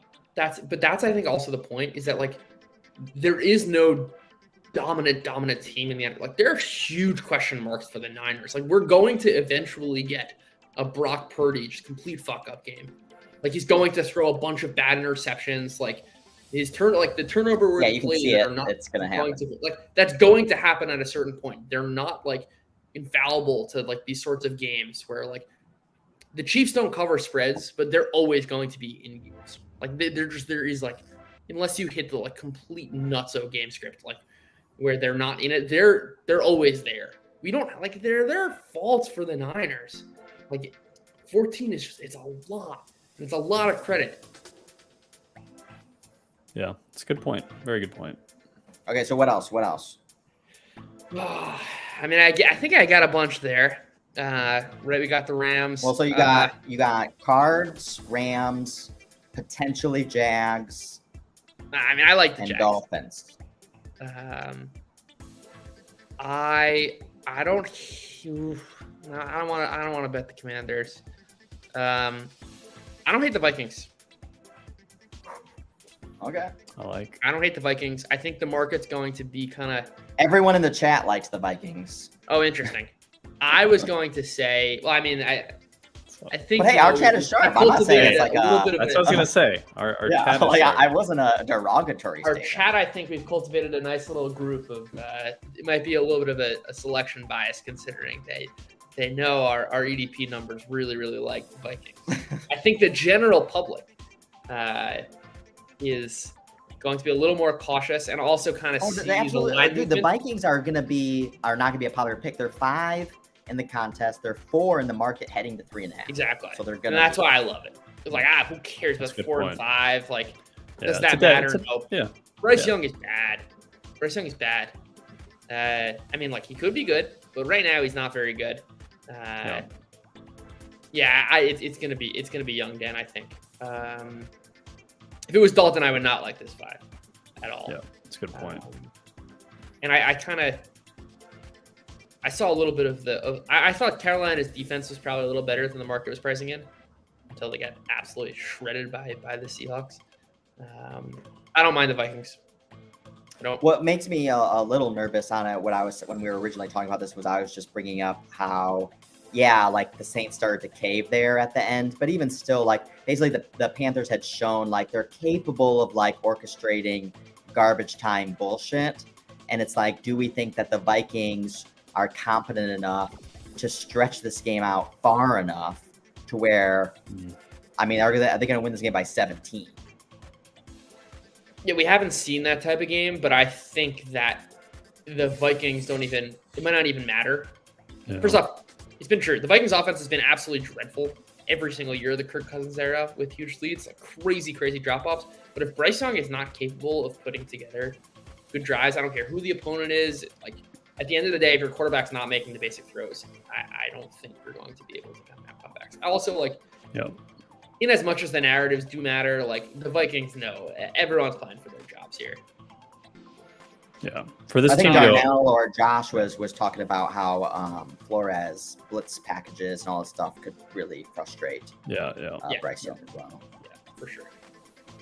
Well, because who did he? So he played Herbert, who's amazing against blitz.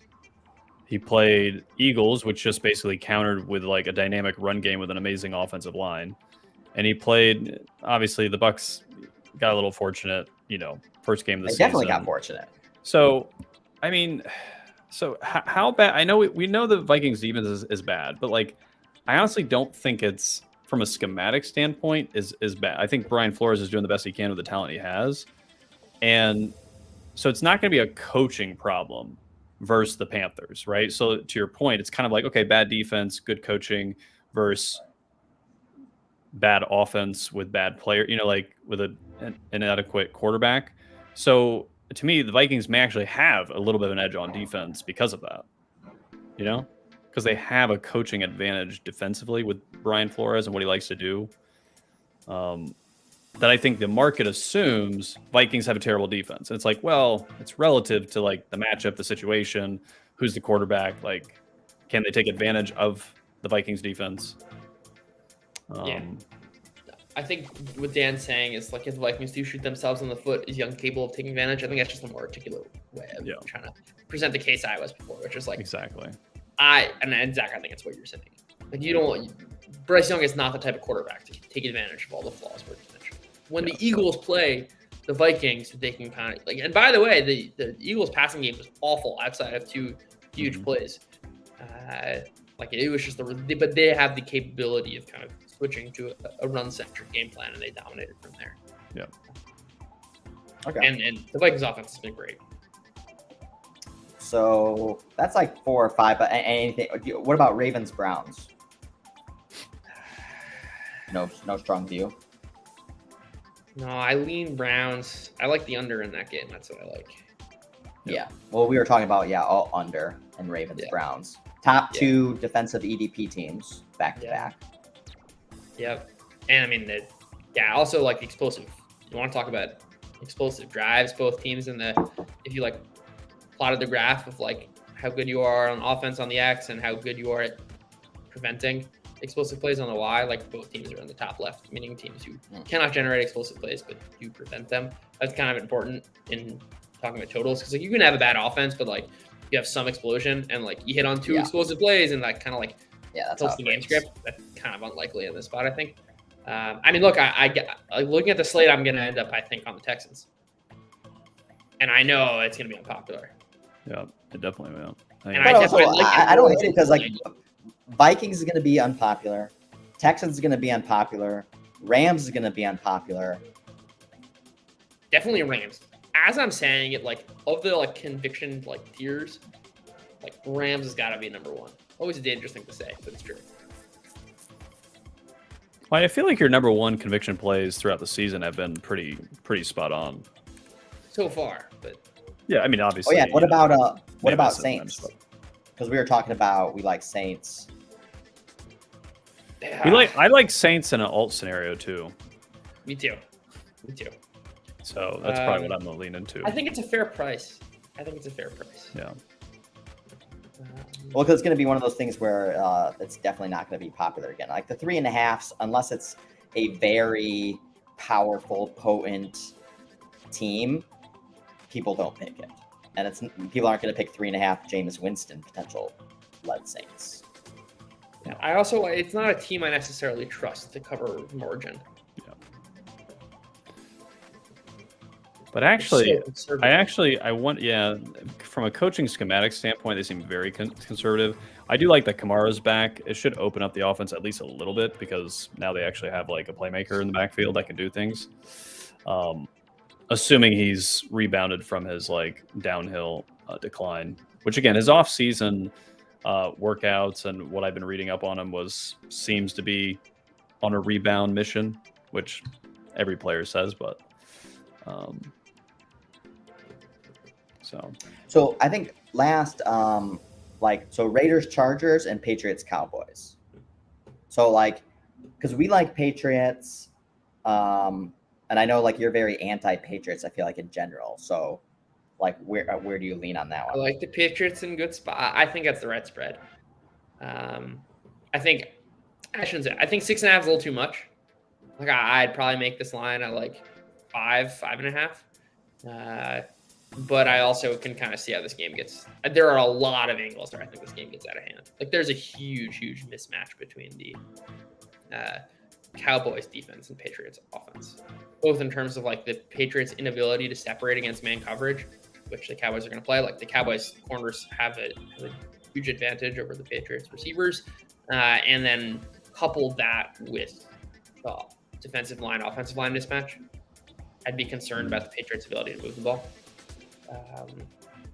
So that's how about some under them? What I don't love about that is these are the 2 fastest teams in the league. we can just see a lot of play volume. Yeah, that's a good point. And some like turnovers also on either side, honestly. That kind of push it over. Also, do we know, is the Cowboys offensive line going to be healthier this game? Because they were like missing Zach Martin last week. Like, yeah, I think like three starters. Yeah, Zach Martin's obviously important. I mean, the run game was great last week as it were, but I think kind of the strength of the Patriots is going to be their edge players, where the tackles matter more. Yeah, I just it's not like from a fundamentals point of view. I agree the Patriots are some value. I just when I think about that matchup, I can't back them. Can't back the Cowboys, but I can't back the Patriots. That's fair. What about Raiders Chargers? It's just it like has all the feels of like a game the Chargers just somehow lose by 3 or like sneak out of there. Yeah, I mean like everything I've been saying about the Raiders odd. My gut tells me to like the Chargers, but I don't. I definitely don't. Everything I've like the drum I've been beating for weeks now about this Raiders offense being pretty good. Like they should have I mean, Jimmy Garoppolo practiced today. It looks like it should be him. I would definitely like the Chargers if it was Brian Harper playing. Like I assume Jimmy Garoppolo is coming back. Practice today. Their offense is good. Like full stop. The offense is good. It's a great matchup. They'll take advantage of the Chargers defense, and 5.5 points is a lot if your offense can. It's 5.5 a lot versus just the Chargers too, who just have a very difficult time separating winning by margin. Yeah, like I don't. Yeah, I think now it's like a function of the defense.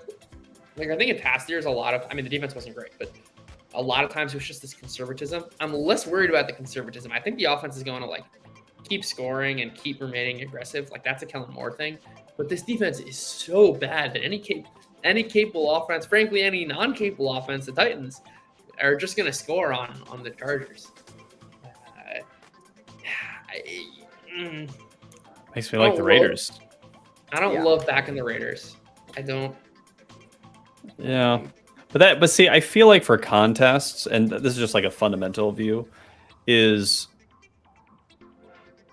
I mean, I guess betting too, but like we're gonna not like you can't like every play. Like you got to pick 5 games, like, and so to me, like if it's too easy, right? Like for me, like Steelers, like, oh, I love Steelers because they're gonna get pressured. It's like, well, but CJ Stroud, but the market thinks so. Like, but this one's not easy. Like you don't want to take the Raiders, like, but I think there are also Steelers is gonna be a top 5. Steelers is gonna be a top 5 pick.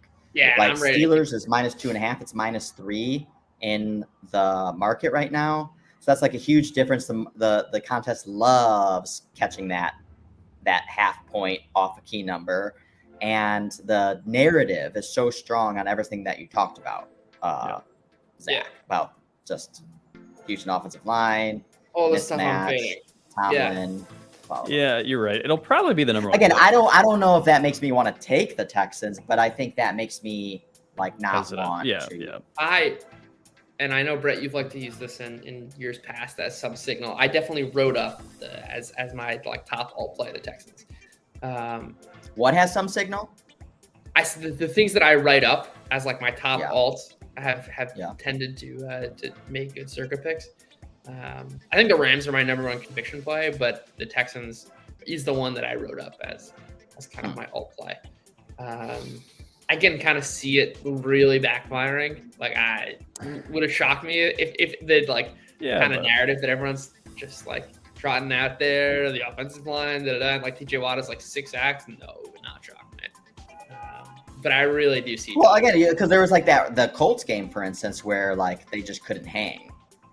Like they got a little bit of separation, things went sideways, and like then they're just never in it. Yeah, I don't trust the Pittsburgh's ability to actually generate offense. But one that we did not talk about that I'm curious is the Chiefs. Yeah, Chiefs are going to get 30. They do that every week. I don't care. You downgrade the Jets defense. Come on, it's Mahomes. First of all, they don't do that every week. They've done that once this season. It's been versus the Bears. The Chiefs will be in there rightful place of scoring. What's their team? There was nothing in that Bears game that I saw that made me want to, which again, I unfortunately watched that game. Again, their offense, again, the Bears like put the Chiefs in like such magical positions. Obviously the Chiefs still like definitively demolished the Bears. So the Bears defense looks like the worst in the NFL, and the Chiefs defense does look actually quite stingy. I don't know. I think it's very simple. It's very simple for me. First off, full stop, Broncos got to be the worst defense in the league. But well, that's why I bet on the stream. I bet over 59.5 in Bears Broncos, because I think the Bears will be able to score in this game. Yeah, I think so too. Plus 520. Really fascinating one. Plus 520. Plus 520. Over 59.5. I think there are better ways of telling that game story, but I don't hate the bet in concept. Here's the thing, okay? I mean, look, our disagreement now is relatively clear that you don't think that the Chiefs are going to be able to put up points. I don't think the Jets can score. I think the Chiefs defense has actually been pretty solid, and like in narratives that like Zach Wilson's awful. Just how many games of 10 points are we gonna have? Question. Do we run it back? Do we run back the stack of Jets team total under Wilson under yards? That whole SGP? I definitely like that, because I think the Chiefs defense, the Chiefs defense is good. Yeah. Yes, I like the defense. Yeah. But I think the Chiefs are going to get close to 4 touchdowns. I think that's just a fair projection. I've got such a long history of this Chiefs offense being good, figuring it out. We've got Travis Kelce a week healthier. I think if it does happen, it's for the same reasons of what happened in the Bears game, like where they have like short fields and kind of. That's very much a product of playing Zach Wilson.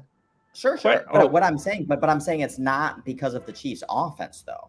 I mean, we look at like, because I understand what you've said before again, and again, like I'm not trying to be like provocative for the sake of being provocative, trying to like fade the Chiefs' offense. I'm saying like they literally, we've seen them stumble before in the past, and you've seen it be like, you could see how they're gonna get this right. And you could still potentially see that happen this year because obviously they have the best quarterback in the NFL. And one of the best coaches in the NFL, and a good offensive line and a strong defense. So like they're still a good team, and they still are going to be competitive and win games. But like they could not move the ball on the Lions. They could not move the ball on the Jags. And again, like they didn't really have much to prove versus the Bears. And so now they're going to play the Jets on the road, who, again, unless the Jets are not as good of a defense as advertised, on EDP, they're still a top 5 defense. And again, maybe the offense, again, it's just one of those games where like the offense is just so bad that over time, eventually the defense just gets worn down and eventually gives up. But like, this is not the game where I would necessarily want to be like, oh, here's where the Chiefs prove it. Yeah, no. And like, and Chiefs are kind of buying their own hype after that Bears game. I don't know. There's a lot of like showboating and just ego strokes, and they know they're good. They know that they could beat up the Bears 10 out of 10 times. I don't know, like flying to New York and thinking Zach Wilson sucks like everybody does. Like, I don't know, there's just no edge. There's no edge for the Chiefs in this game, especially offensively. If the Jets actually have a good defensive game plan, that's kind of why I like kind of this kind of under strategy, almost like the Chiefs versus the Jags. Is that a similar kind of game script? Maybe it's sloppy and it's a little, not a lot's happening, but generally goes under and not a lot of production either way. And also, Judah, like I would challenge you on the, because I know, so what you've said in the past is like you'll err on the side of like believing that the Chiefs will get it right because because that's always happened. And obviously, and again, for all the things I just talked about, like great quarterback, great coach, blah, blah, blah. And that eventually like that will demonstrate itself convincingly. And I like, that's totally fair. But what I would say is like, there's been nothing so far shown this season to suggest like that, oh, now is the time to buy. Or been, like I feel like you still have to be questioning, like, oh, I'm erring on the side of this caution, but like so I haven't seen anything yet. Here's how I'd flip this. Has there been anything to suggest they're like definitively not going to get back on this trajectory? No. So meaning, right. So but that's what I'm saying exactly, is that's where you stand, which is like, well, I'm not saying you should shift off that position, that, oh, I want to err on the side of the fact that like the Chiefs have to prove to me that they're not good, or the offense is not good, before I believe actually that it's not good. And I'm not saying that that is the case. What I'm saying is we don't know that the offense is going to be good in this game, or anytime soon. To me, I think you framed it perfectly. The burden of proof is going to be like on the Chiefs to suck before I come off that. And I don't really care about the matchups, because when it's the Chiefs, it doesn't matter who they're playing against. That's just not a good matchup, though. I don't care about the Jets' defensive line when you're playing Patrick Mahomes. He doesn't take sacks. He just scrambles out of pressure. It doesn't matter. Defense is irrelevant to me. But the Chiefs are going to do what the Chiefs are going to do. But so does Josh Allen. I mean, Josh Allen, found his way into some turnovers, which also Mahomes doesn't really do. Josh Allen does not have the same sack avoidance as Patrick Mahomes. We're talking about a difference of a 12% sack rate versus a 0% sack rate. That's true. Is it really 0% for He Mahomes? took 0 sacks in the regular season on 131 scrambles last year. Wow. It is the most mind-boggling. That's pretty impressive. Yeah, that's pretty good. So Mahomes, the god of no sack. But at the same time, the way we actually ended up that handicap was that we didn't want to bet the Jets, basically just because one of the things we've talked about, and Judah and you and I have talked about this in the past as well, is like when you're trying to make these picks, it's like you want to pick, especially if you're going to pick a heavy underdog, it's like, do you see a scenario where that team can win outright, and potentially even a potential scenario where that team can blow them out? And it's like the Jets' window of covering this is so narrow, because you're basically saying like, oh, best case scenario, maybe the Jets lose by 3. So basically you have a 6-point window, and you have to hit that 6-point window, because it's either the Chiefs blow them out, or, like there's no other scenario. Yeah. I mean, really the only cover I see for the Jets is they get, early turnover type lead, and they just try to milk the clock out until Chiefs come back and win by 6. Is that not an extremely revealing sentence? The only cover I see is an odd game script. I agree. But it doesn't mean I'm comfortable backing the Chiefs in this spot. So but this gets back to your earlier point about you're not going to be comfortable, but I'd much rather bet this. That is when true. It's the only way I don't see this covering is a weird game script versus like, I don't know that the Chargers don't have, like, it's totally different. The levels of conviction are very different. I misspoke. There is 2. So that's the main one, I think, most realistic at the Jets we're going to cover. The second is what I said earlier, which is just a sloppy Jags type KC performance, where it's just sloppy on offense both ways, and both good defenses kind of get it. Which that's basically how the Chiefs offense has played so far this season, absent the Bears game, but which proves nothing. So it's like, just imagine, like, just to ignore the Bears game. Like, say it's the Lions game, and then there's the Jags game, and now they're 9-point road favorites versus the Jets. And let's put Rodgers back in the lineup. What's the line, and what side do you lean if Rodgers is in it? I mean, there's so much unknown. Yeah, that's such a huge. I mean, it's probably Jets -1. The preseason line here. Nah, it's not fair either. Knowing what the preseason for the Jets and the first 3 weeks of the regular season for the Chiefs, this line would be Jets. Chiefs -2.5. And if Rodgers, the preseason line was Chiefs -2.5. No. I'm saying, like, given what we know about the Chiefs and what we would have expected from the Jets preseason, I'm changing the samples to like include what the expectations for Rodgers. If Rodgers was playing in this spot, how would you guys feel about this game at that 2 line? It's like it's a hard theoretical because we don't know what the offense is like. I would definitely take the Jets. Yeah. I'd be levered up on the Chiefs. With what I've seen from Casey's offense, I would take Rodgers in this spot because of what we've seen. We haven't seen enough from Casey's offense to, I don't know, to feel comfortable that we're not going to see a lot more of those 17, 20-point games than we thought we would have coming into the season. Again, when I see this game, the Chiefs could potentially still cover the 9.5. I like what you're talking about, Zach, with potentially like doing a redo of unders on various Jets offensive props. Yeah. Because this is going to be a tougher defense, I think, than they played versus the Patriots. And they couldn't do anything versus the Patriots. Yeah. When Bill owns Wilson. I mean, he knows exactly how to play him. Yeah. I think, Andy and Co have to be like sharp enough to figure out what Bill's doing. Yeah. But I also have an alt angle on this too, Judah. I want your quick opinion, then I gotta go.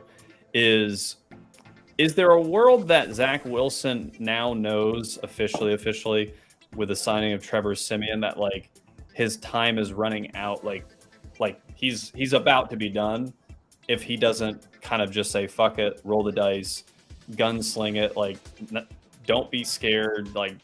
Basically, if he's scared that he's going to lose the game, he's already lost. Like, he's got to, like, I feel like this, if there's one time this season where he's got to say, fuck it, Taylor Swift is here, it doesn't matter.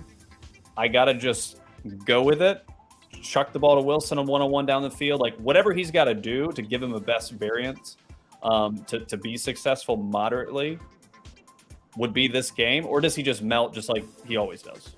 So, yeah, I mean, like, we have no insight into which direction that's going to lead. But also, like, he has a brain. He knew before they signed Trevor Siemian this was his last hope. Like, this is not the last week of that. But now it's like, it's official. Like, this is like, if you play... He was official before. But everyone knew. Hold on. But if he doesn't play horrible, and somehow, let's say, the Jets beat the Chiefs, right? Then it buys him a couple more weeks to figure it out, right? In theory. I'm just saying, from his own kind of like, he played it safe last game, and he played like shit. They lost. It was terrible, right? And he was terrified. I feel like you have nothing to lose now, right? It's like, what do? You just throw yourself into it, just hope your talent just figures it out on the fly, and maybe that variance works itself out a little bit in his favor. It's doesn't melt. I don't know. It's an interesting conversation that I think will, fill up a lot of time on ESPN or something. But like, none of us can pretend like we know none of us can have any conviction. No. And if we're betting on either side of that narrative, like we should. What I would say, I would err on the side of him still melting because one, I don't think he processes information well under pressure. So, because I think a good example of is like near the end game scenario in Patriots Jets. Like 4th and 10, like whatever, like this, you need to be aggressive. And again, in the moment, his gut reaction is to dump the pass off, which essentially just ends the game. And he doesn't try to light it up. Like, just fucking throw a bomb and hope you get a pass interference at worst. Yeah. But you dump it off, the game is over. It's over. You might as well just fucking chuck it into your own, foot. So I don't see. Yeah, that's a good point. Yeah. Oh, Zachy. All right, so I think we're in good position going into Circa. And again, we still have like the next 24 hours to finalize our thoughts. But this was a good run through. Best bet of the day, definitely Lions plus 3.5, which I got. Took Lions money line right away. Right in the intro. Although again, like the Packers plus 18.5, plus 19.5, also not too bad. Thanks David. Thanks for joining the stream. Thanks everyone for joining. Thanks Dan. Thanks anybody else who's still out there. Nice long 4.5 hour stream. I can feel it already in my throat. It's like nighttime voices. I miss it. Yes. Alrighty. Thanks everyone for joining, and we'll see you next time. Best Goes and Bell.